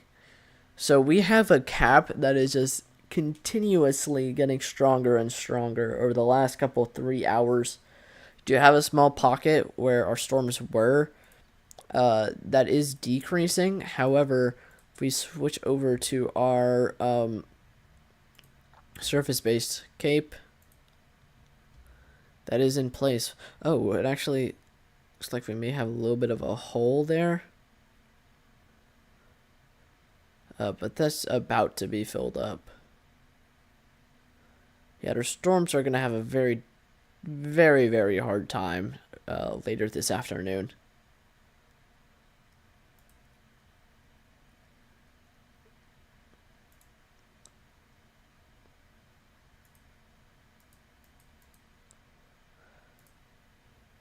Definitely going to have a really hard time this afternoon, so yep, there's that, I guess.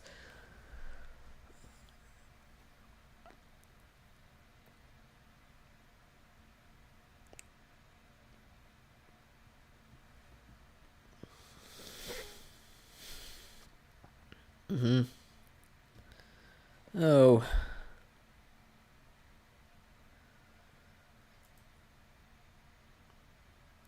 It does look like out of anything we've had out of anything it looks like we've had instability that is decreased than more than it has increased across this area.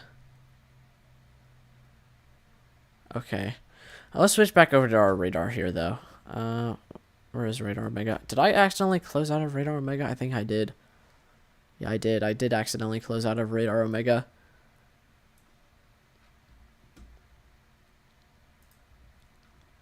But I'll turn off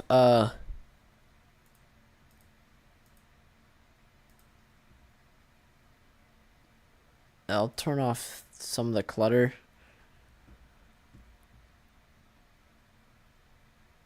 And we'll turn this back to surface-based cape so we can look at the instability and as well as the cap. That cap is just has been continuously increasing.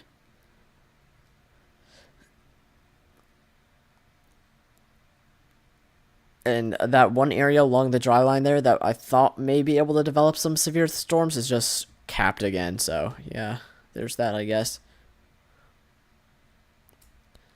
But we do have a couple tornado warnings ongoing, and that brings our tornado warning count to 5 still, and our severe thunderstorm warning count is continuing to increase. It's upwards of 28 now.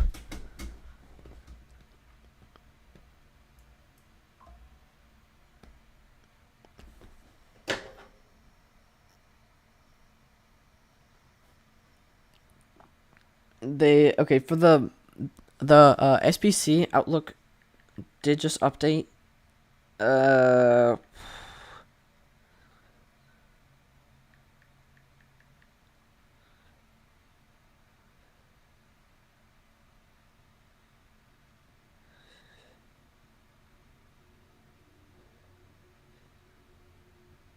so the SPC outlook did update. The moderate risk has continued to be maintained.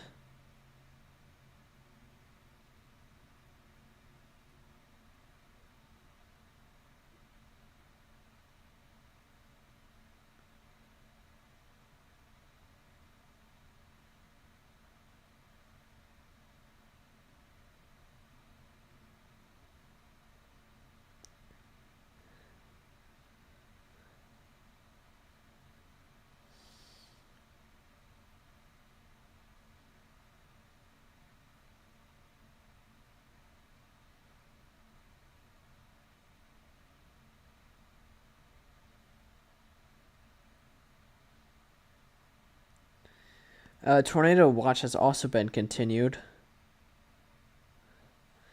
It's not PDS anymore, so this risk for severe thunderstorms has definitely been decreasing. Honestly, I doubt we're gonna see too much. Doubt we're really gonna see too much.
Yeah, the low-level thermodynamics is significantly lowering the overall risk for severe thunderstorms.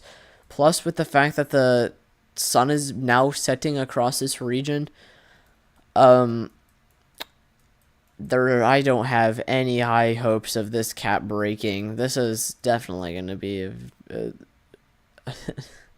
definitely gonna be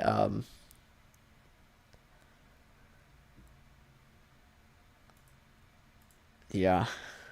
Ooh, okay. This tornado now has an observed signature on it. Let's switch back over to our 4 panel here. Honestly, kind of surprised they kept the moderate risk, especially with how it looks now.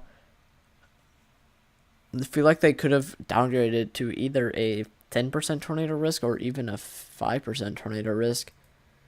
But man, our severe thunderstorm count is continuing to rack up in numbers with 32 severe thunderstorm warnings and 4 tornado warnings.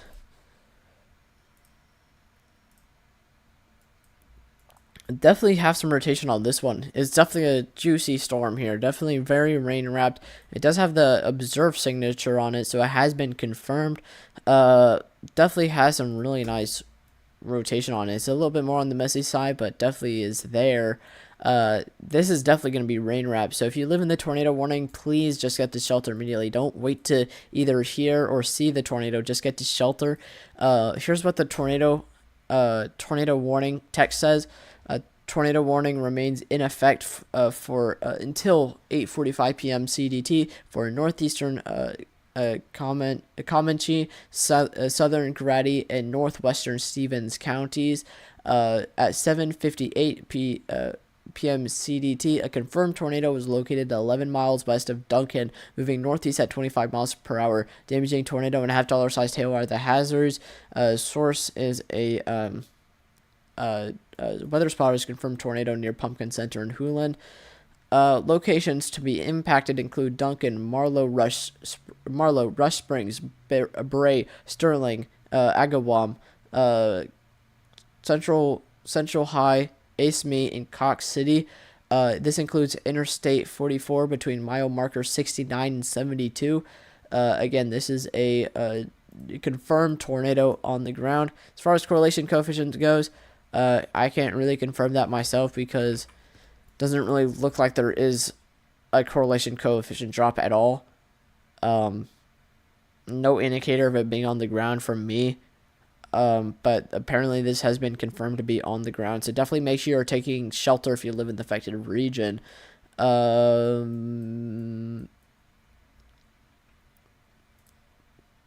Okay, what's here? What's going on here?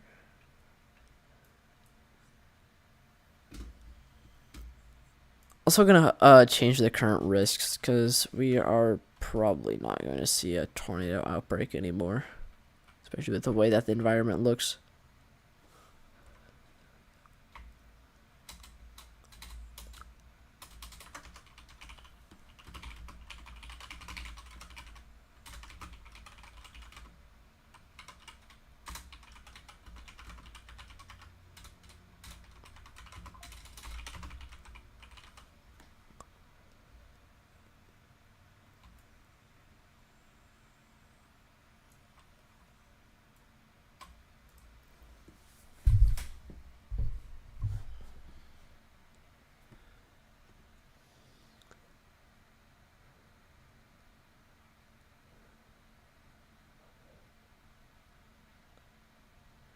Oh, never mind. They did. Okay, they did drop the 15% tornado risk.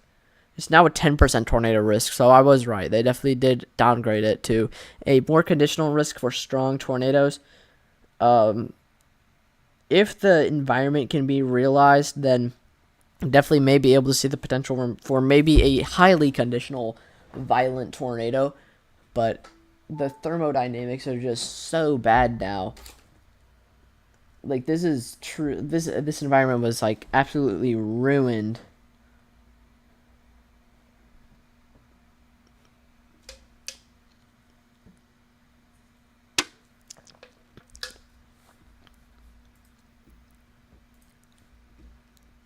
Thankfully, for the people that live in this region, the tornado risk was not the outbreak level that was expected. Thankfully, it is much lower.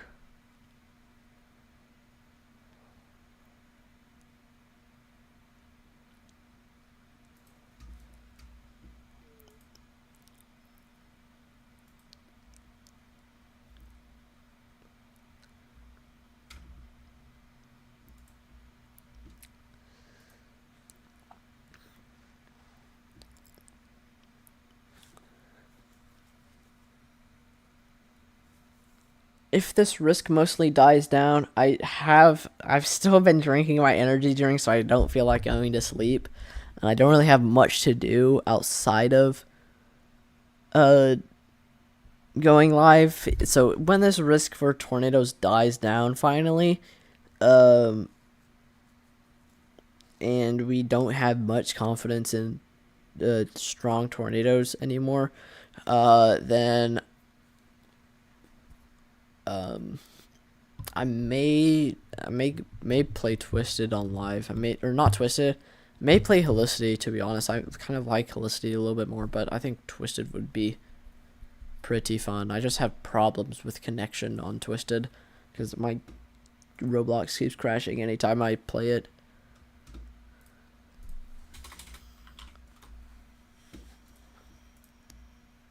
Oops, I did not mean to switch to mesoanalysis. Now our mesoanalysis doesn't want to show up.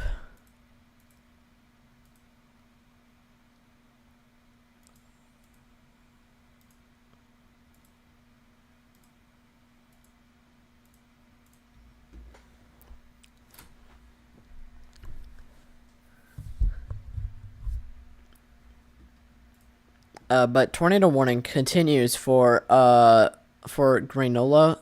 Definitely have some broad and fairly strong rotation here. Definitely pretty broad. No indicator of it being on the ground yet, but you can definitely tell that there's a juicy RFD here with that tail on the southern side of the hook echo with a clear inflow notch. No indicator of it on the ground yet, but that's definitely some fairly broad tornado. Definitely some fairly broad rotation with a small area where it does get pretty tight there. Definitely could see the potential of a tornado coming out of this. Oh man. Okay, I was just like, okay, I just had a wave of just dread and extreme annoyance. So sorry if I may end this live stream in a very angry mood, but I just had a wave of just had a major mood swing. But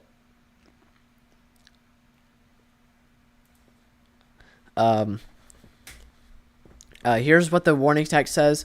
Tornado warning remains in effect until 8:45 p.m. CDT for north central Osage County.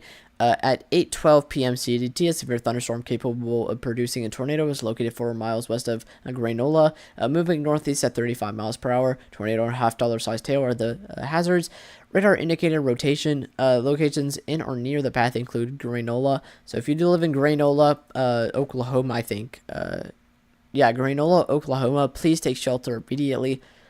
Tornado could definitely touch down at any time. Actually, it does look like we may be getting a little bit of a correlation coefficient drop there, but it's not really too in line with our velocity couplet, with our rotation couplet.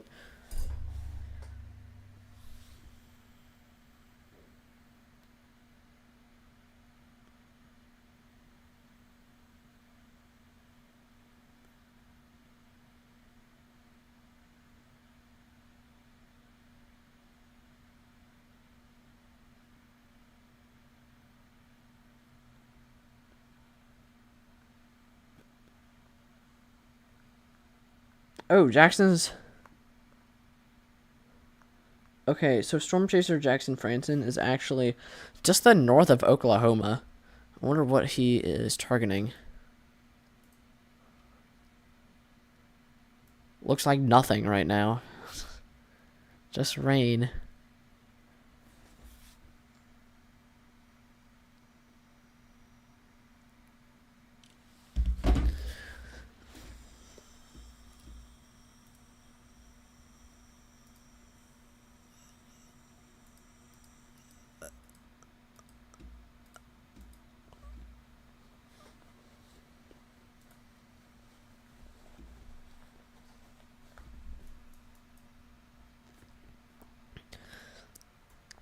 Also, this tornado warning continues. The one that did start off as confluence is definitely now rotation more.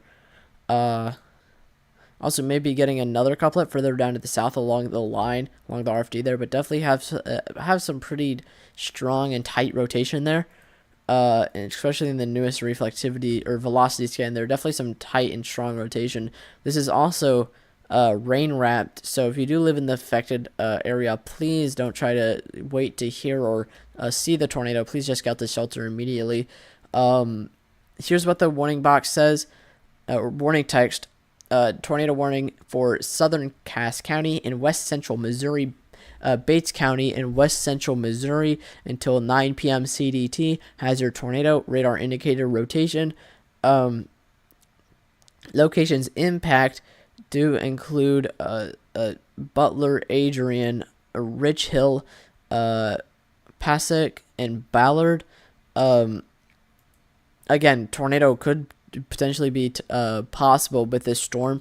Again, if you live in any of the affected areas, please take shelter immediately. Does look like we may have 2 areas of rotation along the RFD here that could be capable of producing a tornado. As of right now, still nothing from our correlation coefficient radar that would really indicate a tornado on the ground just yet. But still, one could definitely touch down at any time with this.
Yeah, continuing to watch this tornado. Very well defined rotation here.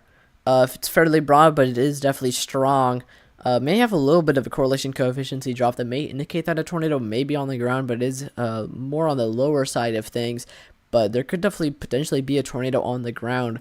This isn't, I don't think this is confirmed. Yeah, this is not a confirmed tornado. But definitely a pretty prominent hook echo here, but it is pretty messy. And that area of rotation is definitely tightening up a little bit more, and it is still pretty strong with inbound velocity pixels upwards of 60 miles per hour for inbound.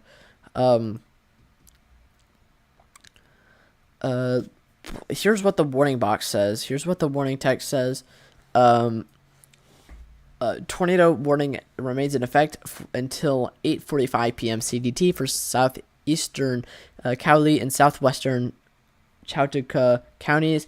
At 8:19 p.m. CDT, a severe thunderstorm capable of producing a tornado was located near Granola, or 11 miles southwest of Cedarvale, moving northeast at 40 miles per hour. Tornado or 2-inch hail, radar indicated rotation, so it is not confirmed. This tornadic thunderstorm will remain over mainly rural areas of southeastern Cowley and southwestern Chautauqua counties. So thankfully it's going to remain in mostly rural areas. But if you do live in the warning region, please take shelter immediately.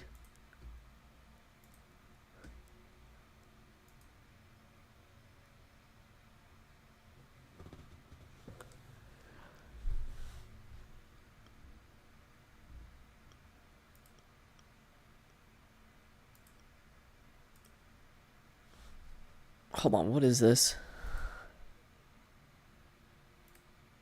I don't know what that is. My friend sent me that for some reason.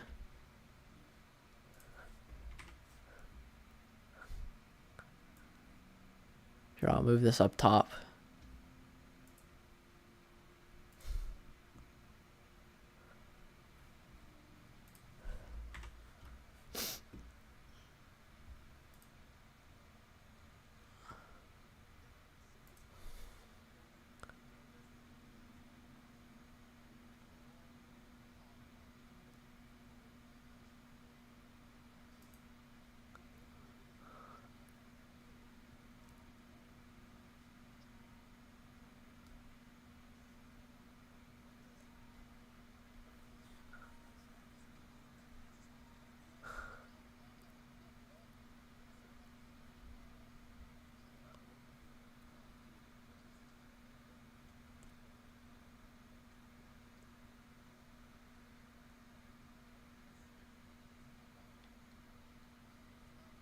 Okay, yeah, I don't know what that was that he sent me, but interesting, I guess. Okay.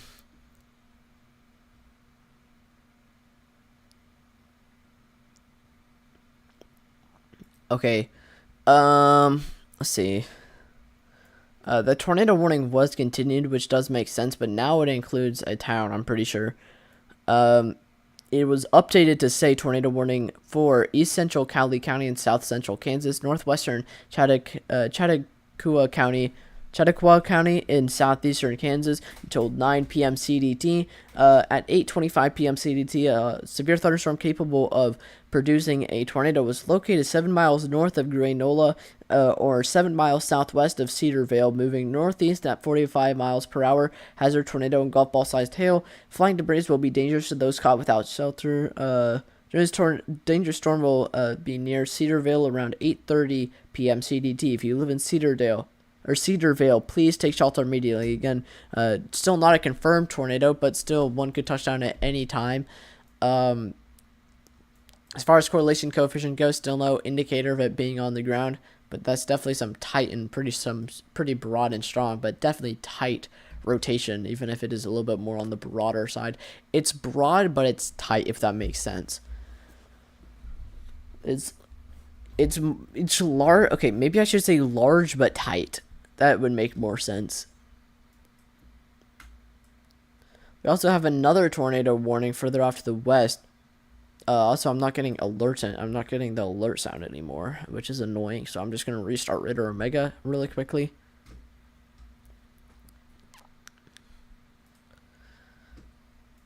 Tornado warning for Independence, Cherryvale, and Circosa, I think.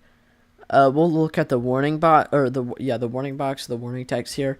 Definitely a pretty defined hook echo, sort of. It isn't really wrapping around in any areas, and the velocity is extremely messy. Still no clear indicator of a tornado on the ground from our correlation coefficient, but by the look of our velocities, it is extremely messy, but maybe definitely some rotation there.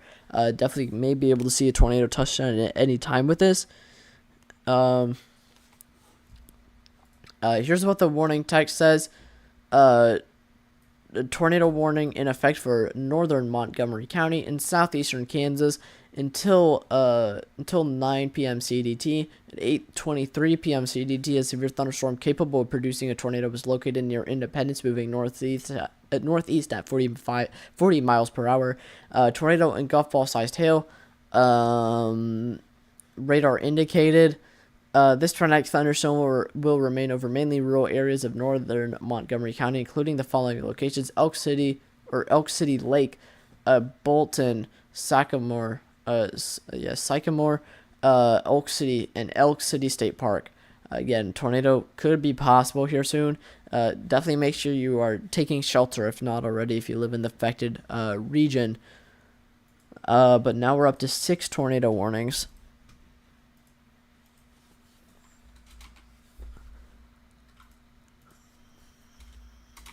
You can still see by our meso analysis that it is not getting any better as far as our instability, or as far as our cap. Cap is still staying really strong in place, really steady in place.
I did just get food, so I kind of want to eat that before it gets cold.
Okay, we're back. That was an extremely good chicken sandwich. Kind of wish I had another one, but make do with what I have. But I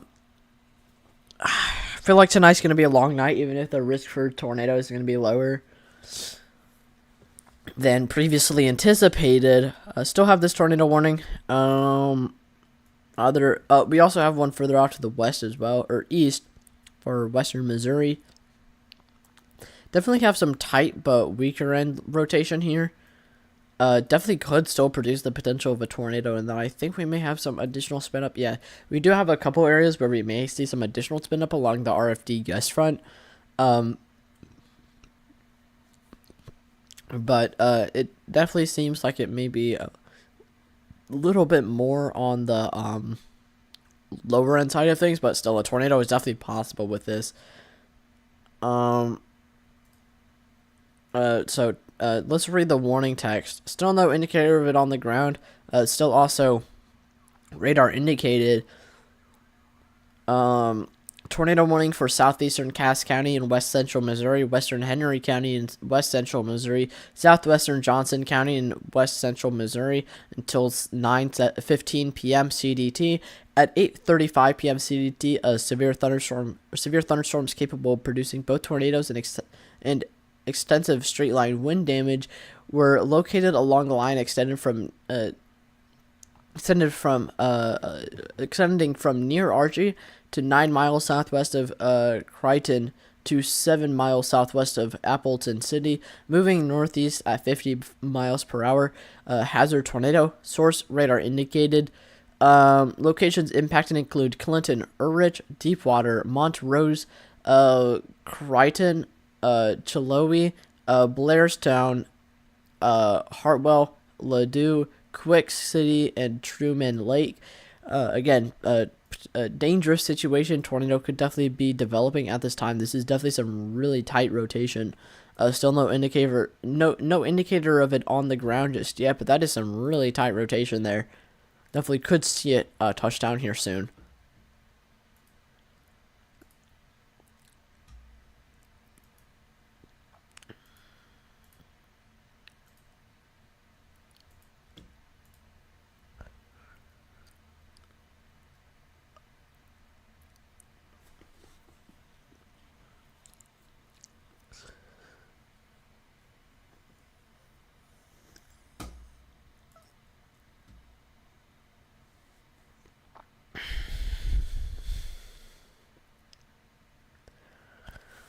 This is definitely going to be one of the longer nights. I've been, when did I open up this energy drink?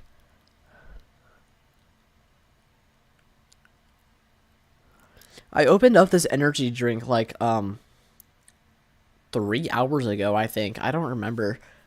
It's definitely a while ago. In total, and this live stream, I've been going on for like 4 hours. We're going on 5 hours here soon. In like 20 minutes, it'll reach 5 hours. And my views on this live stream is kind of flatlined, but it's whatever, I guess. Last live stream we did for this, that lasted 2 hours, 2.5 hours. So we've been live for almost 6 to 7 hours.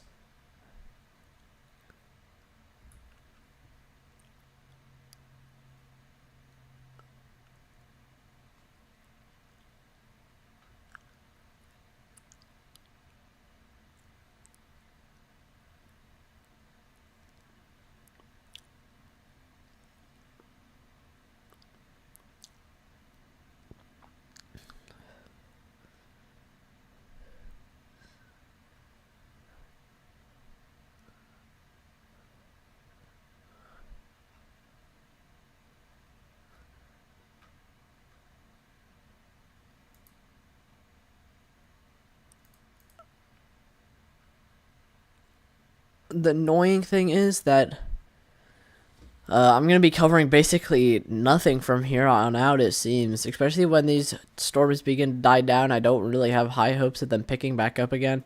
Especially with the convective inhibition that's now in place across this region. really don't have high hopes of them re-strengthening. But still, this tornado warning definitely looks pretty decent. Definitely has some really tight rotation there. Still no indicator of it on the ground just yet, but if you live in the affected region, please remain in shelter. If you haven't already, please take shelter. Let's just go down the line, like we've kind of been doing for the last couple of hours. Have this one here. This one is now heading towards the Cherryvale region. Definitely has some rotation there. Definitely some decent rotation. Still no indicator, no clear indicator of it being on the ground. It's still not a confirmed tornado. But this is what the warning text says. A tornado warning remains in effect for until 9 p.m. CDT for northeastern Montgomery County. At 8:31 p.m. CDT, a severe thunderstorm capable of producing a tornado was located near Independence, moving northeast at 40 miles per hour. Hazard tornado and golf ball size hail. Radar indicator rotation. Tornado warning was also just extended. Radar indicator rotation. Flying debris will be dangerous to those caught without shelter. Tornadic thunderstorm will remain over mainly rural areas of northeastern Montgomery County, including the following locations: Sycamore. So if you do live in the affected regions, please take shelter immediately. Again, tornado could definitely be possible at any time with this storm, especially with the look of that velocity. Even if it is a little bit more messy, it is still definitely tighter than some of the storms we've seen today.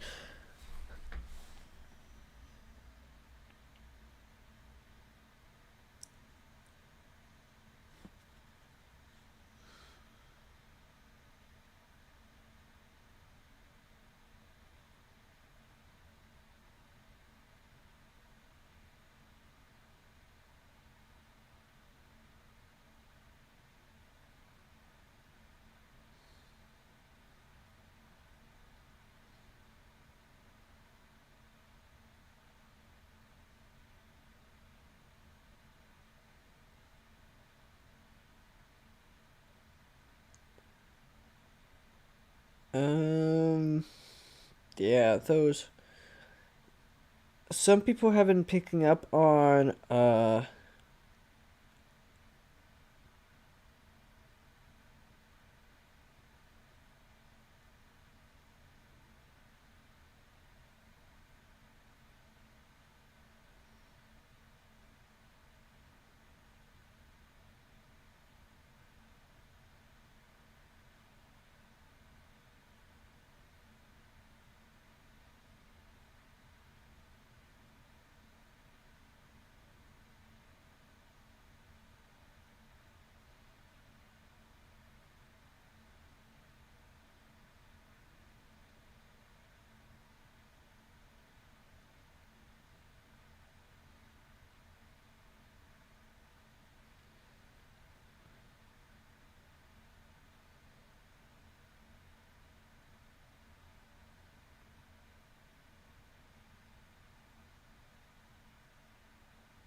it's definitely one of these more slower days. I do think it's definitely one of the more slower days,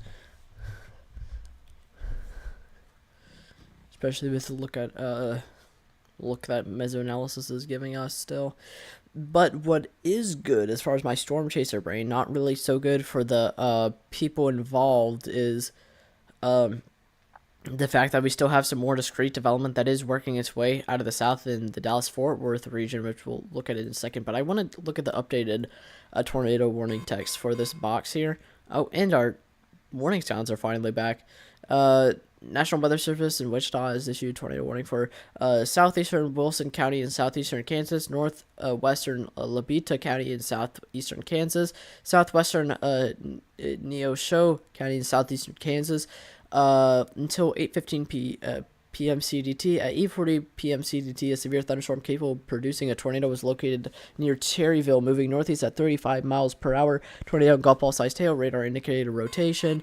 Dangerous storm will be near Galesburg around 9:05 p.m. CDT. If you live in the affected region, please take cover. Please take shelter immediately. Other locations impacted by this tornadic thunderstorm include Parsons Tri-City Airport, Lake Parsons, Big Hill Lake, and Dennis.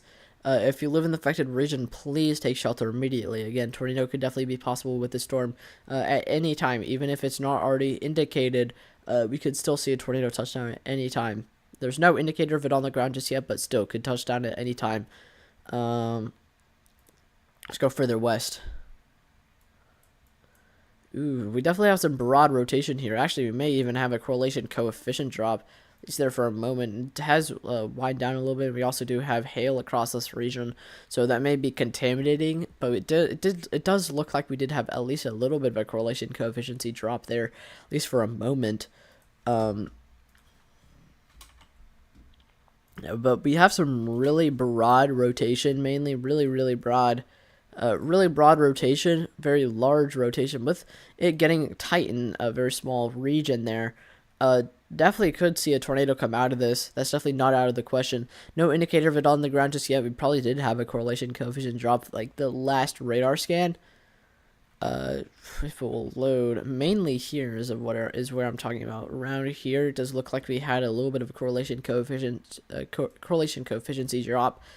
Could have definitely seen a tornado on the ground. It's definitely less tight, but still fairly broad, and may be able to tighten back up again and produce a tornado. So if you do live in the affected region, please take shelter immediately if you haven't already. This is what the warning text says. Tornado warning remains in effect until 9 p.m. CDT for northwestern Chattahoochee County. At 8:43 p.m. CDT, a severe thunderstorm capable of producing a tornado was located 6 miles northeast of Cedarvale, moving northeast at 45 miles per hour. Has a tornado and ping pong ball sized tail. Radar indicated rotation. Flying debris will be dangerous, so those come without shelter. The tornadic thunderstorm will remain over mainly rural areas of northwestern Chattahoochee County, and they don't give a list of impact locations, but mainly just rural areas of Chattahoochee County. So if you do live in the affected region, please take shelter immediately. We can also predict where this is going with its with Radar Omega's handy thing here. 45. Yeah, this is extremely rural areas, so it's just not picking up anything. Yeah, nothing being picked up, thankfully. No towns being picked up on Radar Omega's thing for timing of our storms. But we are seeing development all along the dry line now that is extending back into western Texas even.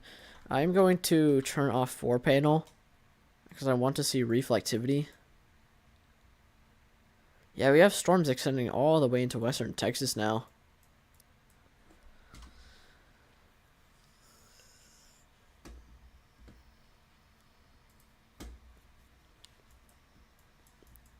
Ooh. One of those discrete cells have finally gone tornado warned. They're overall less coverage, and a lot of these are not really that robust, but some of these, this one, like especially that one, is really well defined, has a really nice hook echo. Same with this one further off to the west of and more in Lone Grove here. Definitely not too robust. Definitely doesn't look too robust. May even potentially be elevated by the look of it. But definitely has a nice hook echo there. Severe thunderstorm warning on this though. Yeah, severe thunderstorm warning on this. It's not really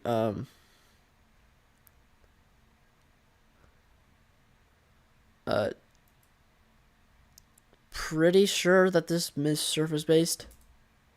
I mean, we definitely have the surface based cape to go along with it. Main thing I'm concerned about is the fact that we have a ton of surface based convective inhibition, which may be limiting this significantly and may not really allow for surface based storms. But that low level jet is increasing, is definitely increasing from here on out, and will likely erode the cap as predicted. Yeah, that cap you can see is expected to erode.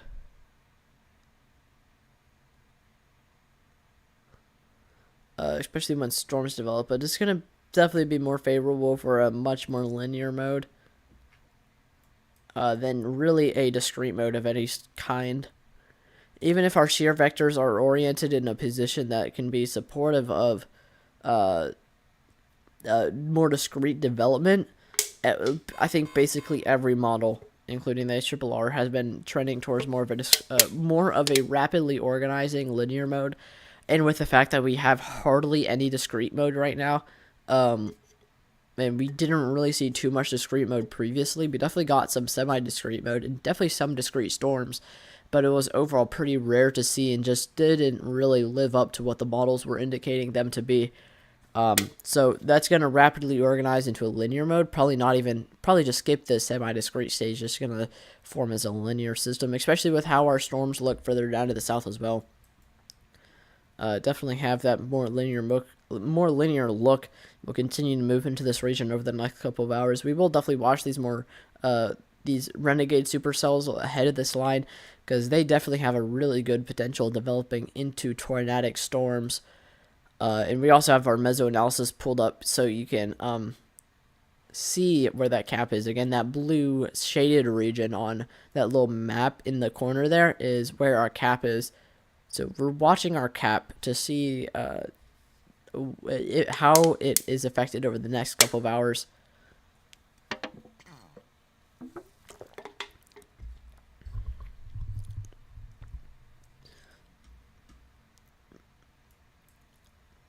But a lot of these renegade supercells already have hook echoes on them and definitely have the potential to develop into tornadic storms. Like, that is definitely not out of the question for them to become tornadic. That is the main thing that I was watching for. It's definitely not going to happen now. Definitely way out of the question now. But if earlier today, I said that if I had to issue a high risk for tornadoes, there would be two main candidate locations that I would issue it for. It would be for western Oklahoma, where models were trending towards more of a discrete mode, not a semi-discrete, but definitely a discrete mode along the dry line, and that didn't happen because of our convective inhibition. Or further down to the south into northern Texas, but also mainly southern into southeastern Oklahoma there with some of those renegade supercells, because both regions could definitely be fairly supportive of tornadoes. Those renegade supercells will definitely need to be watched. So far, the ARRR has been predicting it really, really well. ARRR did trend towards some discrete storms earlier on this morning, but that's quickly corrected itself. But overall, it was still trending towards more development further off to the north and just more convective inhibition across the dry line, not really fostering too much development along the dry line there across western Oklahoma, which is basically what we saw and what we're seeing right now, with a more linear development further down to the south in southern Oklahoma and northern Texas. I think the ARRR definitely did a pretty good job at forecasting this.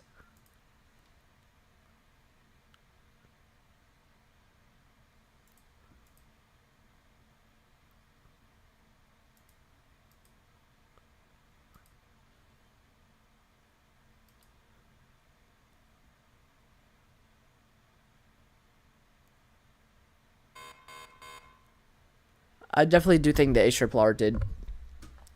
Sorry about my voice. I've kind of just been letting it sit. Yeah, it's just been talking for a while. It's causing it to get a little bit higher, but a little bit higher pitch, but probably is usually higher pitch, unfortunately for me. We do have some tornado warnings continuing though. For this, it definitely is a little bit more A little bit less anticipated here with this tornado warning. Definitely has some rotation, especially with an RFD that extends further down to the south. And multiple areas of rotation that are trying to spin up along the RFD here, and could definitely produce a tornado. Both areas could definitely produce a tornado. This area of rotation further south along the RFD, which is in the tornado warning. This tornado warning includes that area. Definitely has a hook echo on it already, so definitely could see some tornadic potential come out of that. But still no apparent correlation coefficient drop that would really indicate a tornado on the ground right now. But that's definitely not out of the question. Tornado could definitely touch down with this storm. Oh, this is observed, so a tornado has been confirmed. I'm not sure which area of rotation. That's the one thing that I don't think they should do when issuing. That's the one thing I don't like when they issue tornado warnings for multiple areas of rotation, is whenever one updates, like, both areas of rotation can be different. Why do you have the same tornado warning for both? Like, if one area of rotation has a confirmed tornado, you're going to have that observed tag for both regions. And it's just kind of goofy because one area may not have a tornado while the other does. And it's just confusing because correlation coefficient also doesn't show much. If anything, I do think that this further down to the south may have a tornado potentially on the ground. Even if there isn't too much of a correlation coefficient drop, we may have a little bit of one to the north, but also maybe associated with lower reflectivity, and is overall weaker as far as rotation goes. But somehow this is observed. So apparently this has been a confirmed tornado. A tornado has been confirmed on the ground with this. Here is your warning text. Tornado warning remains in effect until 9:15 p.m. CDT for Western Henry and Southwestern Johnson counties. At 8:53 p.m. CDT, tornado producing storms were located along a line extending from 6 miles north of Creighton to near Ullrich to near Monterose, moving northeast at 50 miles per hour. Hazard damaging tornado. Weather spotters confirmed tornado. Weather spotters confirmed tornado. Spotters reported a tornado 3 miles north of Monte Rosa at 8:48 p.m. CDT p.m. Flying debris will be dangerous to those caught without shelter. Locations impacted include Clinton, Ullrich, Deepwater, Monte Rose, Creighton, Chilloughby, Blairstown, Hartwell, Ladue, Quick City, and Truman Lake. Again, dangerous situation. Tornado could definitely touch down at any time with this storm. So with Monte Rosa, okay, Monte Rosa being the confirmed tornado, 3 miles to the north. What? I'm sorry, SPC, or, NWS, but I think your report may just be false. There's literally no rotation that was in a 3 mile radius of Monte Rosa that was suggested tornado. Literally nothing suggesting a tornado anywhere in a 3 mile radius of Monte Rosa. Interesting. Still no correlation coefficient drop yet, though. For both areas of rotation, too. Still have those two areas of rotation. I do not agree with this tornado observed tag. Overall rotation is broad for both locations. There's no correlation coefficient drop unless this is apparent. I just don't agree with the tornado observed tag right now. I do not think there was a confirmed tornado. But there very well could be. I could just be stupid. There could definitely be a could be a confirmed tornado. So I would definitely take the NWS's words more seriously than mine. But that's just me, because I don't see any rotation within a 3 mile radius of Monte Rosa.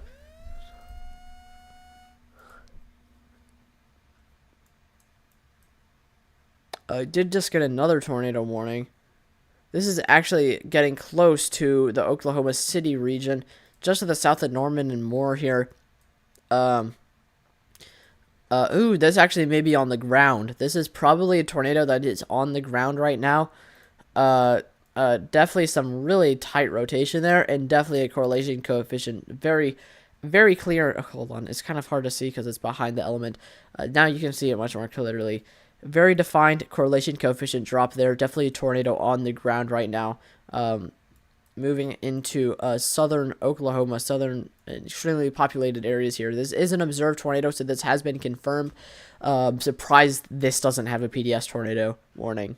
Out of any PDS tornado we've seen tonight, excluding a couple, like that one that came very close to, I think actually did hit Knox City. This one should have a PDS tornado warning. This is extremely populated areas and is moving into extremely populated areas. It has a very clear correlation coefficient drop compared to other storms that have been extremely hard to determine whether or not it has a correlation coefficient drop. This today just been really all over the place as far as tracking these storms. You have storms that should have a PDS tornado warning that don't, storms that shouldn't have one that do, and then the overall risk for severe thunderstorms being less big than forecasted or less significant is just kind of all over the place. I just don't know about 2024. I guess I mean, that yesterday's outbreak was absolutely insane. That's still going to be an extremely historic day, but that just may be the most significant outbreak of this year. At least it definitely was so far, but may stay that way. 2024 has just been terrible. But excluding April 26, 2024, that was definitely an insanely big day. But here's the tornado warning text. Tornado warning for East Central Grady County in Central Oklahoma, Southwestern McLean County in Central Oklahoma until 9:45 p.m. CDT. At 8:59 p.m. CDT, a tornado-producing storm was located 5 miles southwest of Dibble, moving north at 40 miles per hour, damaging tornado and golf ball-sized hail. Radar confirmed tornado. Okay, so that's why it has the observed tag. This is a confirmed tornado from radar. This includes locations of impact include Newcastle, Venchard, Goldsby, Dibble, Washington, Cole, and Cringer. This includes Interstate 44 between mile markers 103 and 104. Again, a tornado has been confirmed to be on the ground. I don't know if it has been confirmed by spotters, but it definitely has been confirmed by radar. With a very clear correlation coefficient drop, in some very tight rotation. This is also expected to be a very rain-wrapped tornado, especially with the fact that the sun has already set across this region. It's going to be extremely hard to see a tornado, so do not wait to hear or see the tornado. Just get to shelter immediately if you live in the affected region.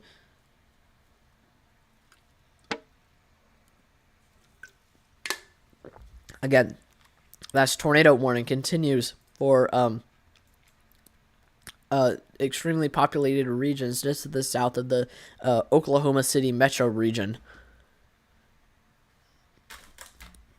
What is Twitter doing?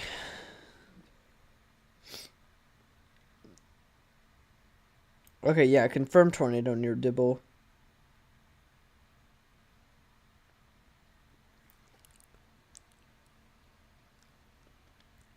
Again, definitely make sure you're taking shelter if you live in the affected region. This is a confirmed tornado.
Yeah, so this is definitely confirmed tornado moving into populated areas. Again, tornado warning continues for extremely populated areas of the south of the downtown metro region of Oklahoma.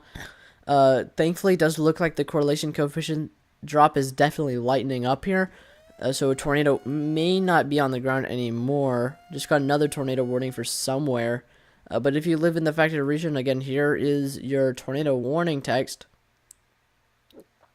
Tornado producing storm was located 5 miles southwest of Dibble, moving north at 40 miles per hour. Areas of impact again include Newcastle, Blanchard, Goldsby, Dibble, Washington, Cole, and Crinner. Again, if you live in the affected region, please take shelter immediately. That's a dangerous situation as that tornado moves into populated areas. Also, did get another tornado warning for somewhere. Don't know where it is, though.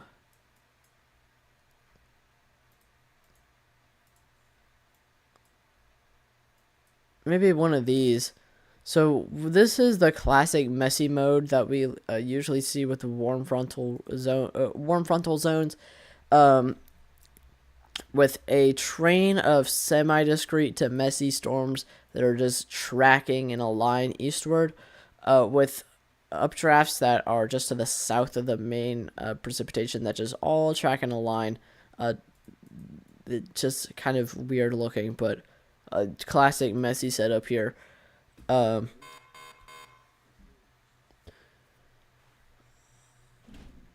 we do have a tornado warning for some really strong rotation. It's not really too tight, but definitely really strong.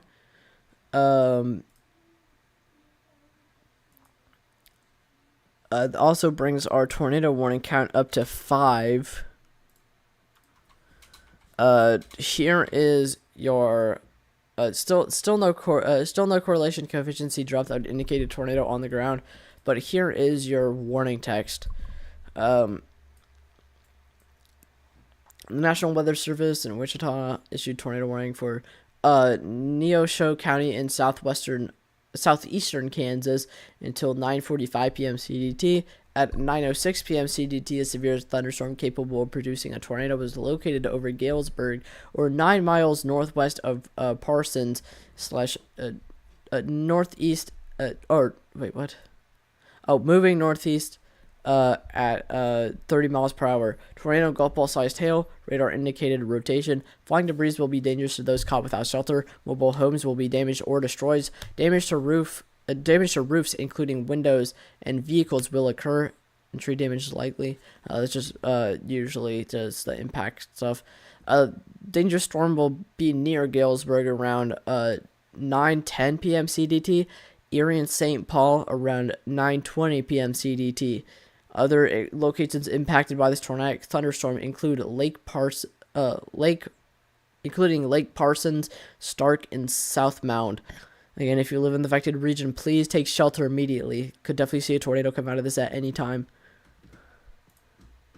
Oh my god.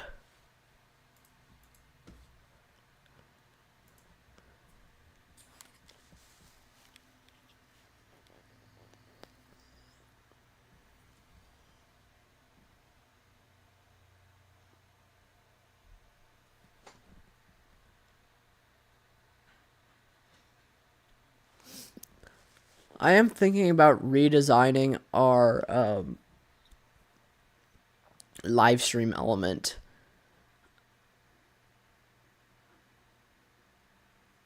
I definitely think that there's some things I could have done differently. Kind of right now it looks ew. It kind of looks ew, to be honest.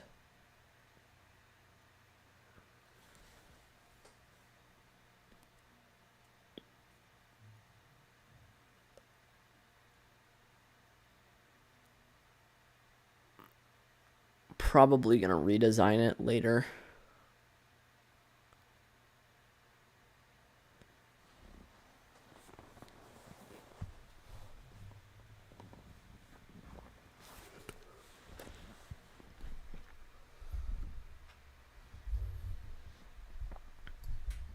Main thing is the fact that I don't really want to continue to constantly be updating the tornado and severe thunderstorm warning count It just becomes extremely tedious over a long period of time.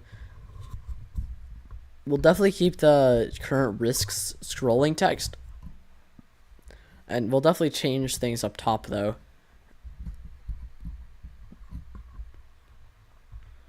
May add a dedicated region for some other stuff, more other important information.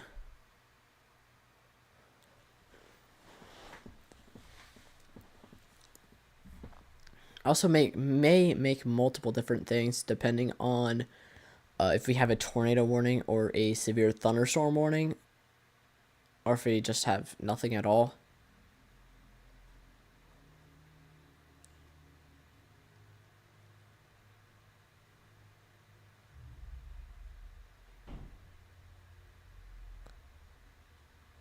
I would definitely, if I were to do that, I would definitely like to have a stream deck on standby, but I don't have one. Those are expensive though. Stream decks are extremely expensive.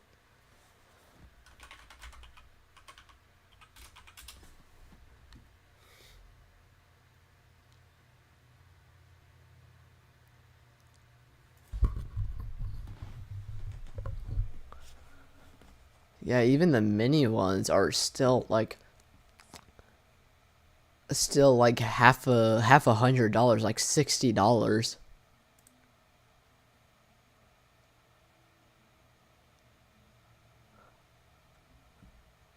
They also have audio controller ones.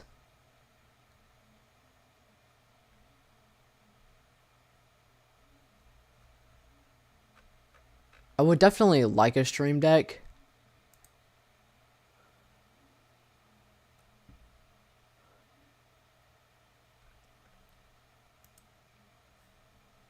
But they're just so expensive. Definitely wouldn't need the extra large though. That would just be absurd.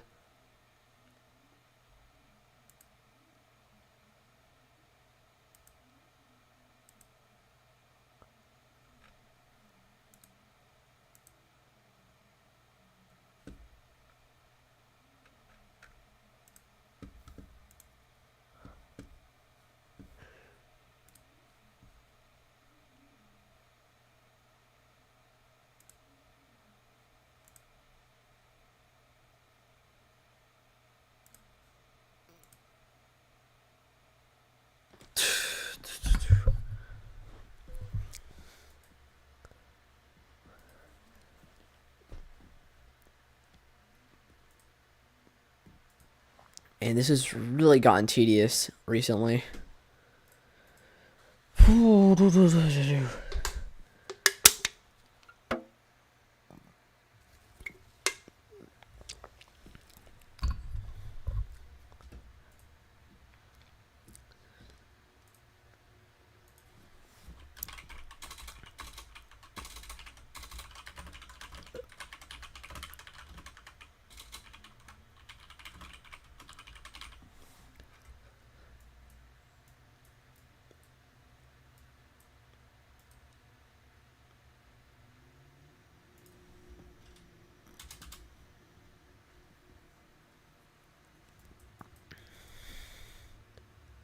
Oh, we actually have a tornado warning for central Illinois here.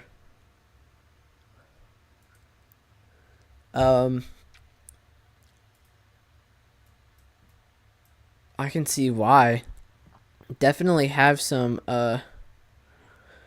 overall really messy rotation. We can definitely see it there.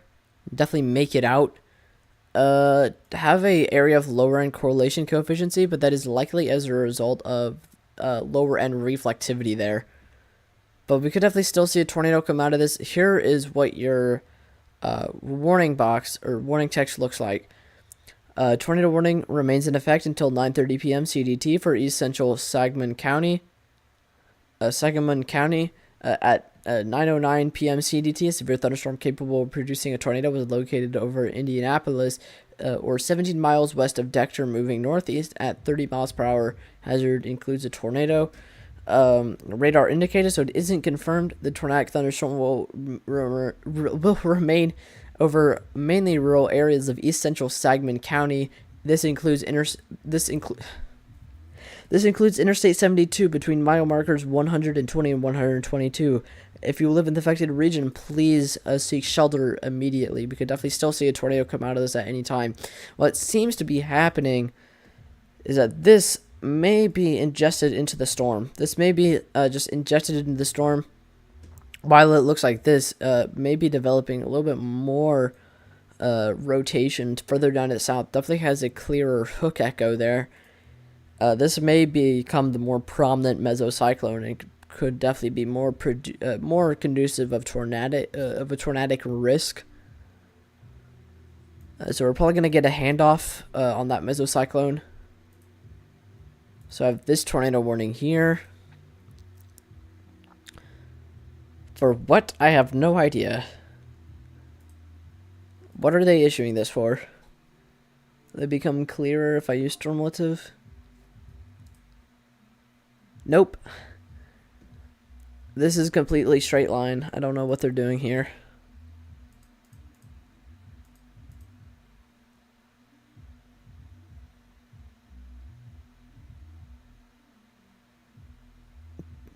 So the thing...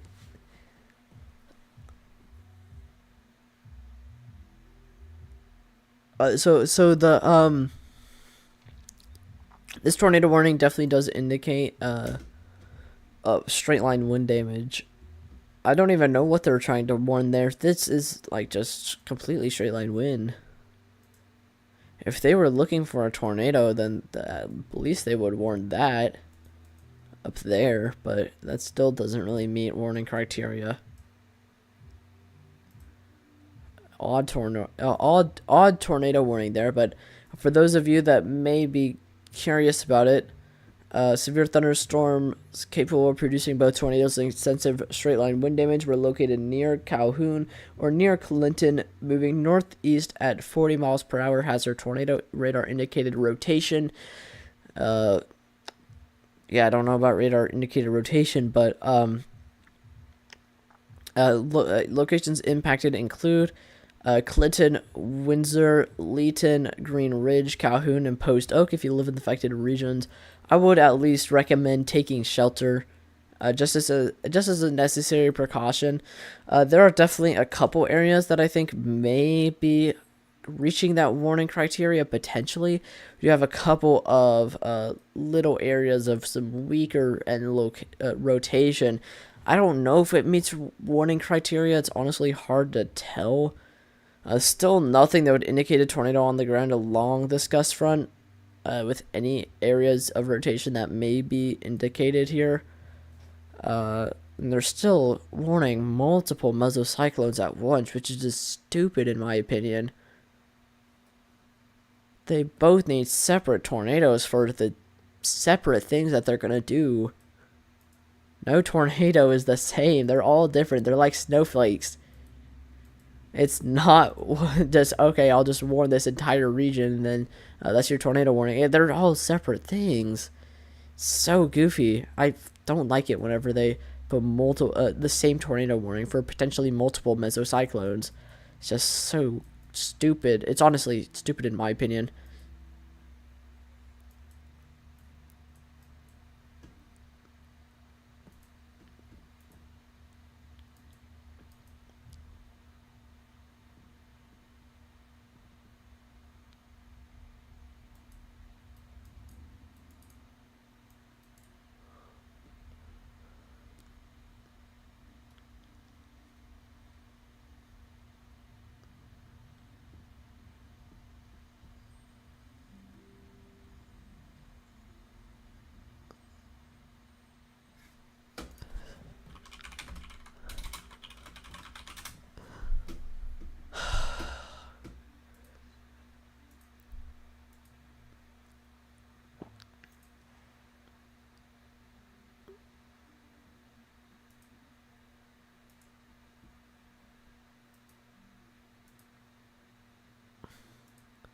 Let's see.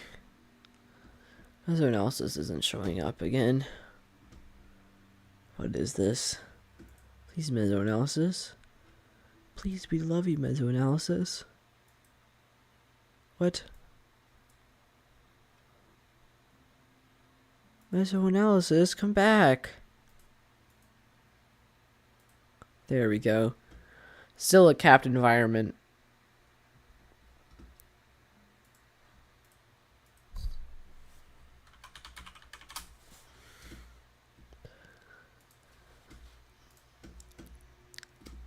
Okay, so we have this tornado warning here. Not really too well defined to a gecko, but you can definitely see that there is some rotation with this storm. It is mostly broad, but definitely tighter in some regions. Definitely fairly concerning, but nothing indicating a tornado on the ground at this time, but still could produce the tornado by the look of that velocity there. This is your tornado warning text. National Weather Service in Wichita has issued tornado warning for Neosho County in southeastern Kansas until 9:45 p.m. CDT. At 9:06 p.m. CDT, a severe thunderstorm capable of producing a tornado was located near Galesburg, or 9 miles northwest of Parsons, moving northeast at 30 miles per hour. Tornado golf ball sized hail. Radar indicated rotation, so it isn't confirmed. This dangerous storm will be near Galesburg around 9:10 p.m. CDT. Erie and St. Paul around 9:20 p.m. CDT. Other locations impacted by this tornadic thunderstorm include Lake Parsons, Stark, and southbound. Again, if you live in the affected region, please take shelter immediately, as a tornado could be possible at any time with this storm. Let's go down here. Let's check this one. Definitely an overall more defined hook echo with this one. Still kind of iffy, but definitely much more defined, I would say. Definitely may be able to get a tornado warning further off to the west with that. Much broader rotation. Still nothing to indicate a tornado on the ground right now. But here is what your warning text says. The National Weather Service in Wichita issued a tornado warning for southeastern Wilson County and southeastern Kansas until 9:45 p.m. CDT. At 9:18 p.m. CDT, a severe thunderstorm capable of producing a tornado was located over Neodesha, moving east at 50 miles per hour. Hazard tornado and golf ball sized hail. Radar indicated rotation that isn't confirmed. Tornadic thunderstorm will remain over mainly rural areas southeastern Wilson County. If you live in the affected region, please take shelter immediately. Again, a tornado could be possible at any time with that storm. I'm also noticing a couple areas further west, like here and here, that are reaching tornado warning criteria. And maybe even further west, there's 3 little areas that we could be watching for that could definitely meet tornado warning criteria here in the next couple of minutes. I wouldn't be surprised to see a tornado warning for those here soon. Here's an update on that tornado that was to the south of the Norman region. It does appear to still be on the ground, unfortunately. Moving through extremely populated areas. It's still a very clear debris ball there. A very clear correlation coefficient drop. And very tight rotation. Very clear, very tight rotation. It is a rain-wrapped tornado, so if you do live in this affected region, don't wait to hear or see the tornado. Just get to shelter immediately. This is probably PDS tornado, and this has been confirmed. Surprisingly, this isn't a PDS tornado warning, but a tornado warning remains in effect until 10 p.m. CDT for northwestern Cleveland and northwestern McLean counties. At 9:24 p.m. CDT, a confirmed tornado was located 44 miles west of Goldsby, moving northeast at 30 miles per hour. Damaging tornado and quarter-sized hail. Radar confirmed tornado. Locations impacted include southeastern Oklahoma City, Norman, Moore, Newcastle, Blanchard, Goldsby, Washington, Cole, Stanley, and Stanley Draper Lake.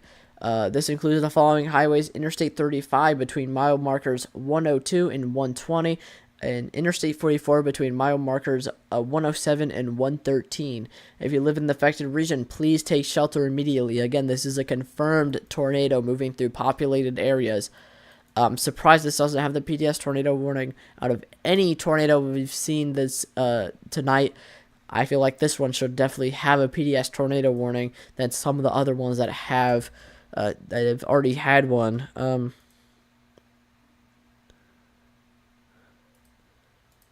Except for a couple, I definitely think that some of them definitely met PDS tornado warning criteria. This also may pass dangerously close to the University of Oklahoma here. Again, if you live in Norman or any of the surrounding regions, again, confirmed tornado with debris being lofted into the atmosphere indicated by correlation coefficient. Here's your warning text again. Locations impacted include southeastern Oklahoma City, Norman, Moore, Newcastle, Blanchard, Goldsby, Washington, Cole, and Stanley Draper Lake. Again, take shelter immediately if you live in the affected region. Don't wait to hear or see the tornado, as this will be heavily rain-wrapped.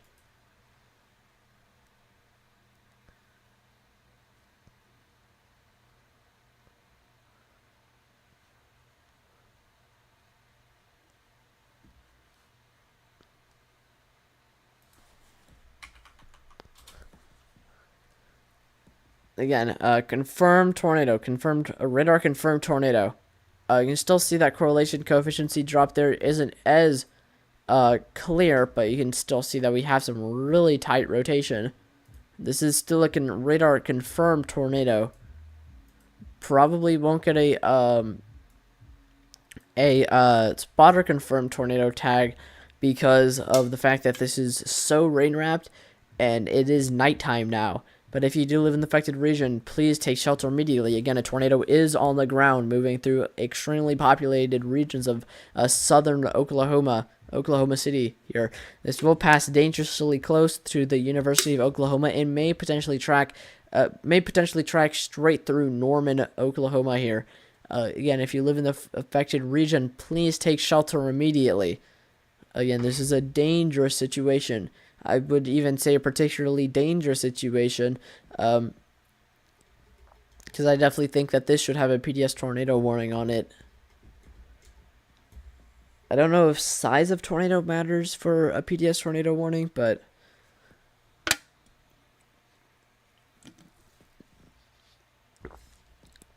if population matters, then this is definitely meeting the criteria. It still looks like it's going to pass extremely dangerously close to the University of Oklahoma here. Please take shelter immediately if you live in the affected region. Again, that does include Norman and the University of Oklahoma. Going to pass extremely close to the University of Oklahoma. It does appear to still be on the ground with extremely tight rotation. With a clear correlation coefficient drop and tight rotation. May even be getting a handoff here with an area of rotation developing to the north. Hopefully that handoff can happen quickly and cause that other tornado lift. But unfortunately, this may cause this handoff here to track right through more populated areas.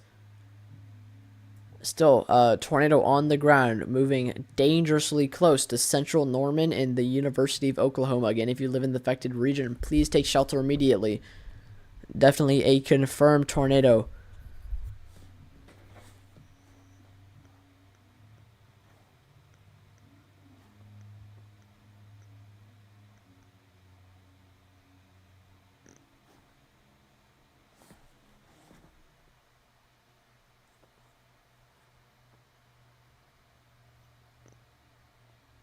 Okay, this has been a spotter confirmed tornado by this point. There has been a picture.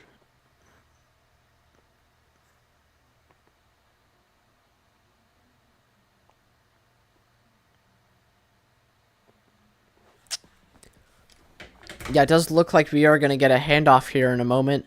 Definitely looks like we are having deepening correlation coefficient right on Interstate 35 here. Again, if you live in the affected region, please take shelter immediately. We are getting a tornadic handoff here, and another mesocyclone is developing.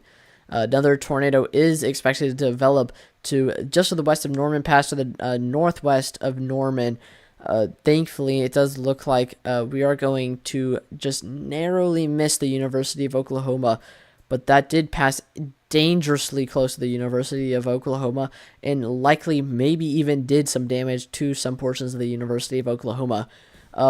Again, if you live in the affected region, a tornado could definitely still be on the ground with a more southern mesocyclone, but we are getting a tornadic handoff here, and a tornado is expected to develop further off to the north, northwest of Norman here, just next to the just to the west of the University of Oklahoma Max Westheimer Airport.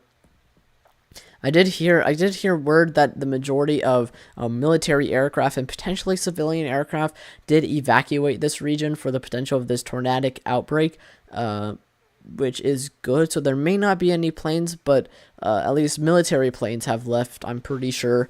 But we are getting a tornadic handoff, and this will produce another tornado, especially by the look of velocity here. Actually, it just looks like we may be having 2 areas of handoff here. 2 very, very clear areas of rotation, very, very tight areas of rotation there, and slightly deep correlation coefficient drop definitely on the ground. If not, we could have definitely seen a brief tornado there, because we did have a correlation coefficient drop right on I-35 there. Again, if you do live in the affected region, please take shelter immediately. For Moore and Norman, in region surrounding Moore and Norman. Again, areas of impact will include southeastern Oklahoma City, Norman, Moore, Newcastle, Blanchard, Goldsby, Washington, Cole, and Stanley Draper Lake. Again, if you live in the affected region, please take shelter immediately. Again, a tornado has been confirmed. The one to the south definitely does look like it is still on the ground, and it did pass extremely close to the University of Oklahoma there. Hopefully it didn't hit. Hopefully that did not hit the University of Oklahoma. But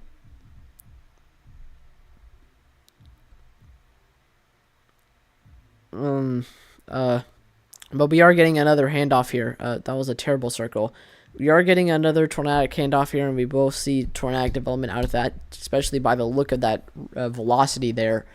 We'll definitely get at least another tornado warning for that, and probably see another tornado. That's definitely some really tight rotation there.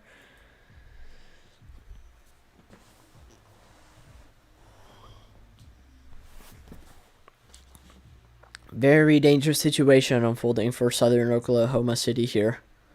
Very populated areas. Again, if you live in the affected region, please take shelter immediately.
But yeah, still a very dangerous situation clearly unfolding for the Norman and Oklahoma region, southern Oklahoma, downtown, not necessarily downtown, but extremely populated areas. We likely have at least a little bit of debris fallout across southern Norman there to central Norman.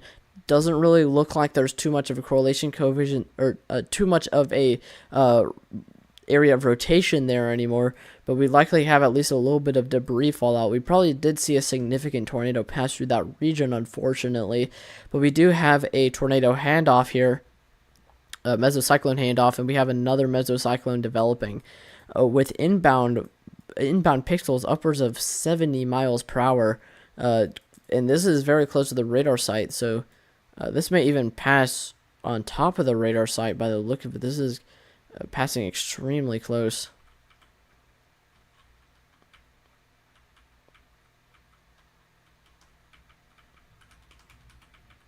Yeah, that hopefully it passes to the northwest, and I don't know how well radar sites can withstand tornadoes. But this is increasingly concerning for the Moore region in northern Norman now, southern Moore. Again, tornado potentially on the ground. It doesn't look like we have much of a correlation coefficient drop with this new area of rotation, with this new tornadic handoff. But based on the look of velocity, we could very well see another tornado. This definitely looks like a significant tight rotation here. Could definitely see another tornado across this region. There's definitely a wall cloud passing over this area, but it's extremely rain wrapped. So if you do live in the affected region, please take shelter immediately. Do not wait to hear or see the tornado.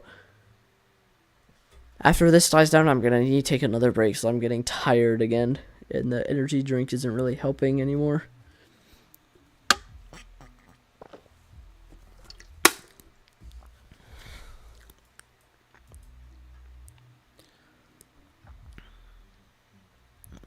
We also have another tornado warning to the south for some of those renegade supercells, but you can clearly see that this is developing into that linear mode we were waiting for. Still no correlation coefficient drop, but this could still touch down at any time. Again, areas of impact include southern Moore and northern Norman, in downtown portions of southern Oklahoma City, just to the south of the Oklahoma City metro region into more Norman and Moore, northern Norman and southern Moore, tracking just to the, looks like it will track just to the northwest of the a radar site for Norman. So please take shelter if you live in the affected region. Again, a tornado could definitely touch down at any moment now, especially by the look of this velocity. Definitely see a tornado at any second.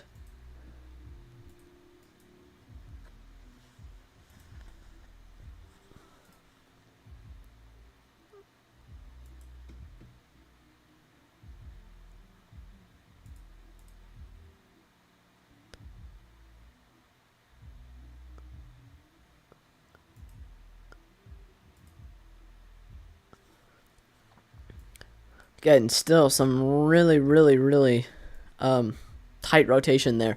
This large swath of green that you see here, this is all moving towards the radar site, while the couplet itself is moving towards the radar site. So the movement of the couplet itself, as well as the outbound velocity or the inbound velocity relative to the radar site, is combining together to lead to some really high inbound velocity pixels, upwards of 70 miles per hour of inbound, and then that area of neutral to still moving towards the radar site, but much less compared to just the south of it, is outbound, but still moving towards the radar site relative to the radar site, but still indicating rotation.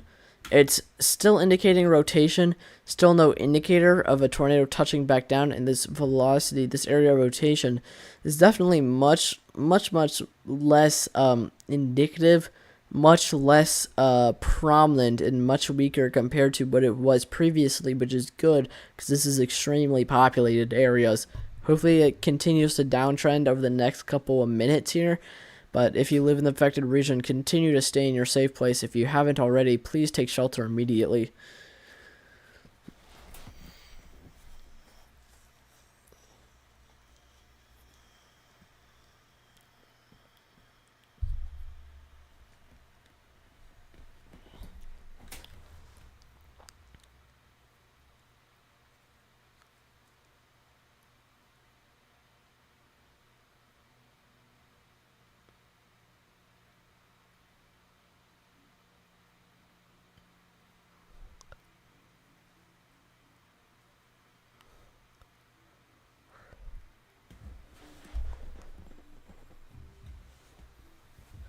I'm waiting on the next velocity scan. I want to see what our rotation looks like.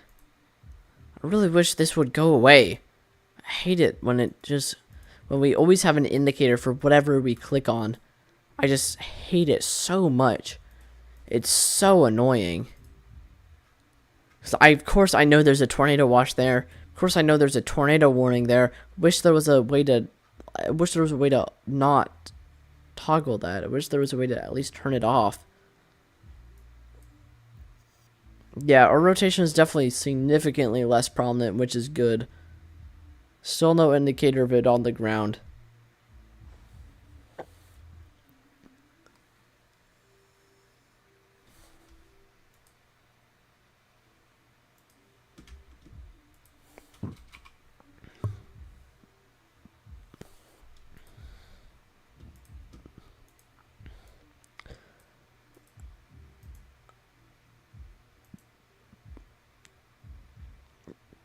As this passes closer to the radar site, you can really see that hook echo there. Even amongst the higher end reflectivity, you can definitely see that hook echo there. Hold on, maybe if I draw it a little bit better. The tornado warning was continued for that small hook echo there. Rotation is much harder to see, but you can definitely still see it there.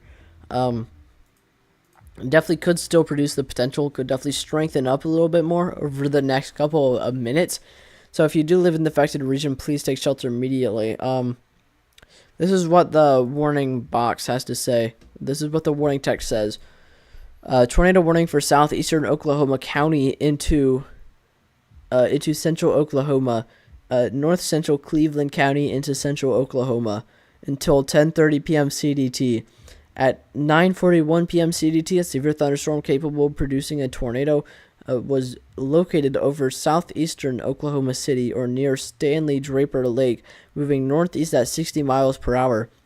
Hazards include tornado and golf ball sized hail. Source is radar indicated, so it isn't radar confirmed anymore, and it's too dark and too rain wrapped to become spotter confirmed. Locations impacted include southeastern Oklahoma City, Midwest City, Cocha, Hurrah, Spencer, Jones, Nicome Park, Stanley Draper Lake, and Tinker Air Force Base. This includes the following highways: Interstate 40 between mile markers 159 and 168, Interstate 240 between mile markers 9 and 16. Again, this is a dangerous situation. If you live in the affected region, please take shelter immediately. Even if a tornado isn't on the ground right now, one could touch down at any time. Still, don't really know where I'm looking for rotation, but I think this is the rotation that we're watching here. But it is really messy because of how close it is to the radar site.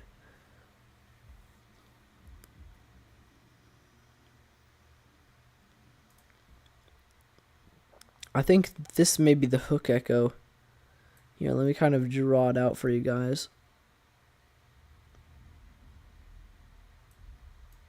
So you can kind of see that there.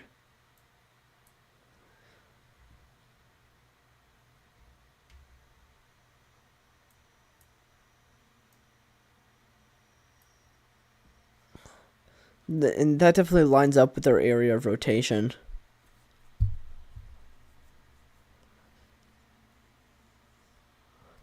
Again, tornado warning continues in effect for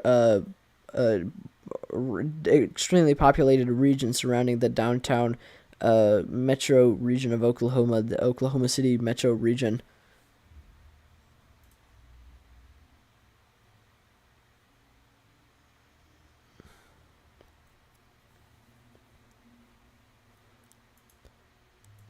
Surprised they haven't expired this tornado warning.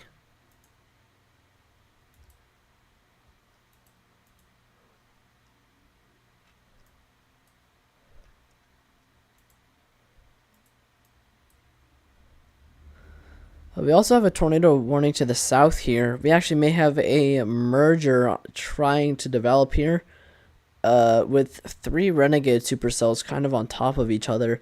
We definitely have some really broad but strong rotation here. This is what the warning box says. No indicator of it on the ground. This is radar indicated, but no, tornado warning remains in effect until 10 p.m. CDT for south central Garvin and northwestern Murray counties. At 9:40 p.m. CDT, a severe thunderstorm capable of producing a tornado was located 6 miles east of Hennepin, moving north at 45 miles per hour. Hazard tornado and golf ball-sized hail. Source radar indicated rotation. Impact flying debris will be dangerous to those caught without shelter. Mobile homes will be dangerous or will be damaged or destroyed. Don't need to read the impacts. We all know what could happen. Locations impacted include Elmore City, Katy, and Hennepin. If you live in the affected region, please take shelter immediately. Even if a tornado isn't on the ground at this time, we could very well see one develop in the next couple minutes. We also did just get another tornado warning for another one of these renegade supercells here. With a pretty well-defined hook echo here. Let me see if I can draw it out for you guys. Oh. The newest reflectivity scan actually shows 2 hook echoes. 1 hook echo here. 1 hook echo here. So we have 2 hook echoes here, but one main area of rotation is really strong inflow, and it's really tight area of rotation there. It's no indicator of it on the ground, no clear indicator of it on the ground with correlation coefficient.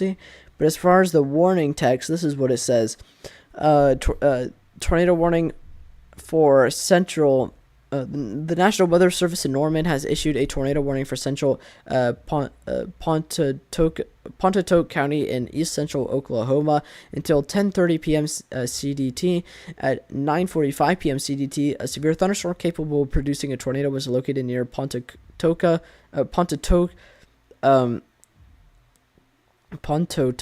moving northeast at 25 miles per hour. Hazard tornado and golf ball sized hail. Source radar indicated rotation, so it isn't confirmed. Locations impacted include Ada, Bing, Stonewall, and Fittstown. If you live in the affected region, please take shelter immediately.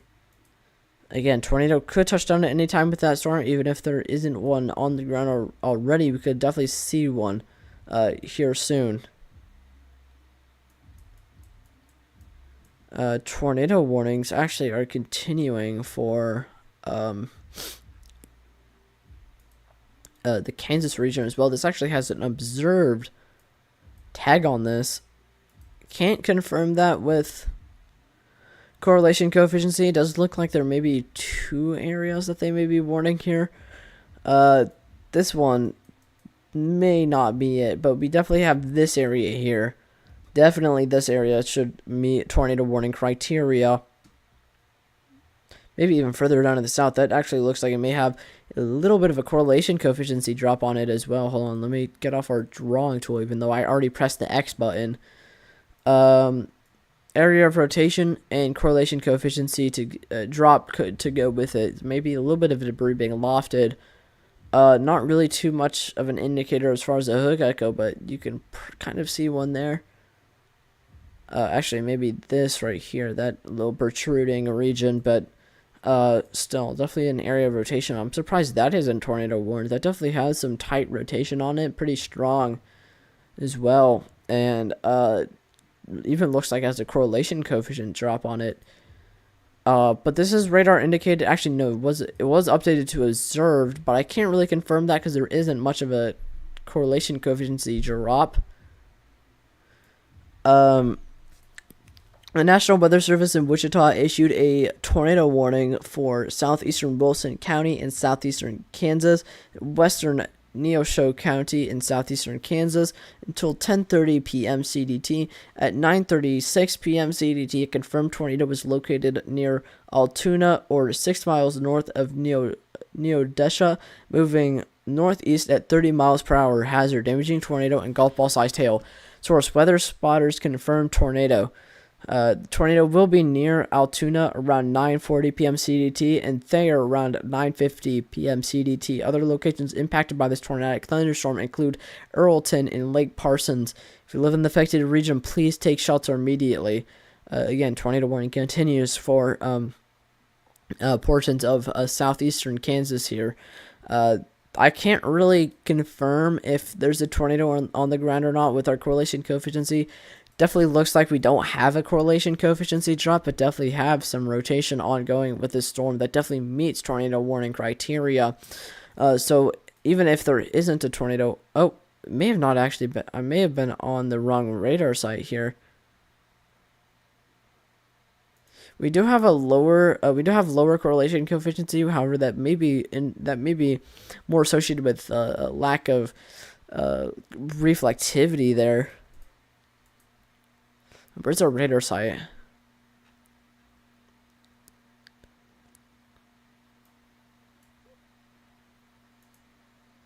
Okay, we're connected to the Wichita radar site. Okay, so then regarding the Wichita radar site, we have winds moving away, winds moving towards. This looks like mostly confluence or convergence there. Still indicative of a strong updraft, but I don't know if that would really meet tornado warning criteria because it doesn't seem to be really rotating. But I guess tornado warning continues in effect for portions of southeastern Kansas. So definitely make sure you're taking shelter regardless.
All right.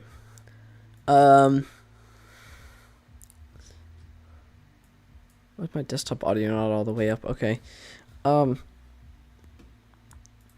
It does look like we may have a little bit of rotation there, especially with how we have some darker green pixels on top of some darker red pixels here. May indicate rotation. However, definitely make sure you're taking necessary precautions and taking shelter if you live in that affected region. Again, tornado for southeastern Kansas. We also have this other tornado warning, which I'll go over real quick, and I'm going to go take a little bit of a break. I won't end the live stream, though. Actually, this looks like it may be on the ground, potentially, with an area of rotation along the gust front here, and a protruding area of reflectivity, indicating a hook a little bit, and a correlation coefficient drop to go along with it. Definitely may have a tornado on the ground at this time. It's kind of uncertain, though, so it's not a radar-confirmed tornado. Here's what the warning text says. National Weather Service in Kansas City and Pleasant Hill, Missouri.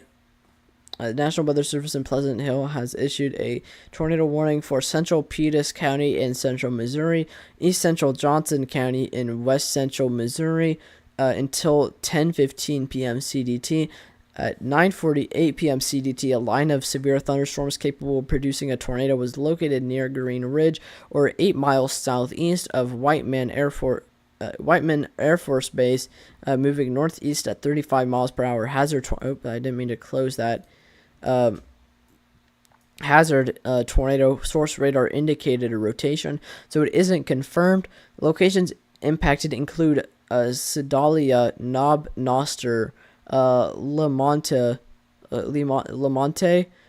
Smithon, Green Ridge, Whiteman AF Air Force Base. I think that's what AFB stands for. Whiteman Air Force Base, Hughesville, and Sedalia Memorial Airport. If you live in the affected region, please take shelter immediately. Again, a tornado could potentially be on the ground. It's uncertain whether it is or not because the correlation coefficient kind of a little bit messy and it isn't really lining up perfectly with our area of rotation. But there may be a tornado on the ground. Even if there isn't, there could still be one at any time. But now that I've gone over that, I am going to take a little bit of a break. So I'm going to turn on the stay tuned screen. I'm going to lie down for just a couple minutes.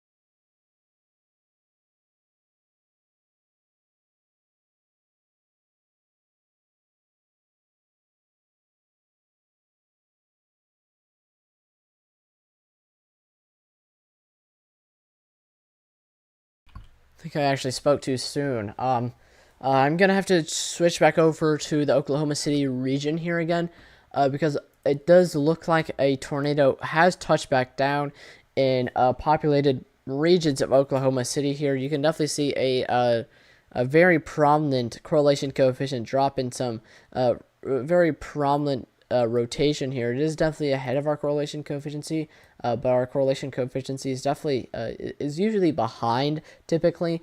But we definitely have some tight rotation there, moving away from the radar site. But we definitely have a correlation coefficient drop there, and this is an observed tornado, likely a radar confirmed tornado for its observed signature because of how rain wrapped it is.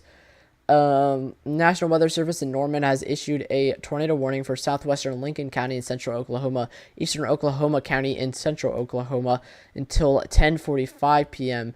CDT. At 9:54 p.m. CDT, a tornado-producing storm was located near Choctaw, moving northeast at 35 miles per hour, damaging tornado and quarter-size hail. Radar confirmed tornado. I was right about that. Locations impacted include northeastern Oklahoma City, eastern Edmond, Midwest City, Choctaw, Hurrah, Spencer, Jones, Nicoma Park, Luther, Wellston, Arcadia, and Warwick. This includes Interstate 44 between mile markers 141 and 158. Again, if you live in the affected region, please take shelter immediately. Again, a confirmed tornado is on the ground. Actually, looks like may have two tornadoes here, with two areas of at least broad rotation. Maybe a correlation coefficient drop there that you can see. Just the east of Choctaw. May have another tornado there, but again, definitely a tornado with a very prominent correlation coefficient drop that has since subsided substantially. But still, definitely could see a tornado strengthen again, potentially come out of this again. If you live in the affected region, please take shelter immediately. Even if it may be weakening, could still spin up again and strengthen. So please remain in your safe spot. If you have taken shelter already, if you haven't, please take shelter immediately. Yeah, we have been streaming for 6 hours. That's actually crazy.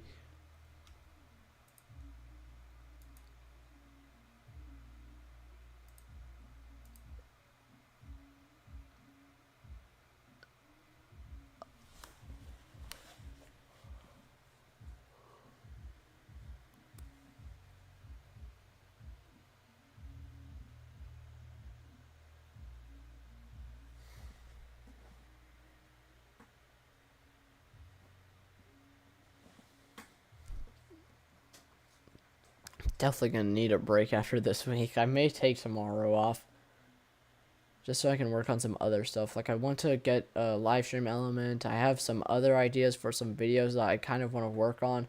Even though I should probably make a weekly overlook, I can probably do that tomorrow. Or not tomorrow, but on Monday. I may take the day off tomorrow, but still be working on some other stuff for Project Gladiator.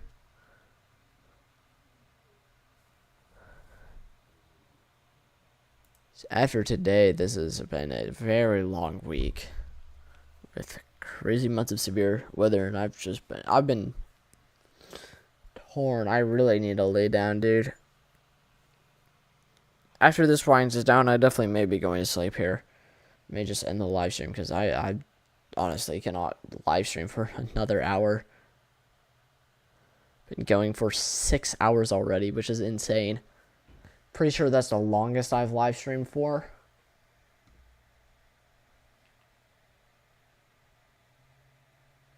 Yeah, that is the longest I've live streamed for by 2 times. Or slightly less than 2 times. But it is definitely approaching 2 times the longest length I've done for a live stream.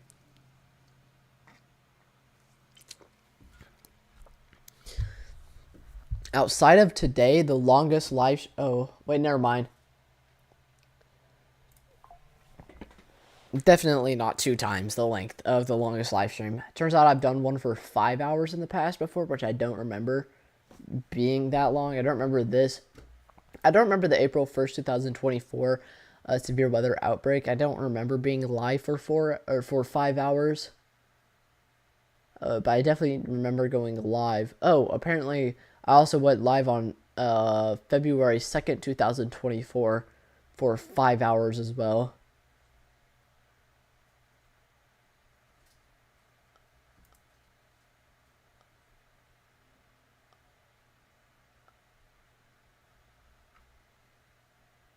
But this is still the longest live stream I've done.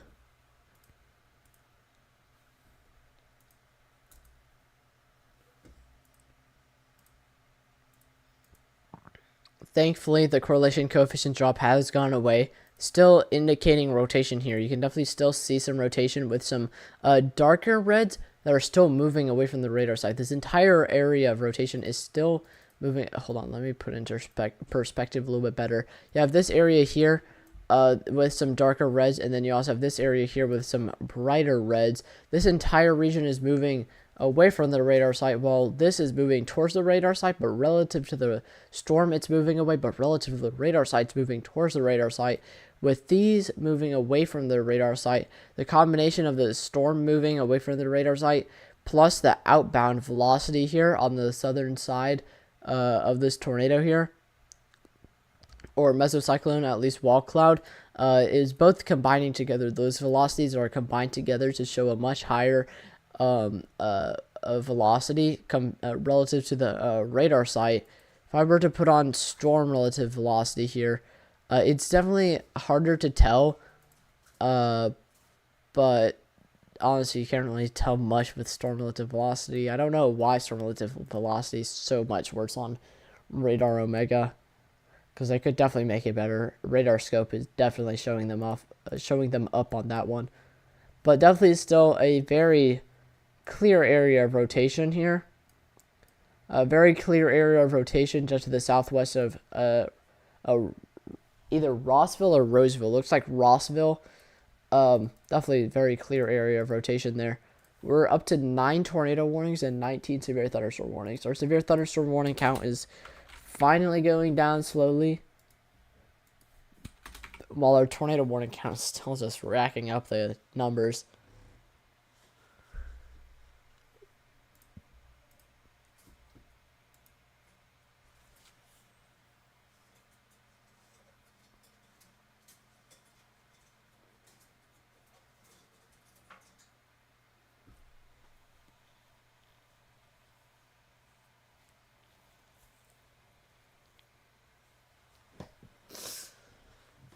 Sorry, I'm trying not to lose my mind right now.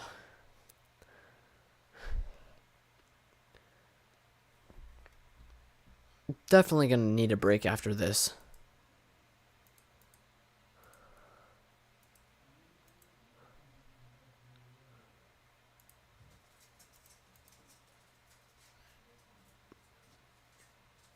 Thankfully, there's no correlation coefficient drop with this storm. Hold on. Oh, I'm getting just suddenly out of nowhere. I'm just getting waves of being extremely flustered. I'm just getting extreme waves of anger. So I'm definitely gonna need a break here in a moment. Just for my mental health, but we'll look at the warning box here, warning text. After the warning text, after we read this, after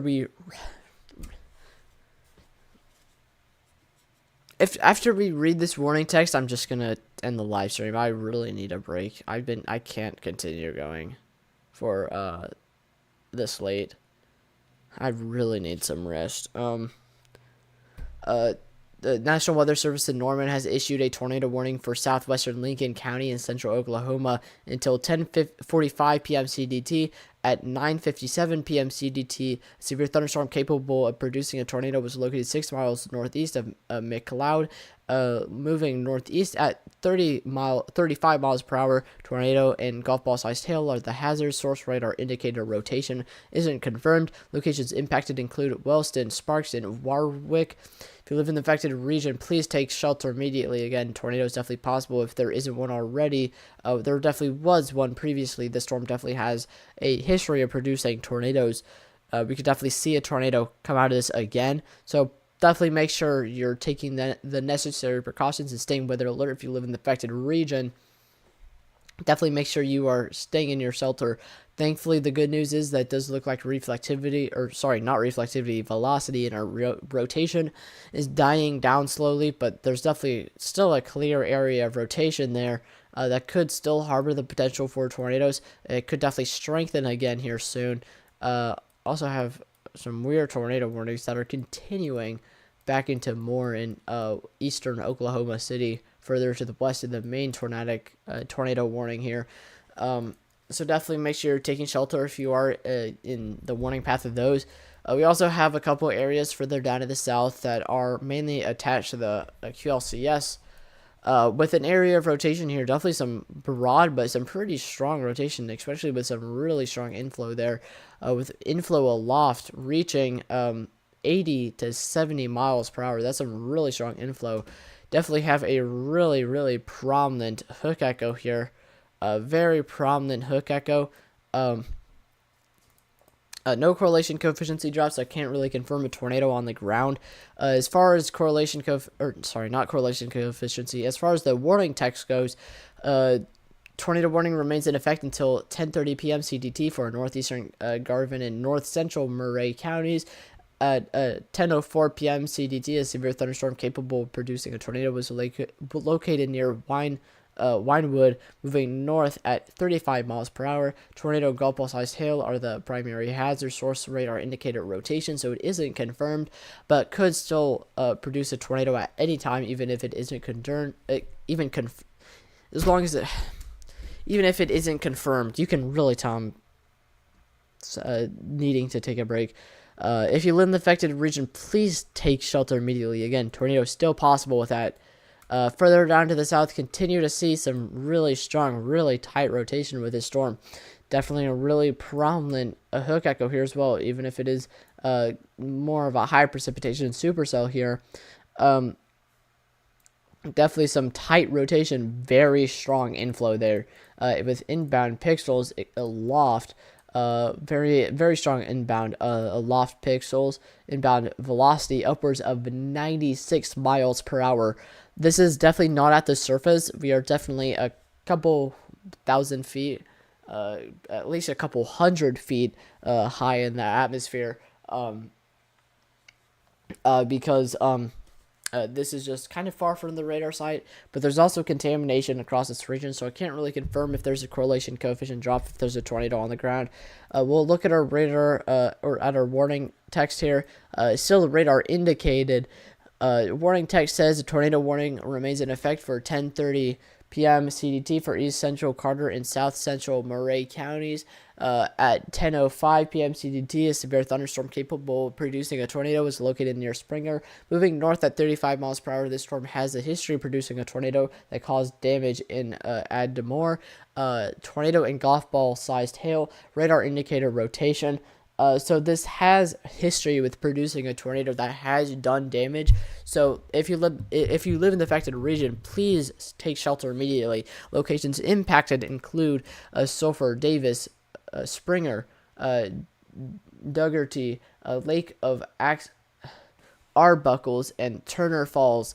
If you live in the affected region, please take shelter immediately. Again, the storm has a history of producing a tornado, and by the look of that velocity, we could definitely see another tornado come out of this, if not already, but it is radar indicated.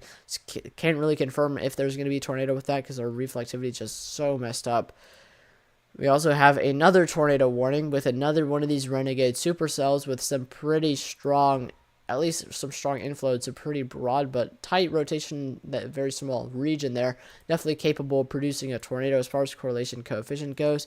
Can't really confirm a tornado with correlation coefficient. Doesn't look like there is a correlation coefficient drop. But this is what our warning text says. A tornado warning remains in effect until 10:30 p.m. CDT for East Central Pontotoc County. At 10:03 p.m. CDT, a severe thunderstorm capable of producing tornadoes was located 44 miles southeast of Ada and 3 miles northwest of Stonewall, moving north at 45 miles per hour. Hazard tornado, golf ball sized hail. Source radar indicated rotation. Locations impacted include Ada. It is going to be mainly off to the east of Ada, may impact eastern Ada, eastern portions of Ada there. So definitely make sure you are taking shelter if you live in the affected region. Definitely could see the potential of a tornado coming out of this, and especially with some of these more renegade supercells, definitely see the potential for just multiple strong tornadoes. As a lot of these areas of rotation are definitely really strong. Do have a couple tornado warnings to the north here for southeastern Kansas. This does have an observed tag on it. Apparently, this is a confirmed tornado. Can't really confirm that really with our correlation coefficient. It doesn't have a correlation coefficient drop, but apparently it does have a history of producing a tornado at least. Definitely has some strong and tight rotation in some regions. Oh my gosh, I'm going to lose it with this little thing here that just says tornado warning and its hazard thing. I wish there was a way to get rid of that because wherever I click, it just shows it. I just don't like it. It's so annoying. I have an area of tight rotation there. Definitely has some tight rotation with some large areas of rotation there. Does have a observed signature on it, so it does have at least a history of producing a tornado. A tornado warning for southeastern Wilson County in southeastern Kansas and western Neosho County in southeastern Kansas until 10:30 p.m. CDT. Sorry, I didn't have chat pulled up. Thankfully, no one said anything. Neodesha moving northeast at or Neosho County in southeastern Kansas until 10:30 p.m. CDT. At 9:36 p.m. CDT, a confirmed tornado was located near Altoona, or 6 miles north of Neodesha, moving northeast at 30 miles per hour. Damaging tornado and golf ball sized hail are the primary hazards. Source: weather spotters confirmed tornado. This tornado will be near Altoona around 9:30 p.m. CDT and Thayer around 9:50 p.m. CDT. Other locations impacted by this tornadic thunderstorm include Earlton and Lake Parsons. If you live in the affected region, please take shelter immediately. The storm does have a history of producing a tornado. As of right now, it doesn't look like it has much of a correlation coefficient drop or much to really confirm a tornado on the ground at this time, but still we could see one spin up with this area of rotation here. Especially if there isn't one already. There could very well be one on the ground, but it doesn't look plausible with our correlation coefficient there. Further off to the north, we have another tornado warning here as well, with some extremely messy areas of mainly shear rotation that isn't really associated with a strong updraft, mainly just shear driven.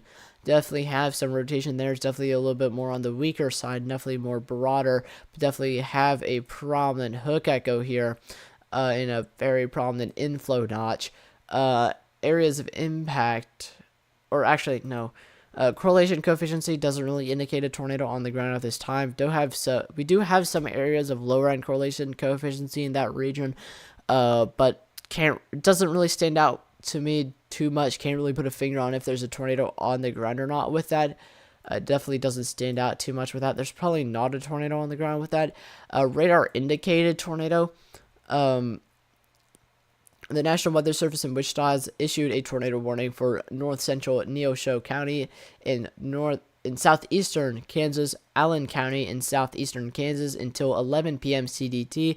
At 10:14 p.m. CDT, a severe thunderstorm capable of producing a tornado was located 6 miles southeast of Humboldt. What is that name? Humboldt? I have genuinely no idea how to pronounce that. Why do people name stuff that? Humboldt, moving northeast at 40 miles per hour. Hazard, tornado, golf ball sized hail. Source, radar indicated rotation. This dangerous storm will be near Moran around 10:30 p.m. CDT. Other locations impacted by this tornadic thunderstorm include Ellsmore, Iola Airport, Mildred, and Savenberg. If you live in the affected region, please take shelter immediately. A tornado is very possible with that storm there. We have another tornado warning for central Missouri here that I'll go over real quickly. Hopefully we don't have another tornado warning that I have to go over because I really just want to go to sleep. I'm out of it right now. I'm absolutely out of it. We do have a tornado warning for this gust front here. Do have some prominent areas of rotation here. It is so messy. I don't know what's up with the radar sites, but everything has just been so messy.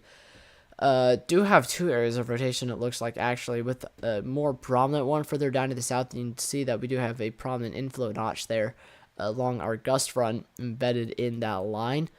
And this gust front does have a history of producing tornadoes as well. Has had multiple tornado warnings with it. So we could definitely see multiple spin ups along this gust front that will rotate to the north of this gust front, and could definitely produce the potential for tornadoes.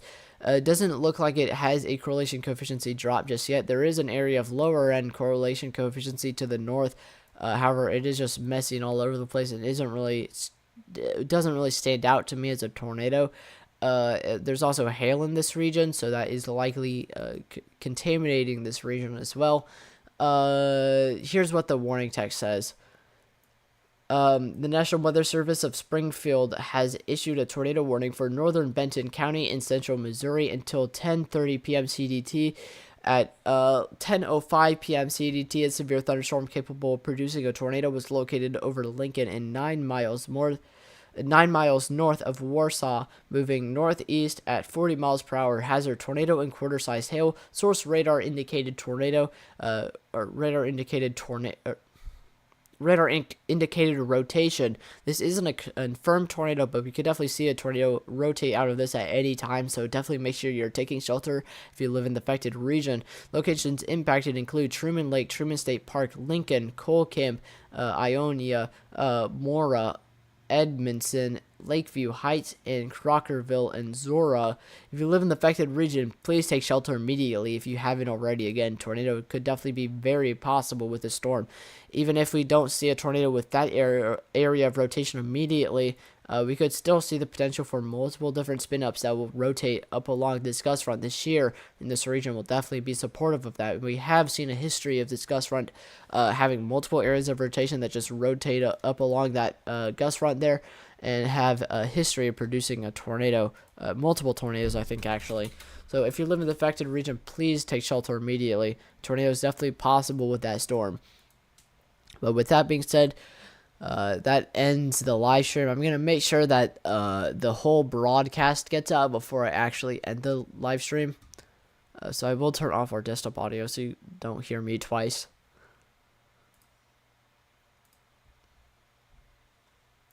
Okay, yeah, so the broadcast is out for everything that I've just gone over.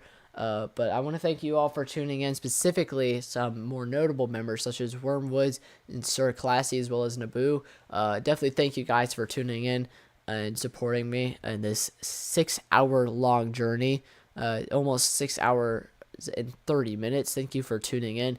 I'm just completely out of it after 6 hours of doing this. Again, thank you guys for tuning in, and hopefully those of you that are in the affected regions for tonight will stay safe. Definitely make sure you're watching the weather if you live in these affected regions. But I will be going to sleep. I will not be going tonight, but I will be going to sleep. So hopefully I'll be able to see you guys tomorrow, potentially tomorrow. I don't know. I'm probably gonna take the day off